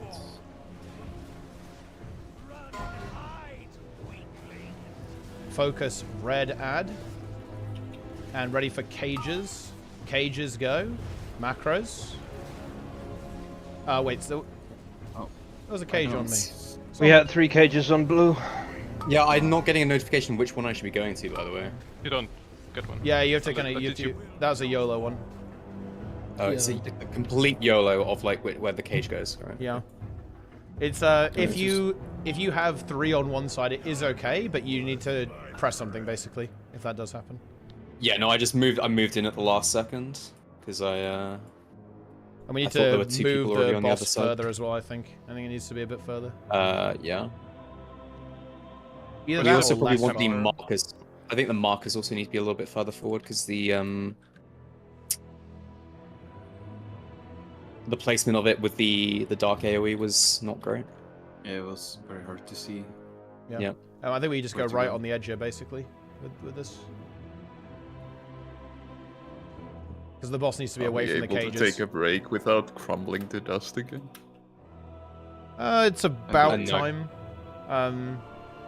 We'll do another pull. Okay, one more, then 10-minute break, and we'll go again. This is very good, though, guys. This is really, really good. Well done, everyone. Well done. This is the kind of focus we need, right? This is the level of focus that we want to have on all of our runs. So well done. So just gonna say the blazes when we're moving up to the markers, we really do not need to you don't need to rush. move if you get a blaze. Yeah, you really don't need to rush. There's no rush at all. The only moving blaze that we want there is the tanks, because the tanks will occasionally have it, and we have to move, so it is what it is. But yeah, everyone else just play very safe. Yeah. Let's regress. Yeah, let's go.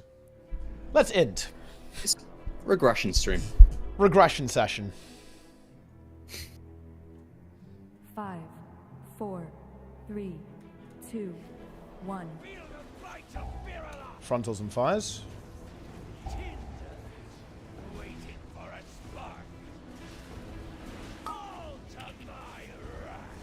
Fires.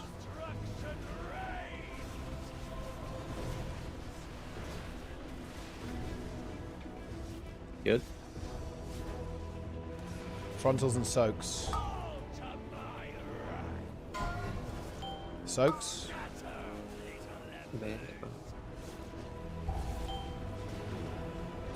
Blazers and frontals.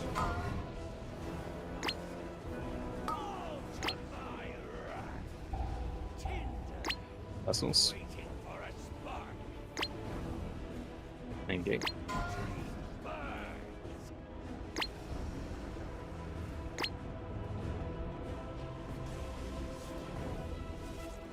Move. Out of my car. Move.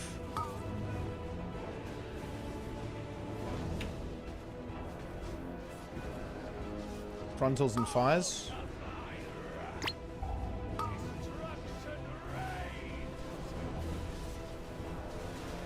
How dead were you there? A little bit dead.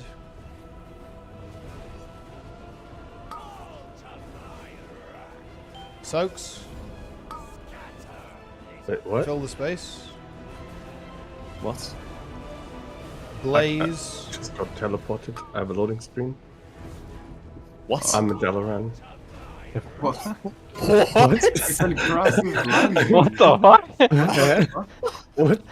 I'm literally in Stone Dalaran. form. What? Imagine if he dead. took Karak with him, we're dead, just killing some random people in Dalaran. We have a mage just kidnapped him. I mean, how would it? Wait, how would he instantly teleport to Dalaran though? Dalaran Hearthstone, I guess. But it's not instant, is it? Is it? You know what? Let's not talk about it. Wait, what? I want to know now. Wait, what happened? Okay. So We have a wait. There is no fucking shot. You hard casted Hearthstone in the middle of Mythic Raid. I don't. There's no way. My symbol of hope is on a very similar keybind to my Dalaran Hearthstone. And it has an equally long channel, right? So I thought I was channeling Symbol of Hope, but I was channeling a fucking Dalaran Hearthstone. Just one question: why do you have fucking Dalaran Hearthstone? Like, honestly, that's kind of basically as a keybind for that. To be honest, that's quite base. Because it doesn't share a cooldown with a normal Hearthstone, and you can use it like when the other one is on There's cooldown. no fucking way. How is this happening? How often do you use That's pretty epic, to be honest. That is pretty epic. Honestly, I actually haven't used it in a while, but when I was worst like, part comes to I worst, you used even it had quite the a lot. fucking thing. Oh. That's a guild first. Good job. All right. You guys go. We were for taking it. a What's break wrong with anyway, this? right? So Yeah. He needs to make his way fucking back. You know? Jesus Christ. Yeah. Okay. Okay. So take a quick break then. 10-minute break. Let's get back and get some even more progress in, guys. This is very, very good stuff. 10 minutes. Exactly. If you're even a second late, you're fucking kicked. Alright, okay. See you then. Oh. Alright, what we got, Guess guys? I'm just gonna go AFK Let me for check now. out this Guild Wars 2 stream. Yeah. That would be the guild standard at this stage. Balance preview. Yeah. Oh! I mean, if I'm getting kicked for being late, hell. Look at this, guys. World vs. Yeah, they're gonna nerf Mesmer in World vs. World. Power Mirage. Whoa! Reduce the field from 5 to 2 in World vs. World. Number of pulses from 6 to 3 in World vs. World. Whoa! Holy shit! Okay. Wait, what? Wait, why can't I hear anything? Oh, I muted the tab. We're basically reducing the pulses. The skill is incredibly strong, especially in World versus World. It boom rips and Condi clears, which is exactly what you want it to do. That is demolition. Yeah, they're just so nerfing it support needs to chrono be, really hard. You know, an Honestly, appropriate makes power level, sense. for utility skill. Mantra of Concentration was similarly pretty insanely strong. Yep, true. Basically got all the stab you wanted from it. Power Mirage in so PvE. we're nerfing it in different ways, and then you're going to see later that we're adding the stab back in another place. And then, you know, the last note here is kind of part of a dueling vamp up we're doing for the trait line. In the competitive modes, some traits in dueling were just pretty archaic, and so we're bringing them back. Yeah, Desperate Doiko sucks. What a trait That was a should very be lame in ability. Again, Vigor when you evade. That's very strong, actually. Very cool. And some more Mesmer project notes, excuse me. Yeah, these are the other trait changes. Master Fencer, this one's kind of important because a while ago... Man, they're we made hitting this World AoE, vs. World Mesmer and it was a hard. stealth nerf to it in competitive modes because it used to be full Fury uptime and then it went to 50%. And now we're making it basically still 100% for the player itself. So reverting that nerf that wasn't ever intended to be a nerf. But then you can see the rest is basically more support Mesmer nerfs for War v World. Master Fencer means you're going to give permanent self-fury with that. Temporal Enchanter is no longer going to increase Glamour durations, and Sympathetic Visage is That's going big to for, be obviously, for personal Veil, only. We felt of course. that there was a lot of powerful traits in that tier, and it didn't need the option for more Condi Cleanse here. Okay, fair enough. Moving on to the specific elite specs. We got Chrono, Mirage, Virtuoso notes. Wow, Yep, Well of this is Precog's where it gets insane. a bit more interesting. Holy shit. Well of Precog, this is where I was talking about the stab went back. That's a So we're beast putting mode stab skill. on this skill at the beginning to still let Mesmers have good stab access, but they need to commit more. They need to commit another utility slot to it. Yeah, okay. So they're just having one that does everything. And then going on, Power Mirage was a build that never really existed in PvE, and so why not? So we're buffing a lot of the power-based ambush skills to do, you know, pretty good damage, as well as a rework to Dune Cloak.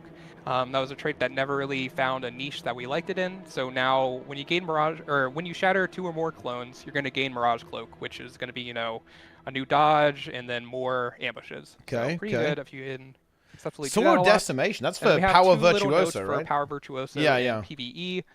Sword of Decimation is now going to apply That's actually nice because Infinite Forge. Yeah, that's good because you just take the bleed one. That's actually really good for Power Vert. Decimation. Those are really good for Power Vert, by the way. Was not infinite. It was actually kind of bad. Yeah. Blades compared to the other options. So now, That's really good. 5 or more blades, it will refund 2 blades. Because blade generation was a bit shitty on still not infinite, but on Power Vert. We talked about making it infinite, but then we decided that might be a bad idea. True. Yeah. That would be too much. It took a while for us to settle on 2. We knew it was a number. Man, Mirage Thrust being the thing for Power Mirage, that's annoying. Because that's like the leap skill, it's force motion, that's a bit adjustments. But, I mean, I guess it's going to do a lot of damage now. 3.0 power scale is crazy. We adjusted a few things with it as well. A couple of targeted, changes in. And you'll be able to Giga spam it because of June Cloak as well. Are we thinking that this is going to be putting Chrono in a place that we want to see now that we've kind of, toned it down a little bit for a couple patches? Is it still kind of, there's a few more things we're potentially looking at if it still remains too strong? Is there sort of a goal in mind with Chrono, when it comes to that support build?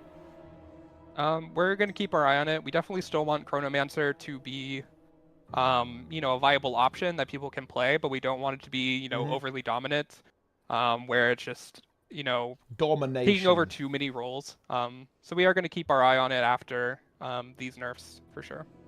Sounds good. Okay. That will wrap Necro. Up our pink class. Oh no, they're not doing Power Harb, are they? There's no shot. Talking about Necromancer, had a little bit of a hint at potentially one of the. Yeah, support Scourge is kind of scuffed in World vs. World, and this makes sense. We'll be looking at some support Scourge adjustments in World vs. World, as well as Harbinger improvements in PvE for Necromancer. Cal, Signets, I know you love them. So why don't you talk about? We also have a bunch of random changes to like one-off skills. Oh, interesting. I don't like that. I feel like we're losing flavor on Plague Signet. The passive, so that is a damage reduction instead of the transfer conditions, just because it might make it a bit more. Transfer conditions very thematic because you then transfer them out with the Plague Signet itself. But it ended up too often that you would just kind of grief yourself or troll yourself. That is by true. Pulling a condition that you didn't want, and it made it really difficult to justify using the skill a lot of the time. So the Connie damage reduction is kind of a. To be honest, it was really strong in PvP though, when the game was less power corrupt, and when you had the Signet trait that corrupted stuff, right? And it should just have a lot better gameplay. So hopefully that we'll see a bit more Plague Signet because it is like lifesteal from enemies they strike. That's cool. That's very cool, by the way, for power necro in PvP. Like any power necro uses that trait because you use Signet of Spike to like nuke people with it. There's a slight bump up to this trait again. Adding some lifesteal to all the Signet triggers, so it's going to do the Boon Rip, and it's going to give you a little bit of lifesteal as well. And then cooldown reduction to Well of Power, because it's very lame skill, again, fair. Skill that doesn't get a ton of play, so -5 seconds, pretty standard. Oh yeah, just standard nerfs. 30 seconds Well of Power might be good skill, so holy shit, dude! They're like, we can't even balance this. Just delete it from PvP and World vs. World. I like that shit. Just fucking remove it. Desert Empowerment, granting vigor instead of alacrity, as Taylor said. Just straight up remove it from the game, bro. The alacrity applications on many professions. Okay. For competitive modes. And then, we see some barrier reductions or cooldown increases to skills that grant barrier. Yep. Nothing too crazy, honestly. Absolutely. All right, Harbinger. As the title slide that's said, huge. Some buffs to Power Harb. We kind of have a sense of where Hang swords on. are going to land. Protection on Elixir, and you can share it. Live yet, and we may need to adjust. It's a big trait commitment for that, though, to be fair. Swords. We do think that Power Harb could probably use a little bit of a bump. Yeah, Power Harb so sucks. Those notes here, and then Vials, a trait that kind of didn't really land well with the removal of the cooldown reduction because it's a pile of vulnerability. It sucked. Now it's going to grant protection instead, and that is a shareable protection with Twisted Medicine. So it should make the trait a little bit more exciting. Yeah. If you are not interested in a damage bonus in that slot. That means that you can base. Oh, it's a pretty big damage hit, to be honest. Moving on to Ranger, everyone's favorite green class. We've got some Druid adjustments for the. Yeah, you take a big hit on your damage output, but you could justify it if you need to give protection for whatever reason. You can go for a slightly less glass canny Harbinger and give Fury, quickness, might, and prot. For no That's, particular reason. I don't know why. You could take that sometimes. Yeah, actually, this is interesting. The last time we had you talk about Ranger, there was a lot of pet notes. We're going to see pet notes here, Taylor? I don't think so. Oh, okay. Not yet. Is it disappointing for you? Maybe a bit. I didn't have enough time. 2 minutes on break, guys. But what's not disappointing is Hammer, best weapon, Yeah. What we're seeing here is we're kind of bridging the gap between Untamed the damage buffs between or hammer the buffs. non-unleashed, leashed, brown, whatever you want to call them versions. Okay. To be closer to what their unleashed versions are, but still Blood not boing. as much damage. Because we felt that they Yeah, we'll had a watch the decent whole amount of thing after the utility, but raid, they guys, still yeah. weren't worth using because they just didn't do enough damage. And so we're bringing up the damage on a lot of those that we felt were lower, as well as reducing the cast time on the second part of Overbearing Smash, the 3. And then Thump is getting a radius increase to be closer to what other, similar skills like Earthshaker and the Ellie Hammer 5 are. And then lastly, Unleash Thump is going to give a greater number of boons to the first enemy struck, kind of similarly to, Elementalist Hammer or Fire 5, where it gives, a decent amount of boons on the first hit and then less for every subsequent hit. Okay. All right. Beyond some more core ranger adjustments. Ooh. Yep, these are the Wilderness Survival changes as well. Honestly, as that's Healing kind of Spring. nice Healing Spring in is PvE seeing too, a actually. reduction in its duration by half. Yeah, but it we're pulses also twice as reducing the fast. interval. It pulses from 2 to 1, so it's the same Mm. amount of pulses, just for less. Yeah. Having a water field out for 10 seconds is kind of crazy. And 5 seconds, but you do it once every second. It's nice in consistent PvE, to be and honest. easy for people. Like, that's But very we're fast also cleanse reducing the now. amount of conditions cleansed from 2 to 1 in War vs. World and PvP. The amount of cleanse that came out from the skill was just kind of insane. 10 conditions, 24-second cooldown. It was a lot. Now it's 5, which is still a lot, but half. Wait, refined toxins? They're just like deleting the. Wait, yeah. what? Isn't that just And like then deleting back to the Wilderness Survival, condi damage trait? we kind of, similarly to Inventions, we want to see this be kind of a bruiser trait line, like Defense on Warrior, but there just weren't any good traits for if you were like a Power Bruiser, so we're kind of trying to add them. Oh, no, this is Refined like the. Toxins No, it's getting not the a poison rework trait. to This is now like have the. incoming strike yeah, damage, yeah, I know the one. Now. Reduce an outgoing I strike thought I was damage thinking the wrong increased. trait. And then Empathic Bond was a trait that was just kind of redundant in the Grandmaster tier. It's a Condi Cleanse trait that competed with Wilderness Survival or Wilderness Knowledge. I It was want- also I cleansed. want- So we're moving it to the Master tier, changing how it cleanses. So it's going to be a different cleanse option. In Steal that health tier. from If you enemies wanna when take you that pet to a different disable them. Grandmaster. Oh yes, they're Speaking of really which, reworking it a bit we're then, adding a with, new one with survival then. Carnivore. It's basically Lightning Rod, but instead of weakness and you can crit, it's lifesteal. So healing and consistent damage, which Okay. hopefully help out those brawler builds that want to play like Yeah, Hammer yeah, yeah. or the new Maces on. Yeah, like, they're side setting up for nodes Mace or here for sure. This is like skirmishes. the I think Mace it's trait insane. line. Yeah, that's what they're setting up for here. Especially the refined toxins one, so you can be really tanky with it. I don't know. Honestly, I don't know if this should be the name, because what if you're fighting a Sylvari or a Mordrum? It's just not going to proc. Doesn't work. Yep. Be special case. That. Maybe Omnivore is better. Okay, we could potentially see a trait name by release. Let us know what you think.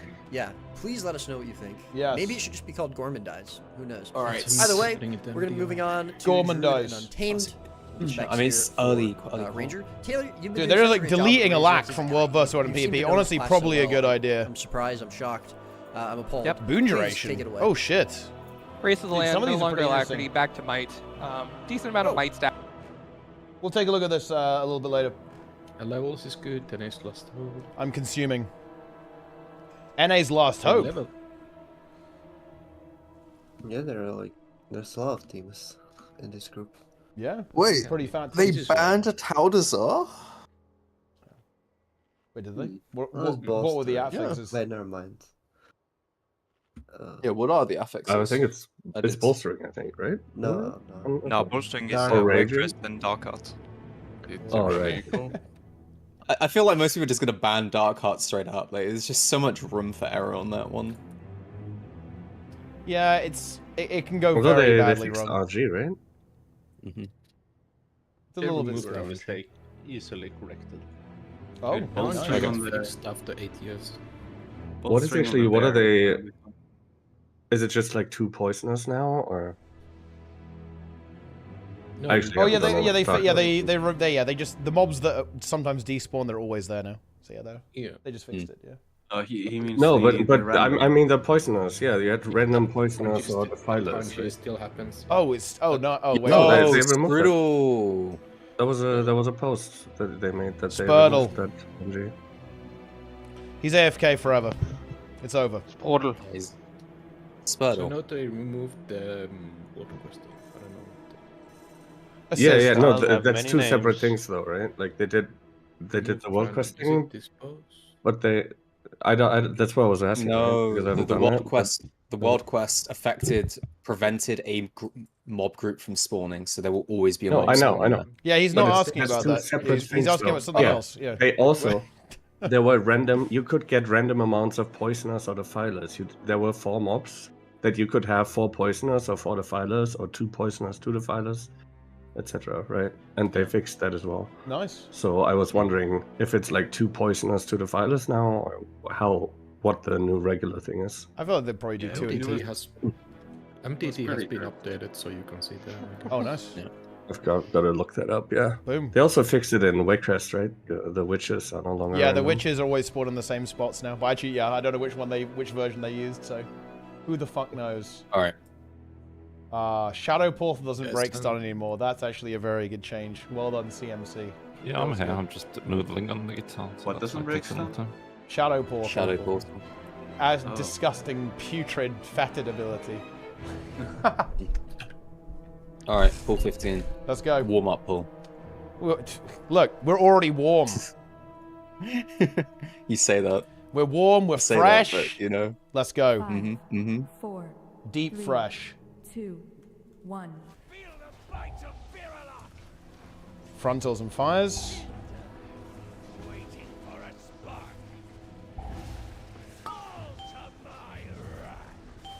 Fires.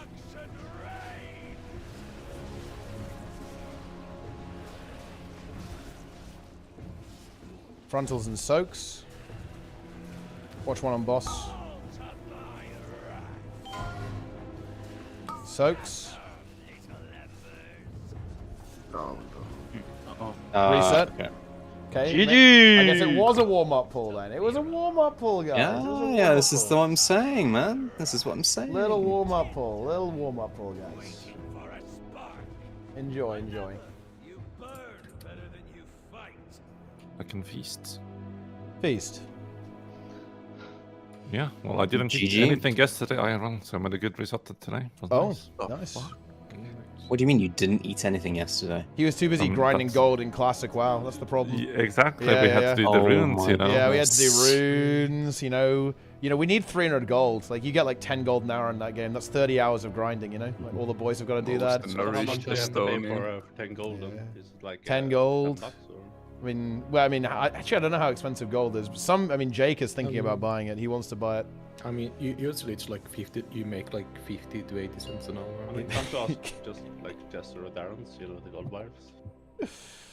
Well, I've never bought gold. Jester wouldn't buy gold. Darren's will buy gold, though. And Jake will buy gold. 4, 3. And Dranet bought gold. 1.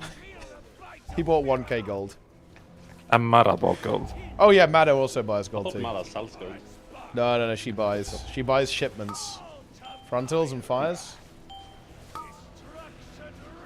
Fires.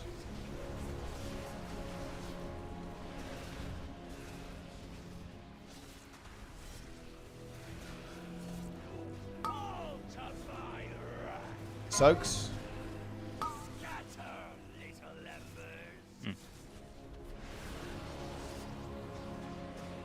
Blaze frontals.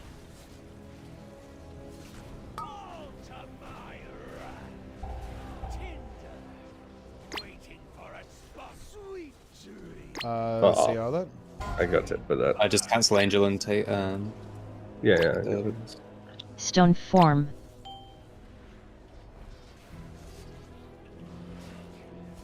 Move.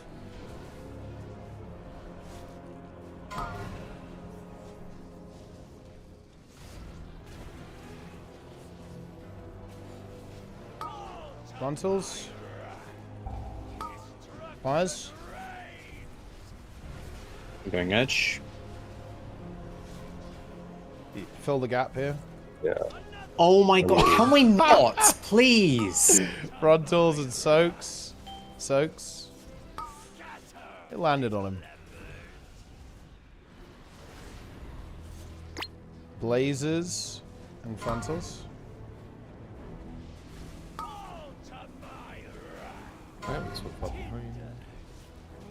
Because Rocker was dead for like 2 ticks, 2 procs. Yeah, we missed a lot of dispels, unfortunately. I bought. Go. Move.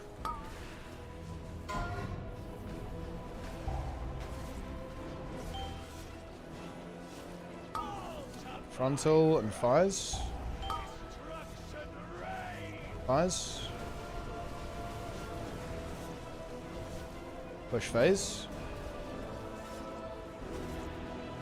Frontals and soaks. No soaks. Do we have anyone else with immunity who can back up for angels? Also, right 2 needs to back up. Fuck. Right 2 is back up. 1. Where to dock? Orb set 2. Oh, we orbed personals. And then next set is immunities. Immunities. Well, I'm dead. It's a YOLO orb situation then. Oh, never mind. I could not get them. That's okay though. It was obviously a little messy early on.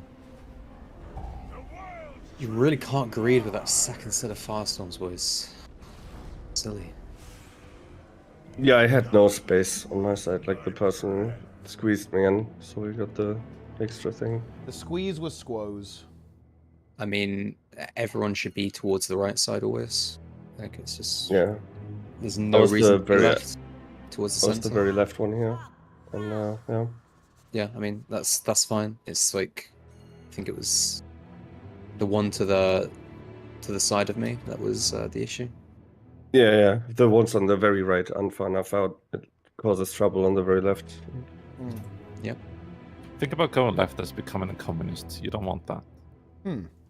I'm always baiting frontals like around there, and then I have to run in just in case I get one, so I can't really reactively go towards the edge after that. But I mean that's why melees should always go right. Like the issue is less the issue is less like the positioning, because the positioning overall is fine. It's just like you need to be more to the right, like always, because otherwise we just get a random extra one, and like as you saw, it just fucking griefed me. Like I had no time to react to that.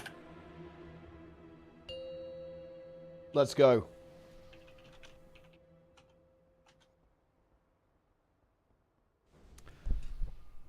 Here we go. 5, 4, 3, 2, 1. That was like pull on 2 right there. Frontals and fire. Frontals, watch boss. Fires.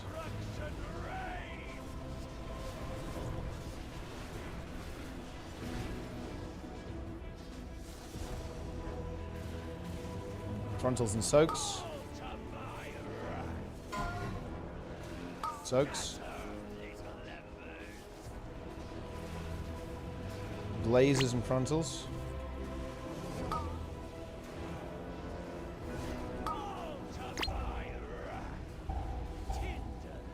That's nice. Gates.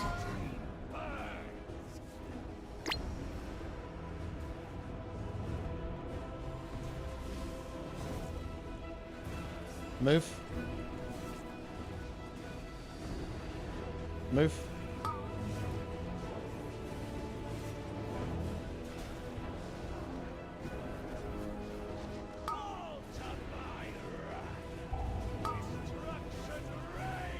Fires.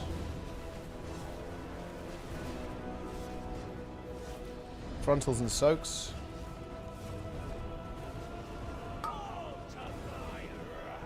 The boss. Soaks. Go deep. You should have Blaze moved and frontals.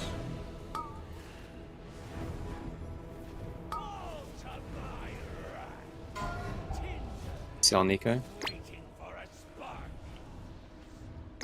Group up and heal.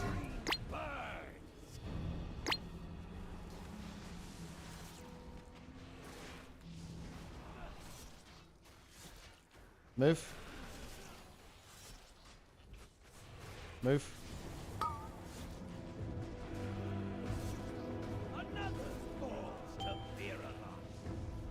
Frontals and fire.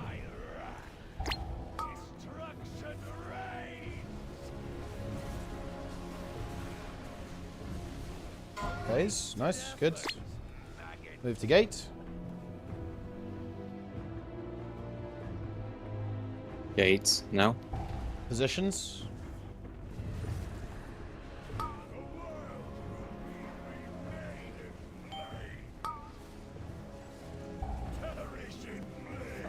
Stupid. Second set. Personals. Third set. Immunities.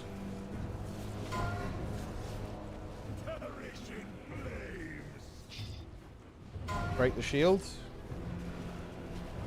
I think we... What did we die to here? Did we just... Did we orb or did we just die? Yeah, we did. Ah, okay, we We orbed. orbed. Do you know where we orbed? Yeah, we did orb, yeah. Shadow Flame... Guys, please say if you missed your orb. I accidentally took a flame orb when I was shadow. Oh, left 2 was missing. One health Yeah, I think stun, that please. Wait, you were left 2, did you say? I was left 2 shadow, yeah. I didn't see any shadows going on the left though. I was Well, right yeah, but beside him. I still inted. I orbed. I think we're getting a lot of backups on the right side. Maybe 1 or 2 of you go left, right? Because like there's an awful lot of people on the right side always. I've been doing 2 to 3 orbs on the left every time as well. I'm not sure if I'm actually supposed to, but I've been taking them. I mean, you should be doing 2 orbs. That's it. For sure. Yeah, okay, good. Last time somebody said like that was just supposed to be a backup or something. Sorry. Should I trust the immunities on the last one? Because they don't have to get quite close, right? I would semi-trust them. If you're gonna die if you take a third orb, right? So unless you press a really big personal, so you have to kind of trust them. We have to trust them, I think. Okay. Ice cold. Unless it's an emergency. I will not fuck up my immunity. I believe in Jester's ability to collect the orbs. He is the orb master, serious orbster. Back right has been pretty consistent. On Oh yeah, dude. Right side is just. I mean, we're insane, honestly. Yeah. We're absolutely insane. We never it's let the orbs through.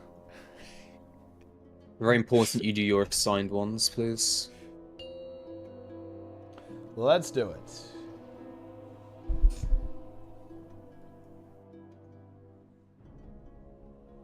Five, 4, 3, 2, 1. Feel the bite of Virula!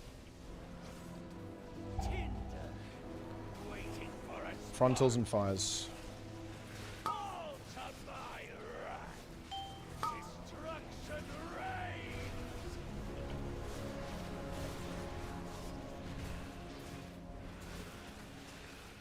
Frontals See how and that soaks. instantly, please. All to my wrath. Scatter, little embers. Blaze frontals.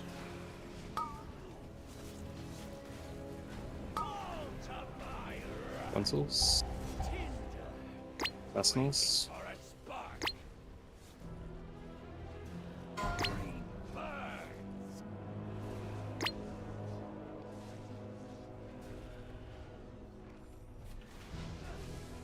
Move.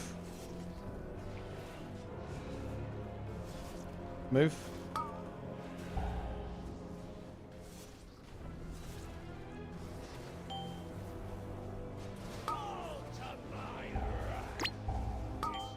Fires.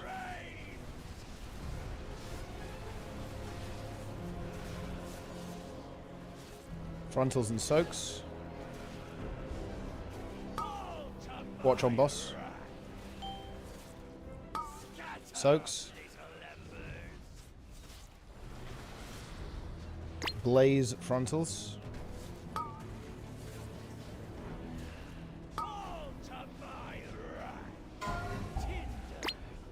Waiting for a spark. Dream burns.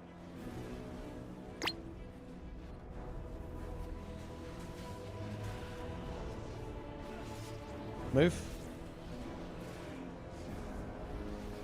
Move.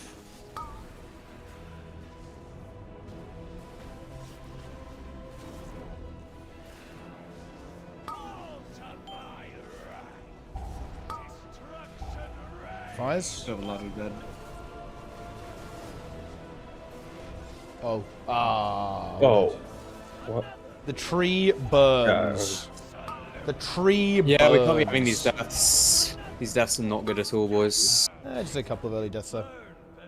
What do we actually die to there? I think it was blazes and then just the ticking damage. First it was just fire. And then wildfire. We had a lot of like unnecessary damage. Like yeah, there were multiple frontals Bit where of like I tanking. think 4 or 5 people got hit. Yeah, there were multiple like 5-man frontals, and it's like. Yeah. I really noticed that this run. You like, just set people- behind that little bit, aren't we? And then just playing catch up, and then someone just dies through normal damage. Yeah. Do not soak the frontals, guys. Don't do it. Hey, and you're Hayden. How you doing? I love feeding to frontals. Feeding, you say? Or never feed fetish, if that's what you're implying.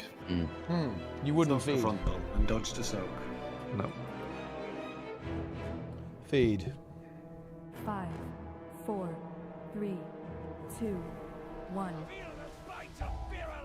Frontal fires.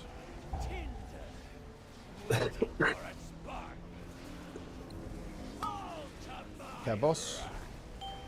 Fires.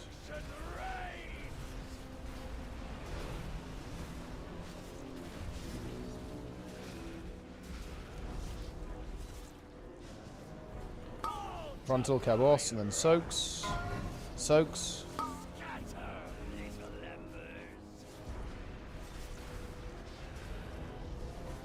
Blaze frontals.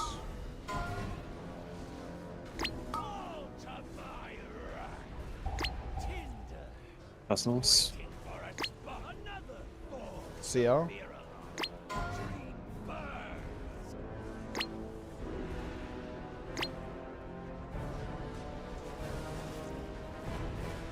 Move. Move.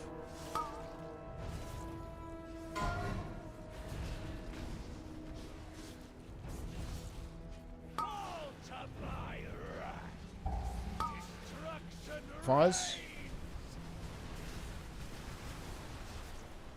Yeah, well, that's cursed. Frontals and soaks.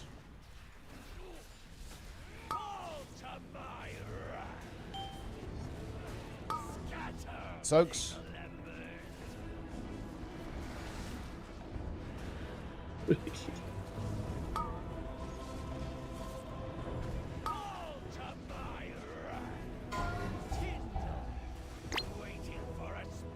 That's nice. Stone form. Can't reach you for the dispel.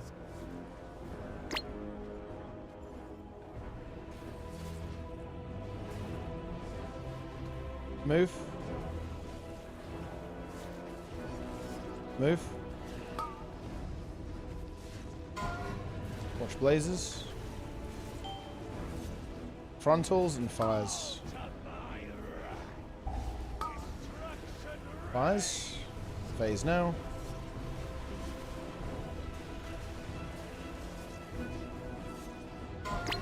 Got it. Gateway position. No. Positions. Lost. Get your orbs. Oh, backing up. Nord came from like fucking there. Yeah, we missed one orange one here on right side. There's an orange one missed. Yeah, but they were like it was. Well, I'm. From the fucking Yeah, it was center. R2, wasn't you? It was R2.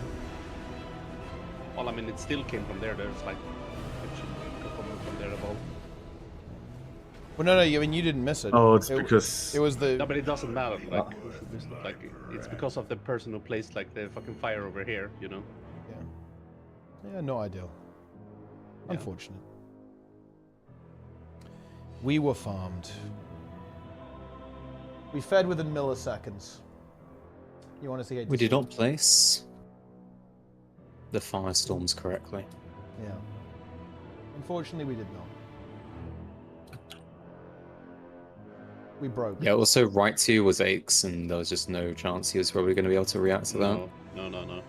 I mean, even I, as a right one, like wouldn't have made it. Yeah. Maybe if I actually saw it like right away as it spawned, but yeah. That's fair enough. Yeah, once. Yeah. These things happen. I just should have been slightly more towards the side. I did soak an orb, but I guess I just didn't notice. No. I mean, it shouldn't be there at all.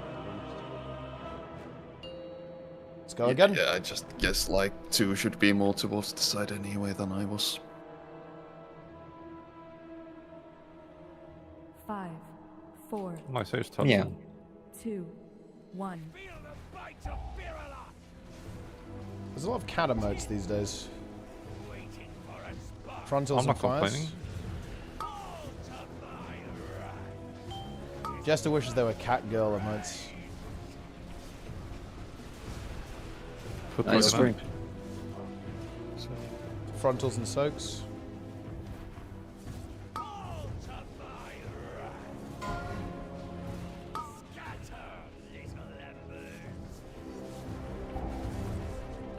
Blazers frontals.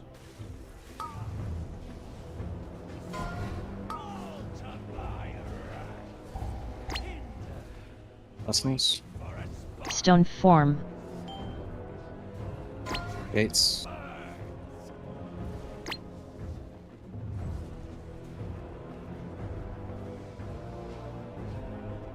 Move. Move.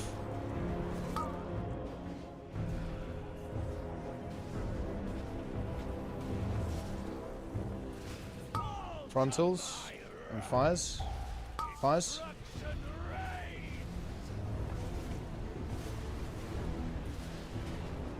Frontals and soaks.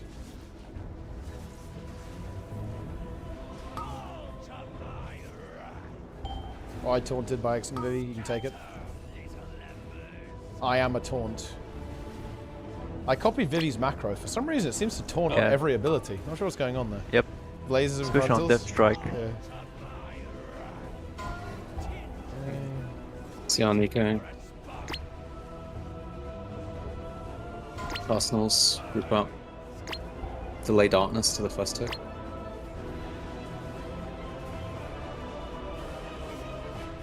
Move. Move. Yeah, we can't be having death, sir. It's just not. You can see it's coming. Old CDs.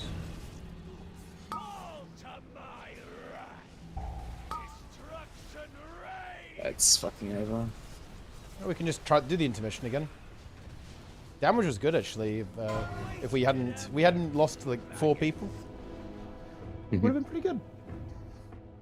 Would have been pretty good. And gateway now.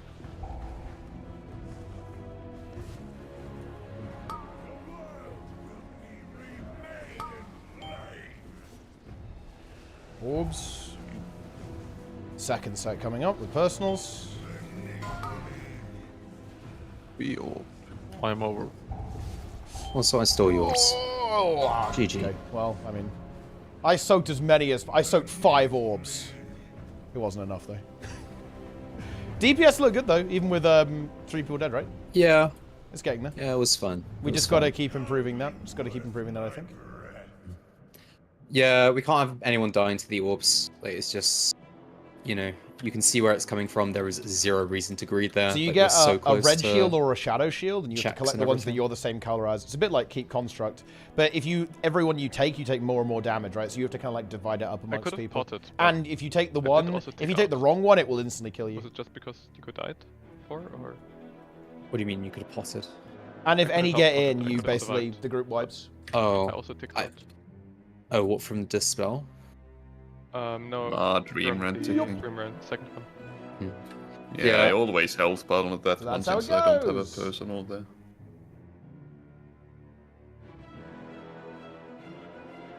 I feel like it hurts more than the intermission. Okay. This is really good though, guys. Our phase 1 is really getting there. We just got to tidy up dying to these orbs a little bit and just improve our execution overall, and I think it's good. We've made great strides in our phase 1 today. And I want to say I love to see that.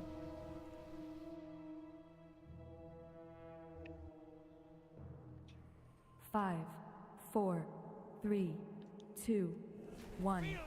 Light of Firala! Tinder, waiting for a spark. All to my wrath. Destruction reigns.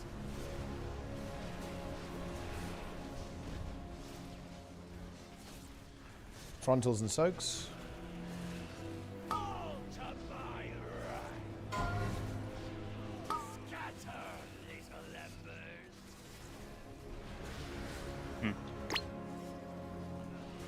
Blaze frontals. All to my wrath.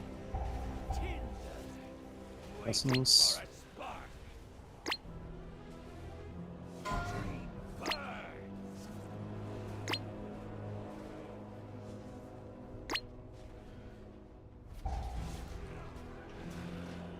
Move. Stone form. Move.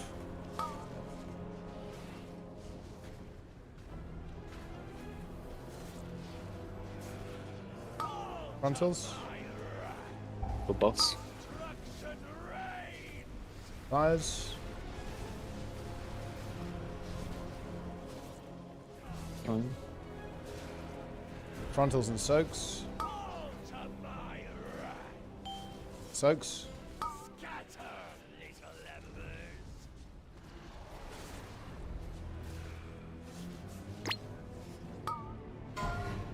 Blazes and frontals. All to my wrath. Tinder, waiting for a spark. Dream burns. Yeah, that was too early. You want to be dropping it now, rated. Move. Move.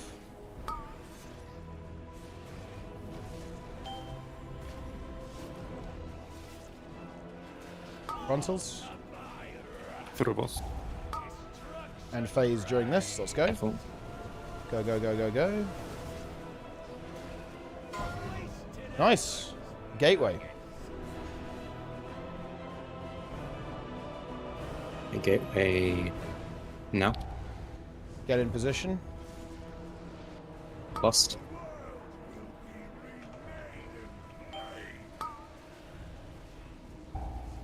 Second set, personals.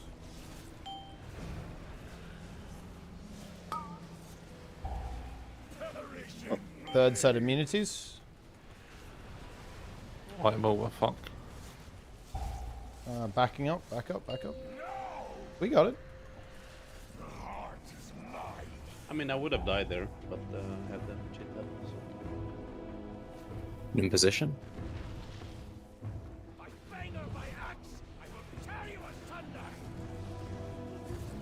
We're going cross-side with blazes next. There we know. Yes.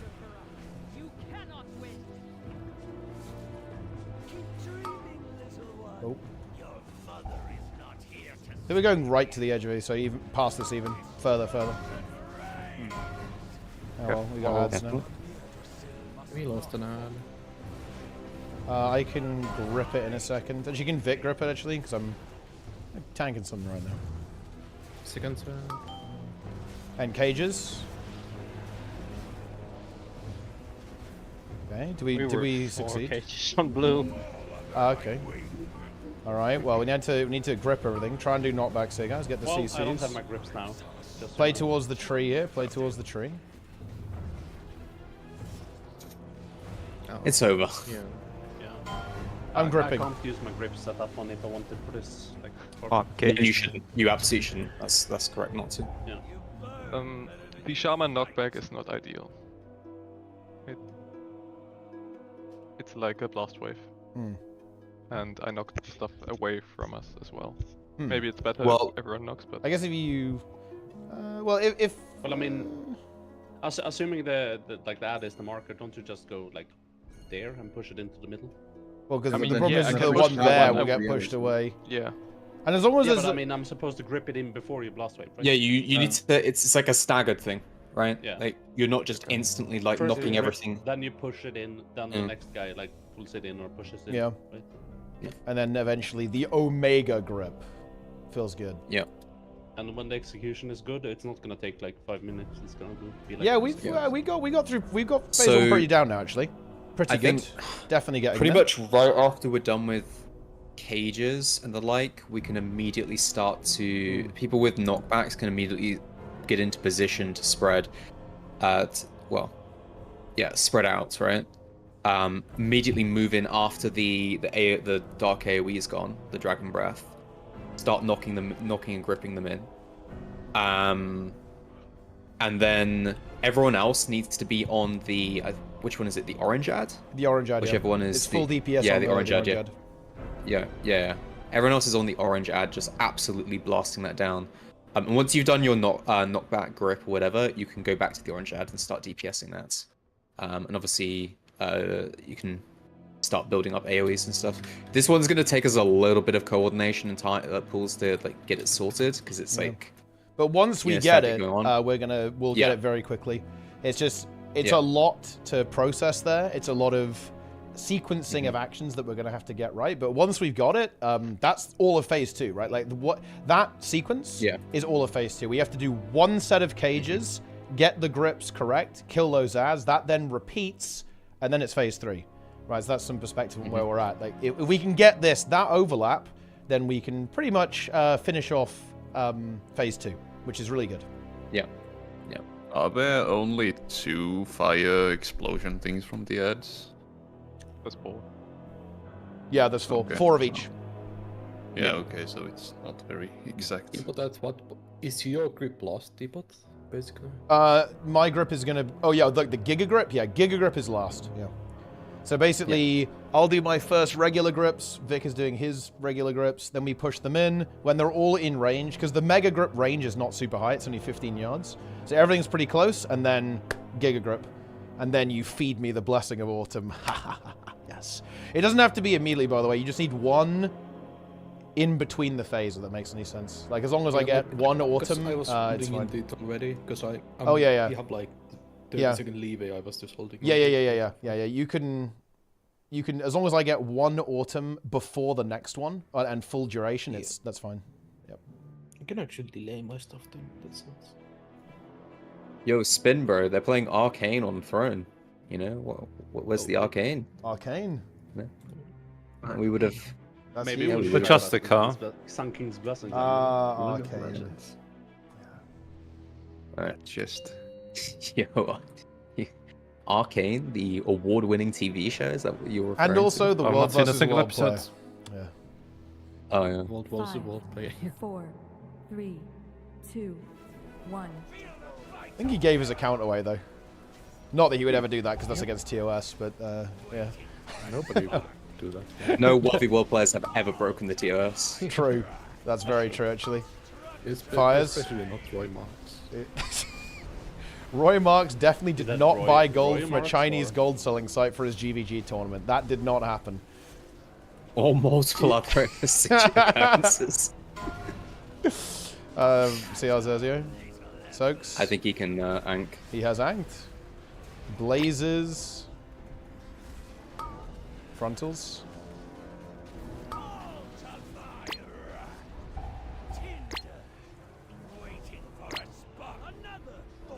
See how that? No, he's like quite easy. Oh, yeah. Oh, did he? Oh, did he DC or something? Maybe there's a DC. Move. He's been lagging quite a bit when it comes to the positioning thing. We're dead. We're dead. Orb. Orb! No, I'm jumping off the edge. Fuck you. I'm orbing. I orbed. I am the tank.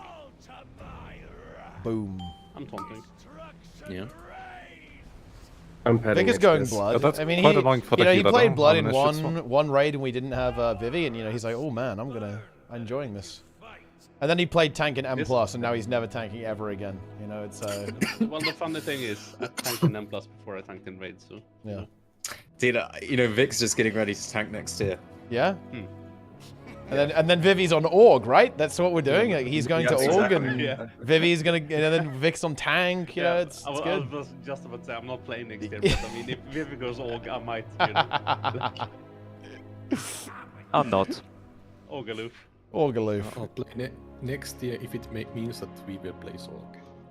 Give me 1 sec. I mean, all cannot Lord be this Fitna, how you bad. doing? There's no way.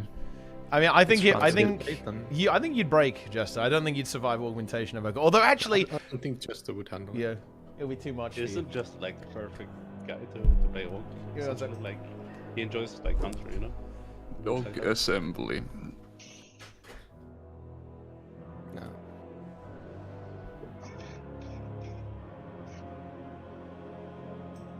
You know what? Actually, Vivi is going to play healer next turn. Oh no.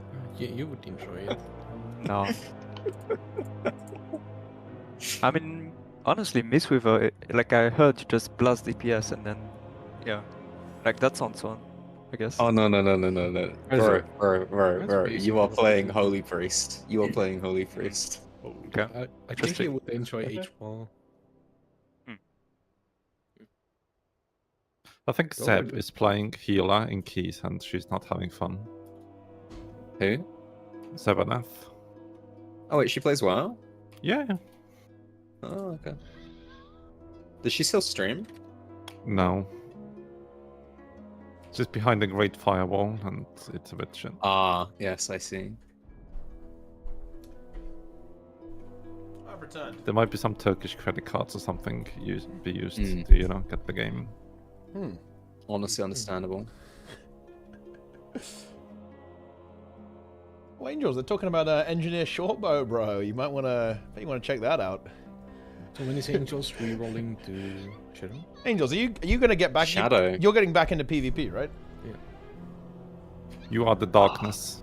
So Angels, you're getting back into PvP in Guild Wars 2 now. They're rebalancing NG shortbow. You're really about that, yeah? Have they shown what it's doing yet? Yeah, they're showing it now. Oh, are they? Wait, let's have a look at this. Bigger AoEs and you don't need to double click anymore. Why is the damage still so bad? Let's pull. Let's go. It's so fucking fetid. Enjoy. I can't reset with Prime yet, but my Prime ran out. What is this? Oh no. It's over. I'm This not guy in watching the chat, Prime oh anymore. my god, NG is back. He doesn't know. 5, Please 4, go, Benjamin. 3, 2, 1. Frontals and fires.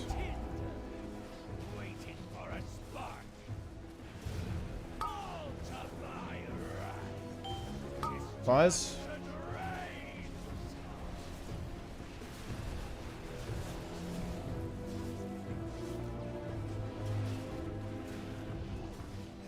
Frontals and soaks. Oh yeah, okay, reset that. Resets.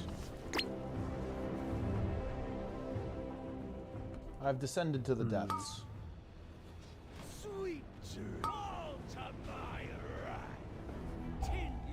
Yeah, that was... Yeah, there was quite a lot through the boss. That happens. Be aware, my friends. Always be on the lookout for the frontals.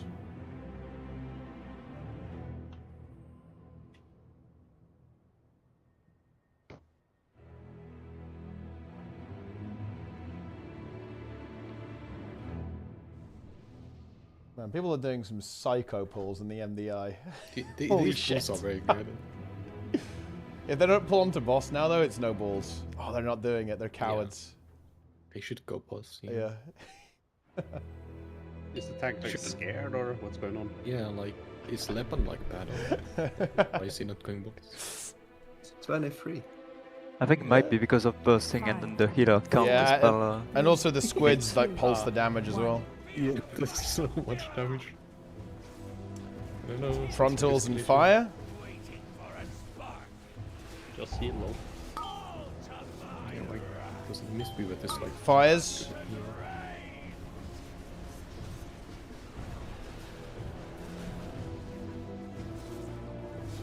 Frontals and soaks. Boss. Soaks. Middle. Blaze frontals.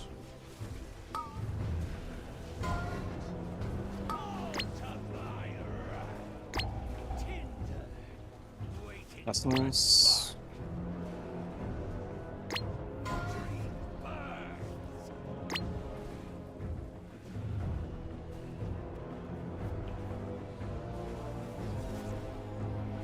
Move. Move.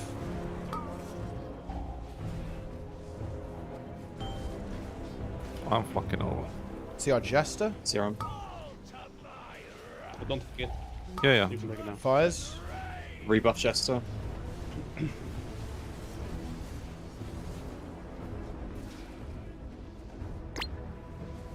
Frontals Yeah, and you soaks. would have gone directly in the front and took it there. Fill the gaps.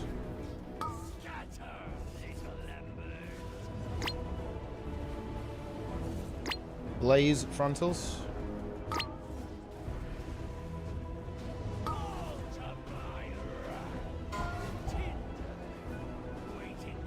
It's over.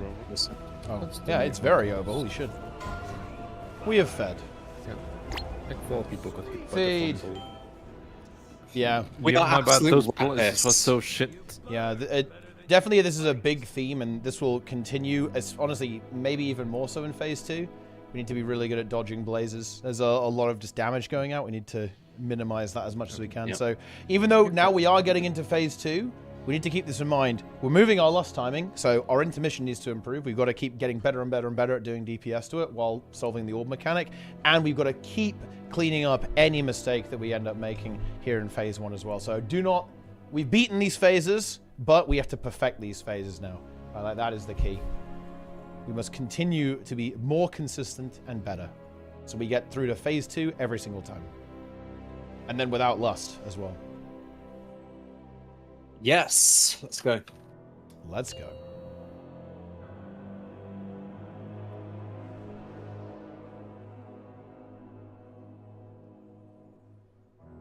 Five, 4, 3, 2, 1. Feel the fight of Virulon! Tinder, waiting for a spark. All to my wrath. Destruction. Fires. 6 people got hit by now. Reset. This can't be happening. This is just Yeah. bad. Refocus, gamers. We may become drowned. The mere mention of Guild Wars 2 has drowned the entire raid.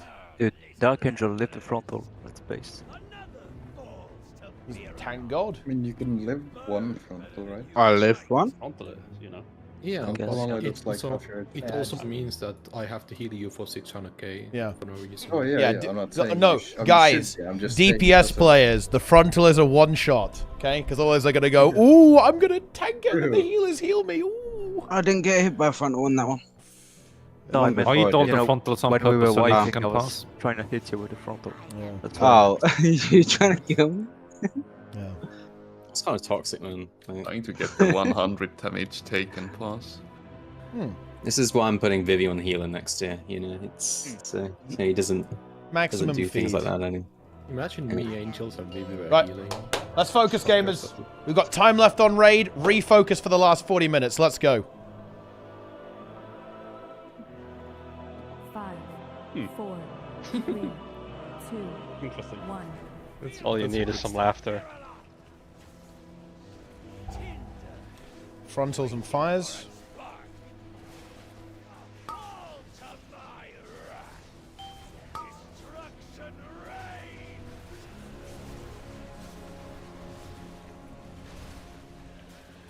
Frontals and soaks.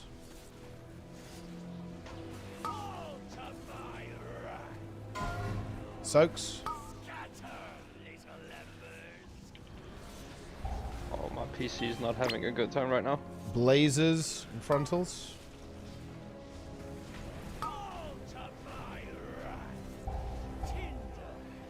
That's nice.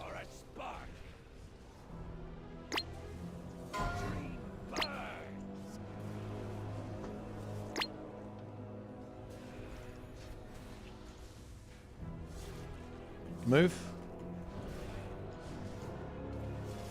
Move.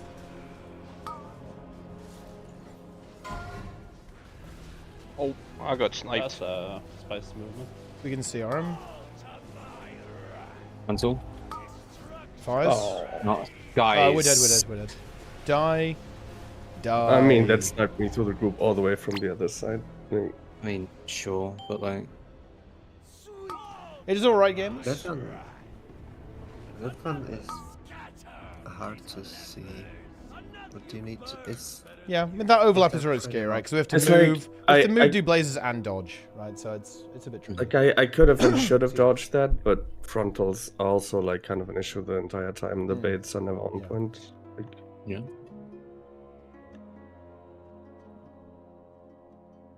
Yeah, that's a tough overlap. That's a scary part. We will practice. We will get better at it. We will become more consistent at it. Simple. Very simple.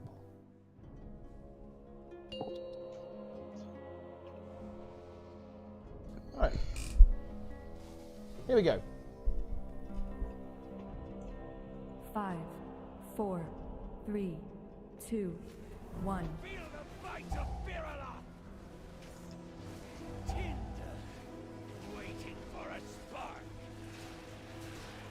Frontals and fires.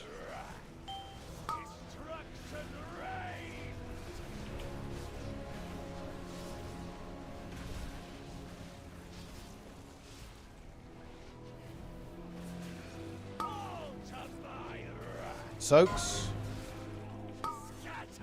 Middle.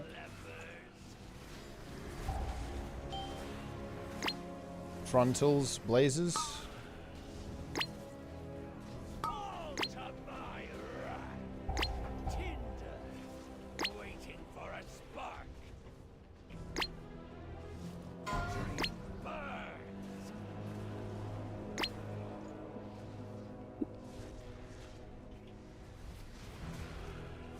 Move.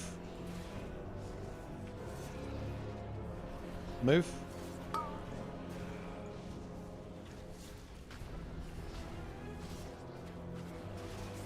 Frontals. Lot on boss care. Sorry, Fires. Konga cut you off there. No, it's Krongo. I would have to live with the DPS down here. Frontals and then soaks. But to be fair, it's not the worst time. I don't have many Soaks. CDs. I will. Okay. Blazers and frontals. See him.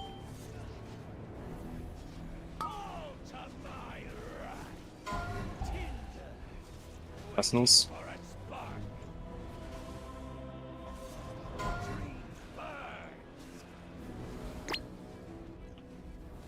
Darkness now. Move.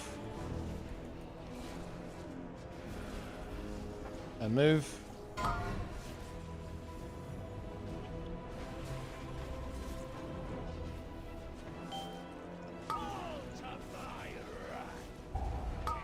Fires. Push phase if we can.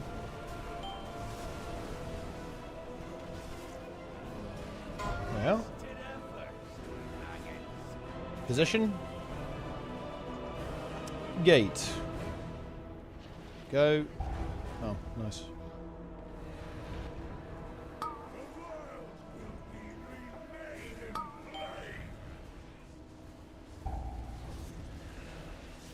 Orb 2, Embassy's personals. on the wrong side. Personals.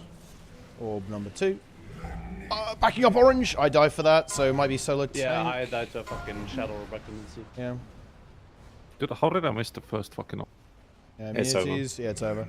Yeah, wait, so that was... Did I have to get your orb, Vic? You were dead there? Nah, I mean, I don't know, because the left one went through like the middle almost and picked an orb instead of taking the one that was over there. Hmm. So I don't know, I don't think I should have gone for that at all. Yeah, okay. To be honest.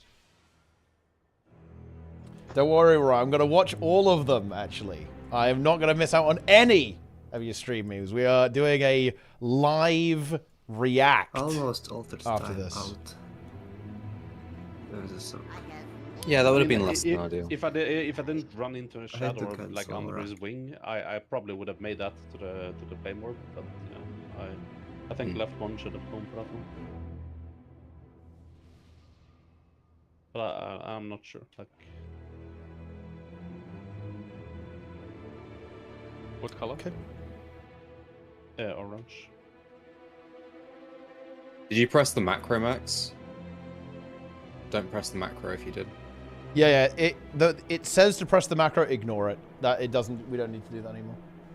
Ignore it.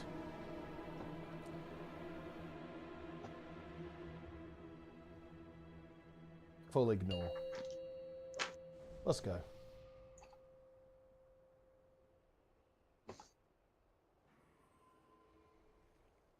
Five, 4, 3, 2, 1. Feel the bite of Virulon! Frontals and fires. Waiting for a spark. All to my wrath. Destruction Fires.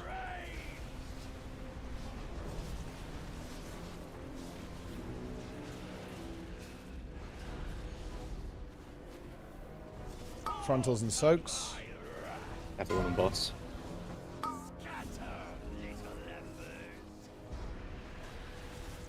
Blazers, frontals.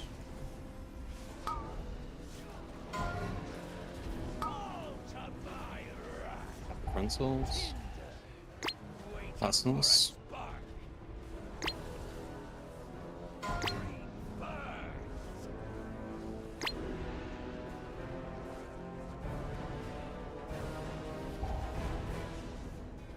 Move. Move.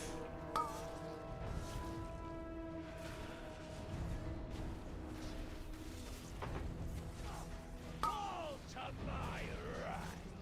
Destruction reigns. Frontals and soaks. All to my wrath. Soaks. I cannot. Blaze frontals.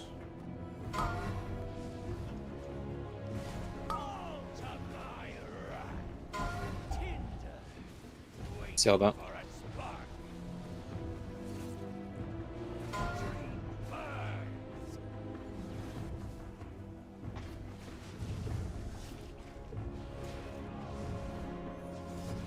Move.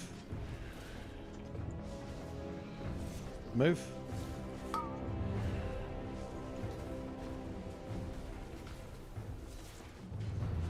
Push phase. All to my wrath. Destruction reigns. Fires and phase.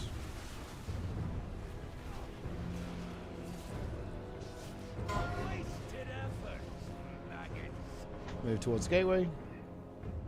Ready for gates. Gates. Now. Positions.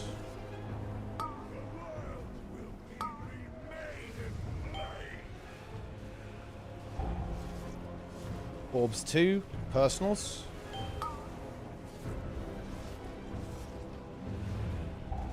And Orbs 3, immunities.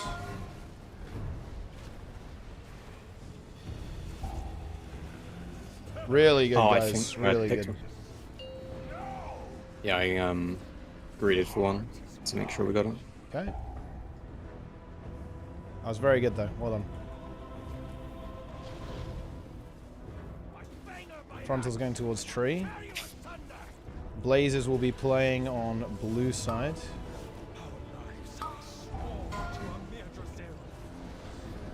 Surrender, Virulon. You cannot win. Keep dreaming, little one. Your mother is not here to save you. Sweet I died. destruction It is over. Hey, what did you die to?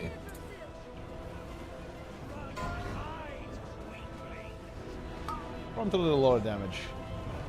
Hmm. It did nearly 2 million damage. Okay, Cage is getting in position. One is out of position. Focus red. Oh, everyone's dying.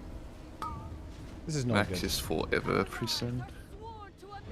He was on blue as well, actually, so it means the clear was the orange was badly placed. Okay. Yeah, I was also present. But it's... I saw Hamid was late to position, which is somewhat fair enough, because he was healing the tree, right? I mean, So the orange person had to pick between me and the healer, so he picked the healer, I guess, which is also fair enough. Yeah.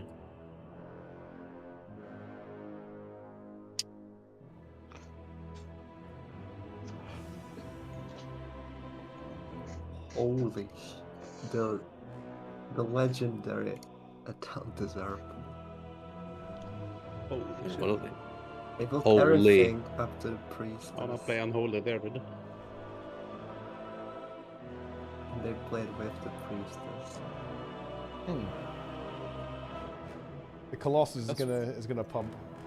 Let's go again, there guys.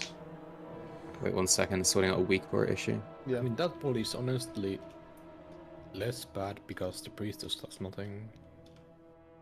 Yeah, and Like if the you can priestess if you kills can set it herself. up, then the demon hunter can just silence them, and they do nothing as well.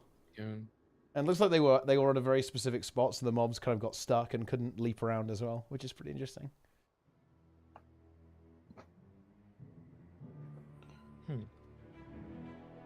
You know, some casual 4 million destruction. Yeah, 4 million DPS warlock right there.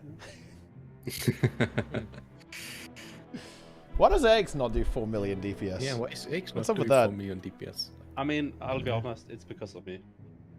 I don't Yeah, I was enough about for to him. say, but Yeah. it's also... Throw the tank under the bus.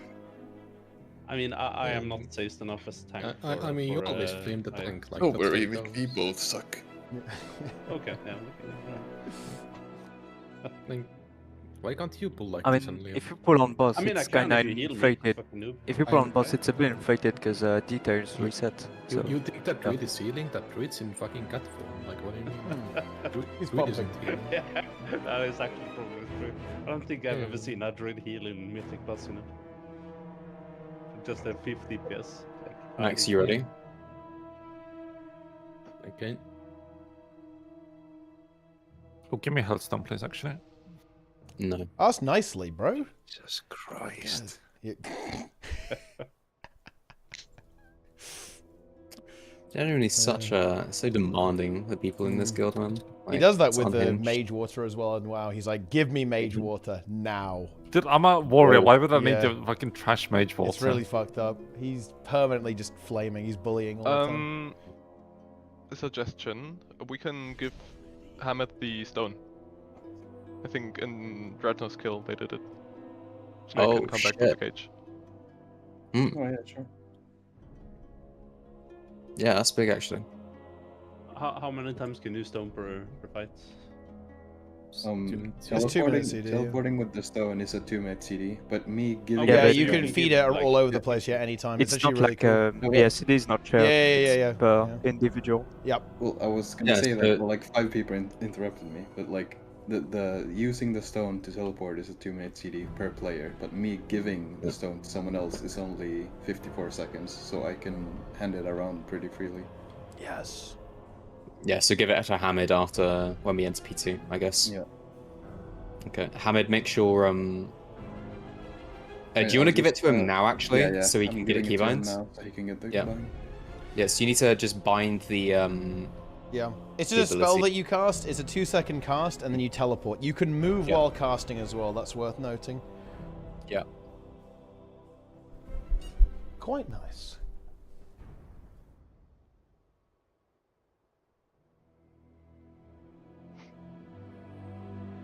Man, there's some pretty interesting changes actually in the Guild Wars 2 area. I can't say Ooh. You know, seriously, I'm looking at the healing taken list, and it seems to be the left side that's the. Pretty interesting stuff. It will not allow me to move you. There you go. You are now moved up Be one. on the left side. Oh, dude, have it. Oh, dude, if I get some of these I changes. can't I'm actually fucking move people sick. within parties. This Unlucky. is content, man. This Alright, is 4:15. Let's go. content. Let's go.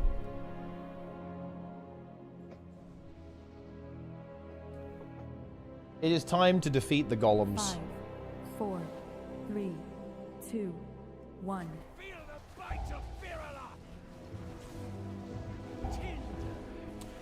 Frontals and fires. Yeah, why I do a bot. Fires.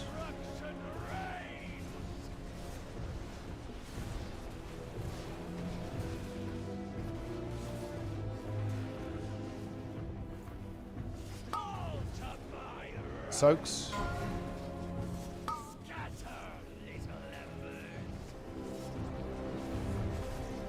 Tech boss. Okay. Snails.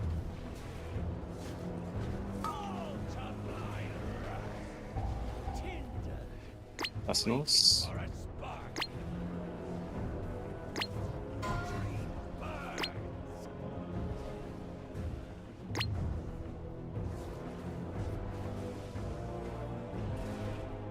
Move. Move.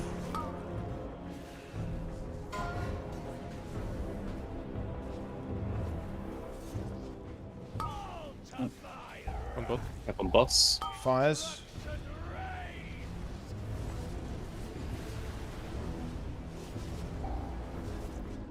Frontals and soaks.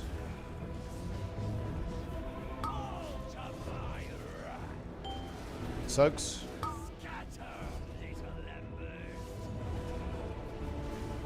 Yeah. Yeah, that was. Just need to commit, boys. Yeah.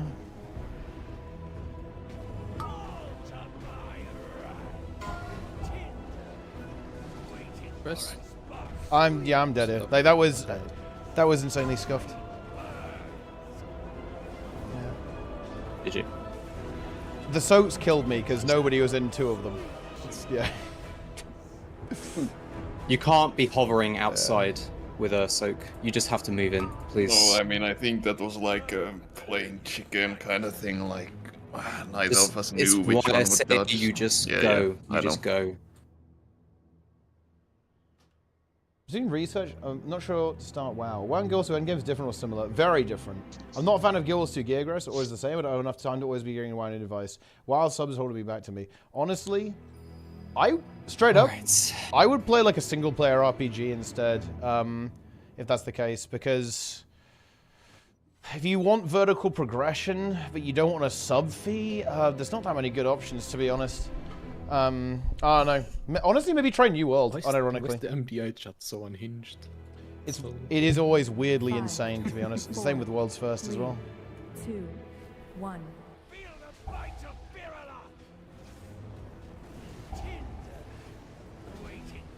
Frontals and fires. One near boss, careful.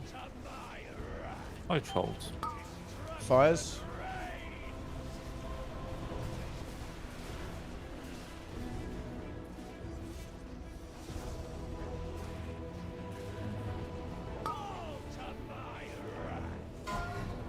Soaks. Okay.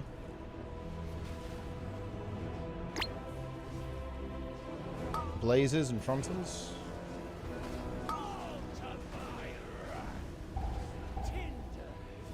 Lessons.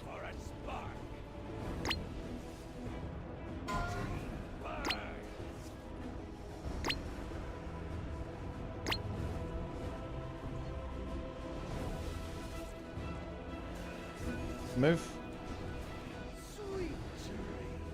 Don't stick to the boss. Move.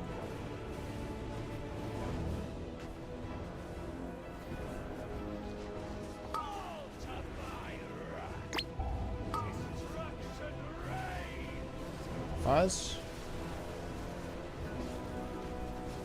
Frontals and soaks.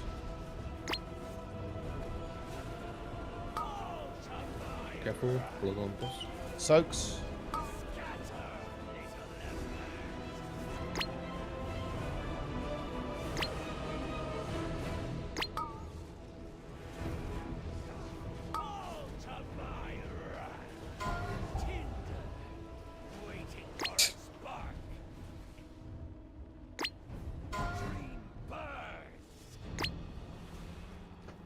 I'm on my way. Move. Move. Another falls to fear.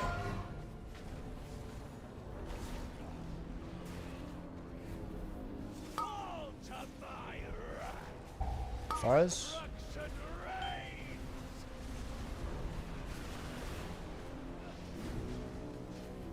Frontals and soaks.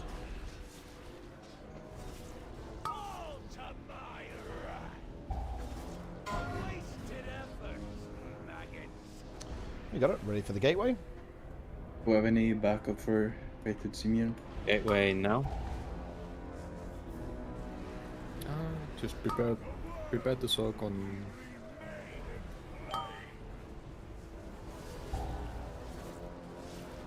Second set personals.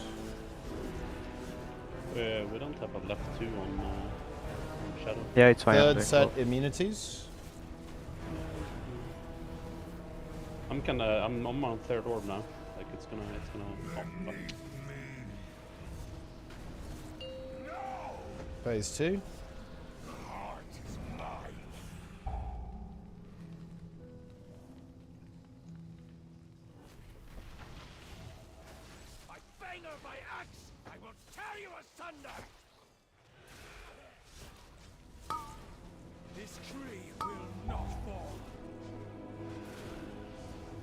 Move up. Stay stationed with blazers.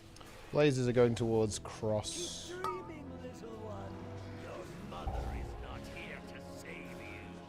Yeah, I think that's good.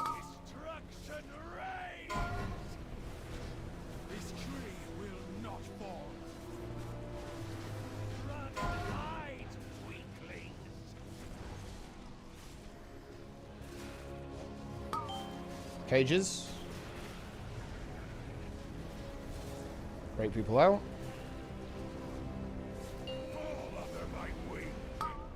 We didn't do. Yeah, we failed the reds. I mean, they were not stacked up as well. I groped.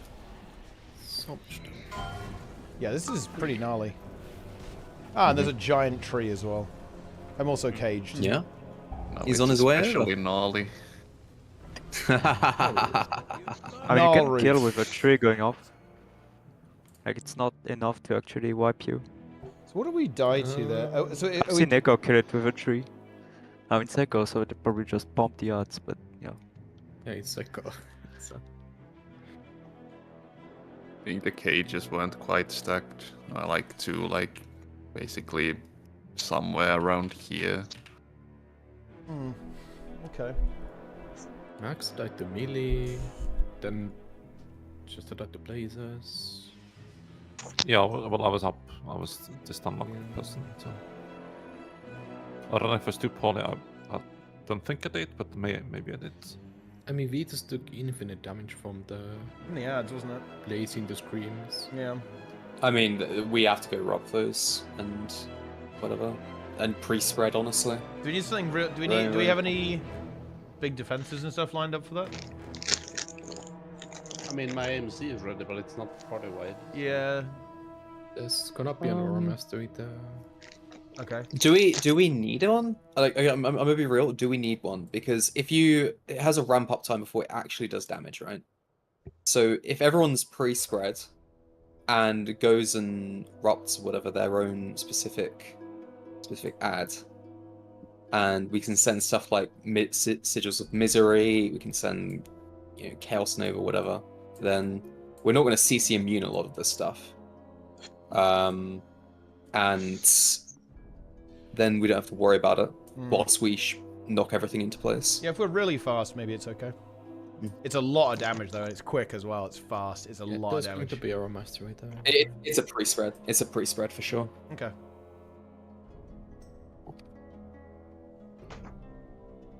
Seems good. Okay.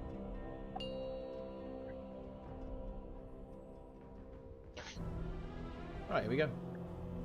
Got a couple more.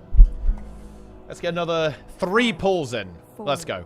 3, 2, 1. Last pull. Let's kill him. Last pull.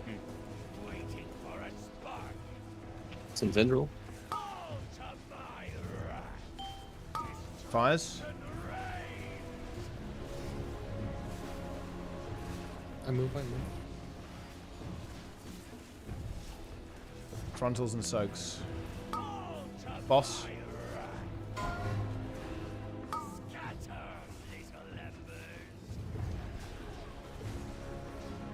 Blazers and frontals.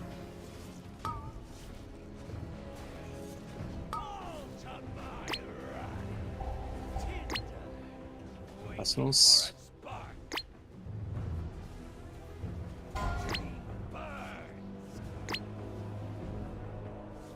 Stone form. Move. Move.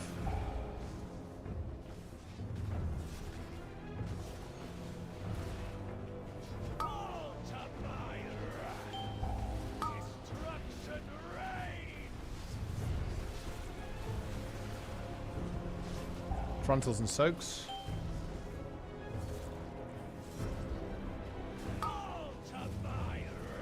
Soaks.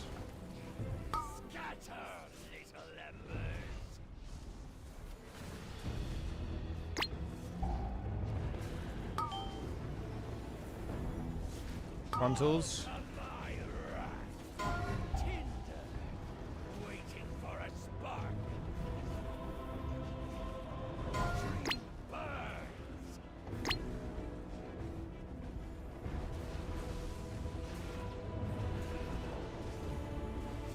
Move. Move.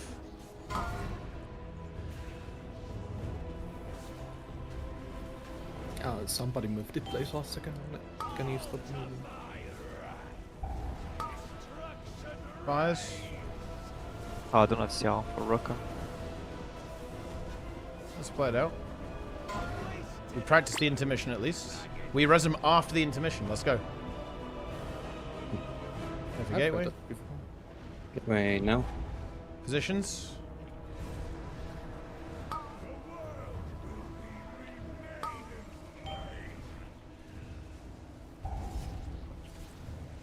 Number 2, personals.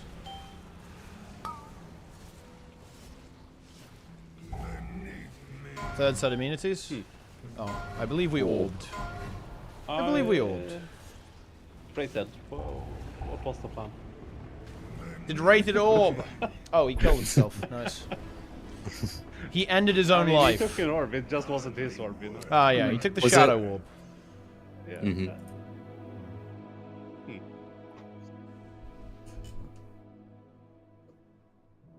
Okay. I have nearly lucky to like.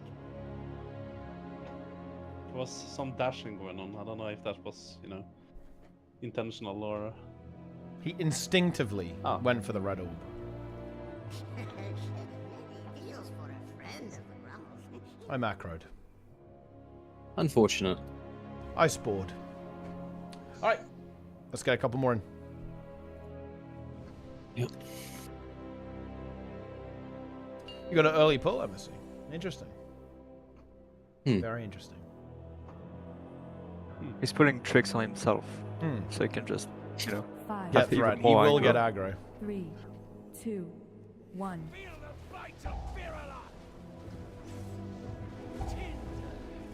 Frontal fires.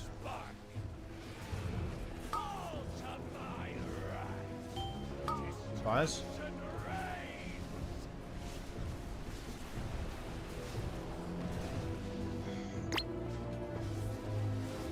Frontal soaks.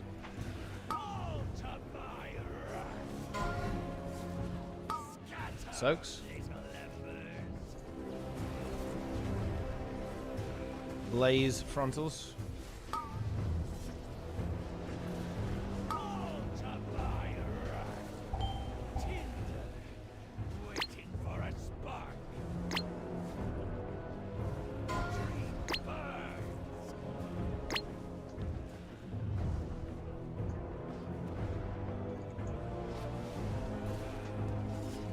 Move. Move.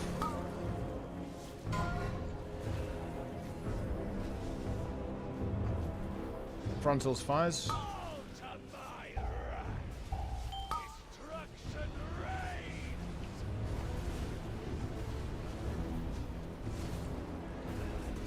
Wait. How did you stack that much on the still? Frontal soaks. It's been right on the margin for it. Careful stacking. Yeah, that was a bit pain. Blaze frontal.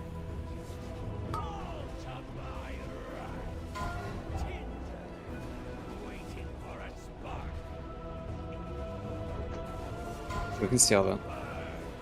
Yeah, Zonk. Okay.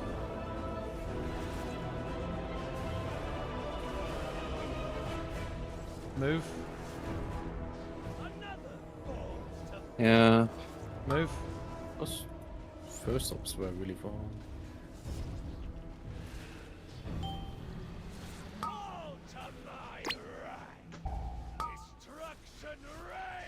Fires. Phase. Nice. We're getting there. Gateway.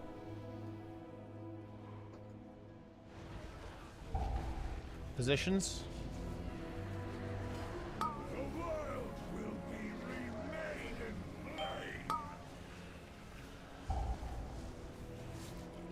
Orbs 2.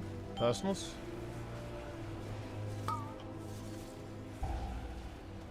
Orbs 3. Immunities.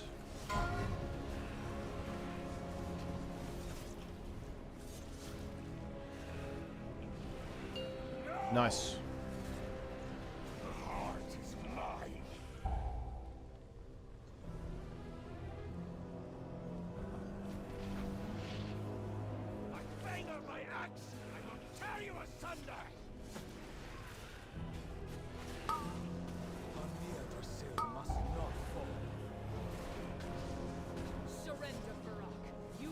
We're playing towards blue.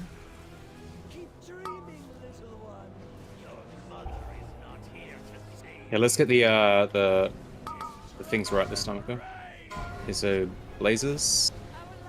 Play it safe, play it safe, play it safe. No need to screw here. Okay. Cages coming up. 2 on each. Cages, 2 on each. We have ads. Oh. One freedom, please. Ads. Get those ads. You need to grip to that spot. Yeah, well, I can't. I'm fucking I mean, confused. yeah. I mean, I think Teapot pulled to like where. Yeah, I mean, he's right now. if I go there though, I mean, if I go there, I'm gonna move the ads. Which is a I mean, bit I can weird. just take both, I think. Oh yeah, you just take Fine. both. Yeah, you just take both then. And I have to, because I have to run out to grip. Need to be a lot faster with this cage positioning, by the way. I mean, it's on the market, right? Hey, everyone macro there. I had to No, press we mine have- twice. Yeah, for there are. scuffed. There are 3. I didn't press it because I was not gonna ever make that. Okay.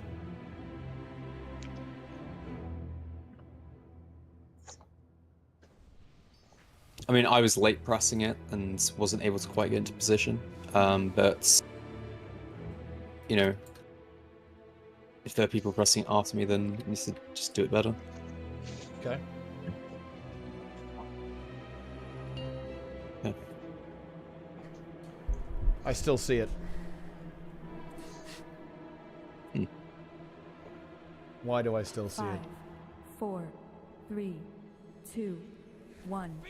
I still hear Yeah, it. thanks for the sub, V-Rage.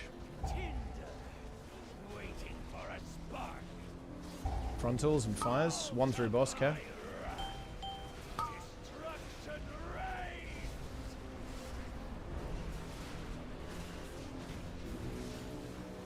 Frontals and soaks.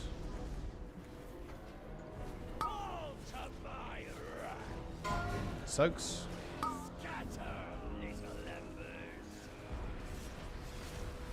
Lasers That and soak moving there frontals. at the wind was weird.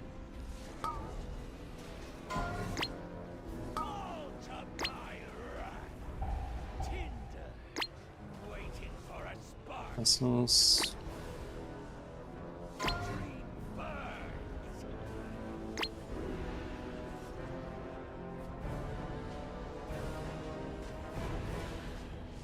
Move. Move.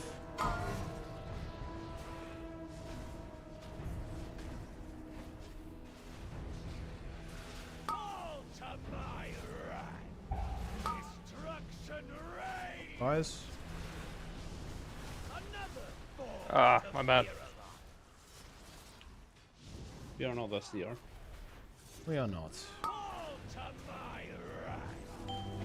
Soaks.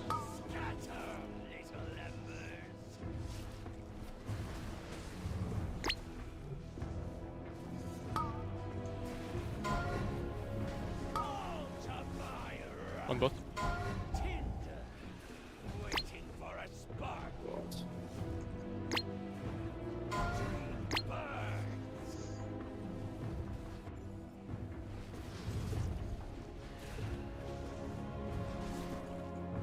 Move. Move. Move. Move a lot. We're pretty dead, but we'll play the intermission.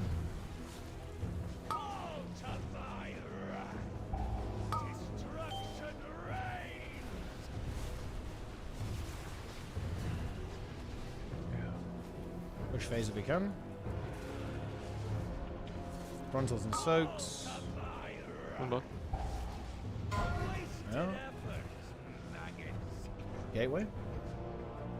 So right here, last. 3, 2, 1, now. Positions. Bloodlust.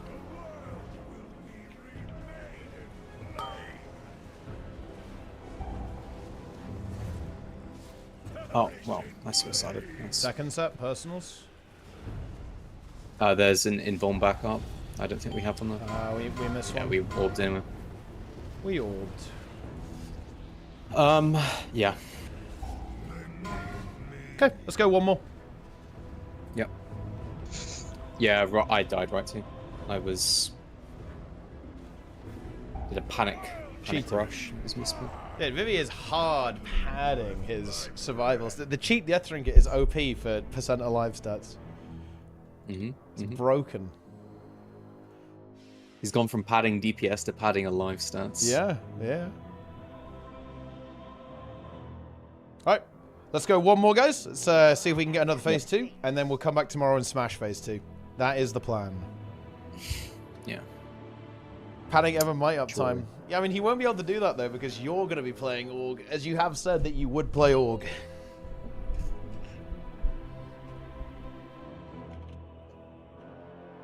Here we go. Last pull. Let's get some good energy and go. 5, 4, 3, 2, 1.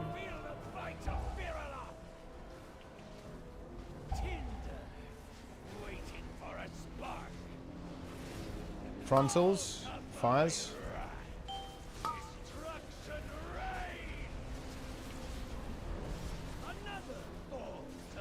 Let's see how that. Frontals and soaks. Okay, let's reset. That one doesn't count. Let's do one more. Doesn't count. That's a fake pull.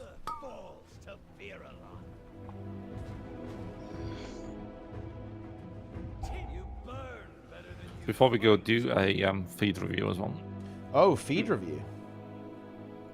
I think I've fed twice, which is really shit on trash. Wow. Is 2 feeds too many?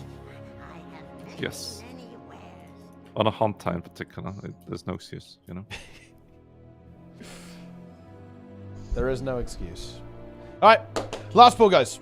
Let's go. Let's do it. This is it. Pull 15. If we feed, we feed. Last one. Droubed. Then we come back undroubed. And on time, by the way, tomorrow. That's going to be the really good thing. Is when we actually show up on time tomorrow. 1.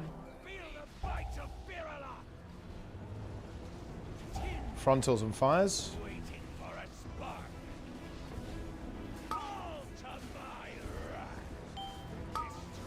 Fires.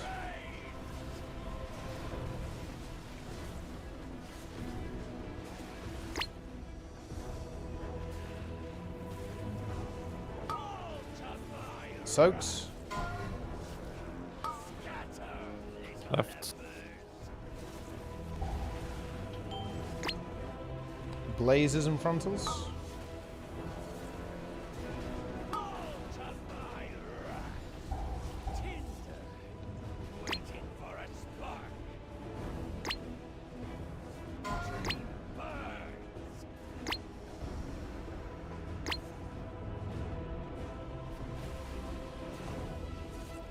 Move. Move.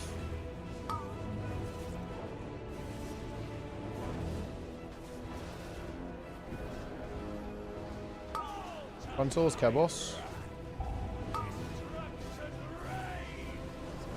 Fires.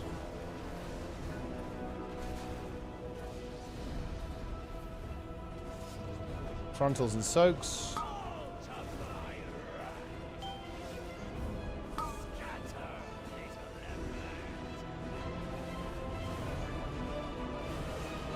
Blaze and frontals. Stone form.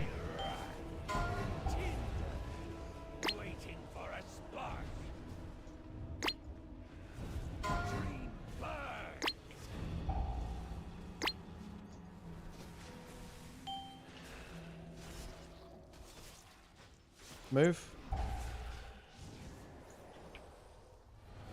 Move.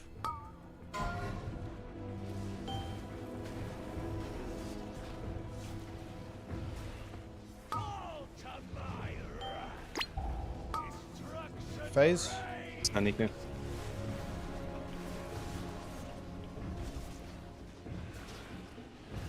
Push it. It's frontals.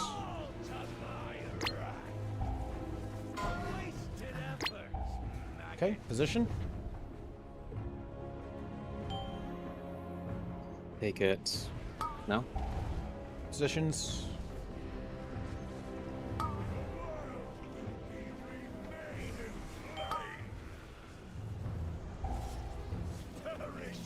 Second, personals.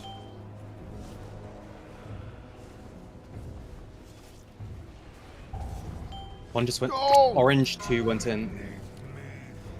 Wait, I mean. Yeah, you were kind of taking mine, Vic. Right. You were. Yeah, well, I mean, you were taking mine in the beginning, then, in that case. Because you literally like stepped in front of me and took mine. Well, yeah, because I'm going for the one that's the most extreme on the right, right? No, but you didn't on that case. Yeah, I did. On the second one, we took the same one, but that's I took 2 on the second one as well because I thought the other one was going to go in. Oh, that'll do. Yeah, GG's. Yeah, that's it. Okay, Do a feed review, Teapot. We come back tomorrow. We are fresh. We're on time, guys. Please make the best of you can to be on time. Okay, it's really important. We gotta get the most out of this. It's plenty of progression to go, and you know, just show some respect to your fellow comrade in raid. It is not hard Show up to be on time to something. Show up fresh. Be committed. Commit. It's important. But yeah, very good job today. Actually, I think we've really come a long way. Our phase 1 is starting to look very consistent, and yeah, a little bit of a we'll take us some time to get past that. Phase 2 giga overlap, and that's what we're working on tomorrow. So that's it. Good job, team. I'll see you then. Yeah, GG. Yep. All right, and now it's time, guys, for Guild Wars. We're going back, guys. We're going back to Guild Wars 2. Holy shit! We've gone there. We've gone here. We've gone everywhere. It's insane.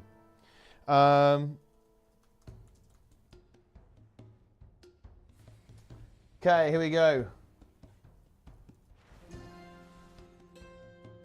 And there it is. Dude, yeah, like precog giving stab is pretty insane, no?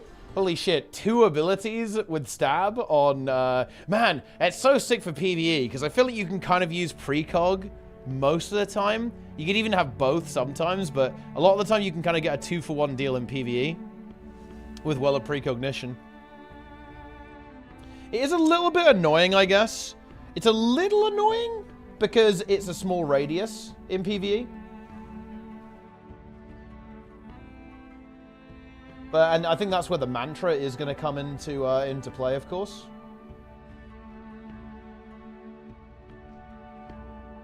What do they do to Power Harbinger? The calorie rework? I mean, I haven't seen anything yet, guys. I've seen nothing. What have we got here? Renegade. Legendary Renegade summons. Reduce the casting time. Wait, what's this? New skill behavior is as follows. Break Razor, you got Resolution. Then it performs a skill that heals nearby allies with 3 small pulses and 1 large pulse. The final pulse grants Resolution. Need to open some images for the new weapons. Okay, interesting. Because I guess they haven't got the notes. It's pretty interesting. It's kind of weird that they didn't put them in the note, huh? But I guess they showed it on the stream. I might just watch the stream as well, guys, because I bet there's some good fucking content in there, you know? There's some high-tier content. Yeah. They added a fair bit more damage to these, didn't they? Yeah, look at that. Wow. 1, 2, 3, 4, 5, 6, 7, 8. Need one more. Wait, which one am I missing? Thief Axe? No, I already got that one. Engine, yeah, NG Shortbow, oh boy. But yeah, I'll probably watch the stream, guys, real quick. We'll go for some React content here, guys. Alright, I'm going to quickly go grab some water, guys. And then we're going full React breakdown. We're going to go full React, full breakdown. And it's going to be huge. It's going to be absolutely massive, guys. Thief Axe 2. Okay, hang on a minute, let me... yeah, here we go. I've got the second one. There we go. I am a React god. Let me actually put this into the patch grabber real quick. It's time for the patch grabber, guys. They forgot to make one for Ellie. They really? Oh, I guess I need to... I don't have all of the links then. I need more links, guys. I think I missed some of them. Necroswords are 3. Okay, I'm just going to close them. I'll just open them later. I'll open them later, I guess.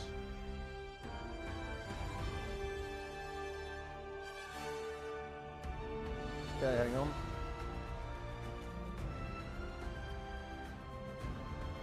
Very nice. I need to fix it. For some reason, like, the setup on the site changed a little bit, and now the footer gets in the way. But it is okay because I can delete the footer pretty effectively.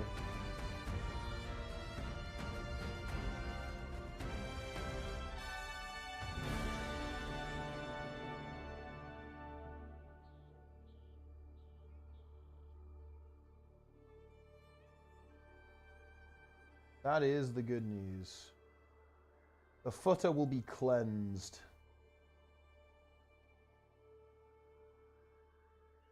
And there it is. It has been cleansed. Look at all these changes, guys. Oh, yeah. Oh, look. Mechanical genius, guys. They actually made this trait better. Well, or rather, they removed the penalty. Yeah, I did see this one. This one's pretty hype. Look at this. You can now move while using Zealot's Defense. That's actually... I feel like guard mains are enjoying that. And you get super speed on Feel My Wrath. That's pretty cool, honestly. Pretty nice for... It's good for PvE. I feel like it's mostly for PvE. I don't see you using this skill anywhere else except PvE, but you give super speed now on Guardian. Yo, Nico the Prime. Very, very good. Very, very nice. Yeah, the Renegade rework does look pretty interesting. Well, I haven't even read it yet, but I saw that it's very different now, which, you know, could be big. Pretty interesting stuff. Oh yeah, Heaven's Palm is big. Look at that. You can get the instant kill on downstate. This trait no longer removes Aegis from courage, reduces the duration of courage, or causes enemy deaths to increase the number of duration of courage. It now grants the Guardian strike damage and condition damage reduction while courage is active. Oh, that's pretty interesting actually. So, well, I guess a less spicy trait, but they want it to be a bit more usable. Yeah. Renegade spirits are basically like spirit weapons and spirits now. Homogenization in the works. Oh, well, we'll get to that when we get there, I guess. We will get to that. Man, precog giving AoE stab that is a juicy ability now. Pulsing Aegis and stability in one skill. Holy shit. That is an ability right there. That is a skill. Man, I like how they just deleted Alacrity. They just completely cleansed Alacrity out of PvP and World vs. World. It's definitely for the best, straight up. It 100% is. That is the play. After using this skill, your next Legendary Renegade skill activates instantly and is enhanced. When the skill is enhanced, it also grants barrier to nearby allies. Yo! That's pretty big for heal. Heal rev. Makes heal renegade a lot more interesting. I guess that it's a bit like the NG shortbow, but it's also a little bit like the Ventari empowering ability. But you you chain them together, right? You're chaining together the little spirits, and they buff each other. That's actually kind of interesting. What does Soul Cleave do? Soul Cleave will also strike enemies and heal allies in the area when you use a legendary renegade skill. That's kind of hype, actually. So you put it down, and whenever you use one of the other ones, it also does damage. What does this one do when it's buffed, though? Can only empower players to siphon life once per interval. This does not benefit non-players. Inflicting damage and restoring health. Okay. Anything worth coming back to, or is the new expansion still recycled crap? Honestly, if that's how you felt back then, the answer is no. You shouldn't come back. You will view it as fetid. Hovering everything's on the forums. It's my own custom implementation. One of these days, guys, we'll have something like this on the Hardstock website, but it's, you know, we'll get there when we get there. We'll get there when we get there. Yeah, let me just look at something. Yeah, they buff like Hammer for Ranger. The Wilderness Survival thing is pretty interesting, though. They're actually like really changing it. They're removing some of these kind of weird passive poison traits. And they're just getting rid... Yeah, honestly, getting rid... Shared Anguish is kind of like a weird trait. So they just put that down there as well. That's pretty interesting, actually. Doesn't this means you can have Omega Condi Cleanse then, huh? In Wilderness Survival, because that means you can have the one that removes two conditions whenever you have when you ever use a survival and empathic bond at the same time. So it's like mega Condi removal here on this Ranger build, and you also get more damage above 50% and reduced damage below 50% HP as well, which is kind of interesting. And then Carnivore says you steal health when you get a CC, which, yeah, I mean, they're definitely looking at kind of like the Brawler style there, kind of like Hammer and Maces for like getting big CCs and getting lifesteal. Also, big synergy with Untamed, because Untamed already has lifesteal as well, right? So like very Brawlian lifestealy. Yeah, Alacrity deleted from World vs. World and PvP. Definitely makes sense. Natural Balance. This trait no longer reduces incoming strike damage. This trait now grants boon duration. Yeah, that's the... Whenever you go in CA or leave, you get a little buff, right? So now you just get some boon duration instead, I guess. Which, I mean, hey, Druid already has nature magic, so you're going to end up, you know, being able to very easily cap to 100% boon duration, I guess. Glyph of the Stars cooldown is 60 seconds in World vs. World and PvP. Reduce the number of conditions cleansed per pulse. Reduce the revival percentage in World vs. World. Yeah, that makes very good sense there. A lot of like the new support builds. A lot of like the new support builds have ended up pretty overtuned, right? In World vs. World and stuff, right? So it makes sense that they're trying to like slightly divert, if that makes any sense, to prevent that from being too problematic. That does make sense to me. Yeah, dude, Nullfield got fucking purged. Holy shit. Do you guys see this? They actually nuked it. They completely obliterated it. It's pretty wild stuff. Stability, yeah, nerfing heal rev. That makes sense. We'll go over the Renegade stuff in more detail a little bit later. It's going, oh no! Oh man, this feels really bad. This is a cool skill. What are they doing to it? This skill no longer extends boons on allies. Increase the proc duration from 4 to 5 in PvE, and from 0.5 to 2 in PvP in World vs. World. Increase the might duration from 9 to 10 in PvE, and from 5 to 8 seconds in PvP. Increase the might from 2 to 3 in PvP.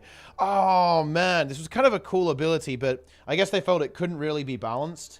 So they wanted to just basically make it a bit more standard and just give boons and stuff instead of having that boon. Yeah, that's like a big deletion for sure. Oh, well, I guess it is what it is. Shadowpaw not breaking stun is really good. That's massive, 100%. That's really nice for Deadeye, actually. Yeah, double tap and 3-on burst piercing in PvE. That's actually really cool. Very, very nice, actually. Keen Observer, really nice for PvE. So that you can, you know, even it, because you're a low health class, makes it even more realistic to kind of maintain your extra critical strike chance. That's really good. Oh, wow, they're doing it. Yeah, doing it on Twin Fangs as well. Yeah, that's nice. And you gain base crit damage well above the health threshold, just more damage in general. Okay. This trait now gives a flat damage bonus when your endurance is not full instead of scaling with remaining endurance. That is pretty cool, actually. Okay. Yeah, to basically a bit more reliable. Very notably, I think, like, for PvE, right? It means you don't have to burn all of your dodges. It means you can, like, have a dodge available. So, in other words, you can bank... That's a really nice quality of life change, actually, for Daredevil. Because you can bank dodges instead of having to kind of burn them very aggressively. Stolen skills in PvE, doing more damage on Deadeye. Okay, that's cool. I think that's actually, like, a quickness Deadeye thing, right? Because you spam the hell out of them on quickness Deadeye in particular. So that makes sense. Ah, yeah, you can see they're targeting quickness Deadeye here with one in the chamber, I believe. Yep. Ooh, Merc. Oh, shit. That's nice, actually. That's a very nice change. Check that out, guys. Because what that means is that if you get screwed and you lose your mark, you do actually have a second charge to actually be able to, like, Mercy again to get it back. That's kind of nice. Shadow Meld. Yeah, that's also getting buffed in PvE, so you can re-stealth immediately as well. Kind of cool. Yeah, 2 mercies, Shadow Meld cooldown going down. Collateral damage. What even is this spell? Trigger burst of shadows at your target's location if it dies while marked. Wait, burst of shadows. Dude, I feel like nobody... I don't even recognize this ability. That's insane. Oh, warrior buffs.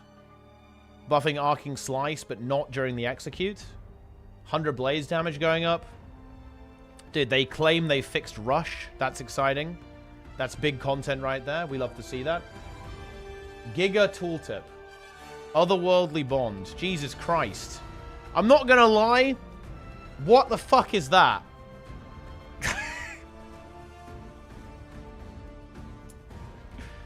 What the hell is this, guys? It's huge. Okay. Yeah. Yeah. I'm not gonna lie, guys. When I see a tooltip that big, I think maybe this skill shouldn't exist. Yeah. Okay. Skull Grinder. Wait, more power damage on Skull Grinder? Is that really what we want? Do we really want that? Slicing Maelstrom is the dagger primal burst. This skill's unblockable and inflicts daze instead of knockdown on Wild Blow. Oh, they're actually giving some abilities damage back on CC. It's about time, actually, I think. Necro effects too big on swords. I mean, they feel very... This guy clearly feels very strongly about that. Did anything happen to Elementalist? Like, nerfing the support in World vs. War on Scourge is definitely good. It was... Yeah, these are some big nerfs too, and it definitely deserves it. And the alacrity's gone as well. That's very nice. You honestly love to see that. Hollow. Ooh. Oh, look at that, guys. Increase the damage bonus from above 100% heat from 10 to 50% in PvE only. Ooh. That's nice for Hollow DPS builds. Ooh, and Blade. Ooh, Power Hollow. Yo. Photon Wall cooldown down as well. Launch Wall. Increase the damage above 100% heat from 10 to 50% in PvE. Particle Accelerator damage goes up here as well. Prismatic Converter. This now triggers when swapping from Photon Forge to a kit. Okay, yeah. I mean, that's like a quality of life thing, right? This trait now triggers when swapping from... Oh, yeah, this is like quality of life stuff. Okay. Yeah. Bunker Down. This trait now triggers when disabling an enemy instead of when critically striking. The mine now spawns at the enemy's location instead of near the player. Reduce the internal cooldown from 4 to 1 seconds. Increase the mine power coefficient. The bandage now cleanses a condition. As base healing has gone up as well. Okay. Oh, Grenade Barrage now actually works with Relic of Fireworks. Nice. Fix an issue that caused the boons from this skill to have a lower duration than intended in PvE. Okay, interesting. Increase the missile velocity and angle of the skill. Fix an issue that caused missile angles to be incorrect when shooting at allies at full health. Ah, yeah. That was a weird one. And they also just buffed Sword in PvE as well. So yeah, like Power Hollow with Sword is going to be juiced then by the looks of this. They've significantly increased the damage. So it looks like Power Hollow is going to work out pretty well, I'd say. Okay. Bolstered Elements. This trait now causes chance of protection instead of barrier. Ooh, that's kind of nice. Protection uptime is always good. Tempest. Ah, man. Look at this. So here's the weird one, right? I do like the... I like the increased radius here. Ooh, Heal Tempest buff. Increase the outgoing healing modifier from 15 to 20%. That's actually quite nice. The problem that Tempest has, though... Here's the issue with Tempest, right? Tempest has very small boon application radii and overloads, but they can't really change it very easily because it would fuck up PvP. or potentially have like very negative effects on PvP and world versus world, because I don't think they can really, they can't, I mean, maybe they could split the radius, maybe? Are there any skills that are split by radius in the game? I'm not sure if that's one of the things they can play around with that well, so I don't know. But yeah, it's definitely a bit of an issue. Man, look how jank this is. Increase the super speed duration from 1.5 to 3.3 seconds. But if you have fresh air, then it's reduced. I guess that does make sense, but it's a slightly jank situation there, is it not? Ha! Updraft doesn't show the little yellow warning for allies now. Okay. Oh, they're making it so a lot of the spinny moves you can move while casting. That's interesting, actually. This skill now grants additional healing when used as a combo finisher. Ah, that's kind of funny, actually. I like that. That's pretty cool synergy. Or cool, cool roleplay, cool design. Heal Weaver. Yeah, you guys think Heal Weaver? Arcane Wave. This skill now leaps to the targeted area before dealing damage and now dazes enemies that it strikes. Reduce the range from 900 to 600. Reduce the attack radius from 360 to 240. Increase the power coefficient from 0.6 to 1.7 in PvP and World vs. World. Reduce the ammunition recharge time from 30 seconds to 25. So this is now a leap skill. What the fuck? Okay. It grants a flat amount of Frosty for 5 seconds instead of being the Frosty bonus being linked to the critical strike stacks. Reduce the cooldown from 35 seconds to 30 seconds. Oh, man. I guess it depends on the numbers, but something like that could definitely be good. Like, you use that in your burst window, get your extra Frosty going. Could be potentially pretty juicy with Arcane Power, for sure. Okay. Elemental Surge. This trait has been renamed to Arcane Lightning. This trait no longer causes arcane skills to inflict conditions and instead enhances each arcane skill as follows. Arcane Brilliance gives protection to the user. Arcane Wave immobilizes targets that it strike. Arcane Shield grants stability to the user when the shield expires. Arcane Power grants additional critical strike stacks to the user. Arcane Blast blinds enemies that it strikes. Yeah, I mean, Arcane Power, I mean, that sounds... yeah, for sure. Like, in principle, that sounds really good, right? Just like a Frosty modifier for your burst window. Instant cast as well, right? So it doesn't interrupt your other abilities. Definitely seems pretty decent. And Relic of Fireworks. Ah, so they basically bug fix Relic of Fireworks. I guess that's relevant for Guardian, I feel like. And obviously Engineer, right? So it looks like Fireworks Relic is going to be pretty popular. Yeah, I saw the Power Mirage thing. You're going to spam Mirage Thrust. I almost kind of hate that, though. Because that's like you're going to spam a leap skill as your rotation. Like, spam the hell out of it. I'm not sure about that one, guys. Yeah. Infinite Forge. This trait now refunds 2 blades after casting a Blade Song skill with 5 blades in addition to its previous effect. And that's kind of cool, actually. So it really rewards you for charging all the way up and then boom, unloading, and you get 2 back immediately. This is nice for power, right? Because bear in mind on power vert, guys, you still take the bleed trait purely because it gives you more blades, and it's like the only good trait at GM, basically, for power builds. So now what they want you to do, they want you to take Infinite Forge and Sword of Decimation with your power virtuoso, and that should, you know, and it will be better, right? Like, that's pretty good. And yeah, Mirage, this is like the Power Mirage package they want you to have. They want you to go Sword, main hand, basically, and spam Mirage Thrust and go like Mega DPS, I guess. Maybe you have a Greatsword too, to utilize the Greatsword burst with, you know, the spinny guys, right, the Berserkers. And then you go for Sword and just like spam Mirage Thrust as hard as possible. And then you use Dune Cloak, right, to get Mirage Cloak. You shatter 2 clones, boom, another Mirage Thrust. Shatter 2 clones, another Mirage Thrust, right? That's how it's going to be. Sword Decimation makes it be less damage than Rain of Swords, though. Well, I mean, I guess that's unlucky. I guess they want you to consider it, at least, in PvE. Yeah. What is this?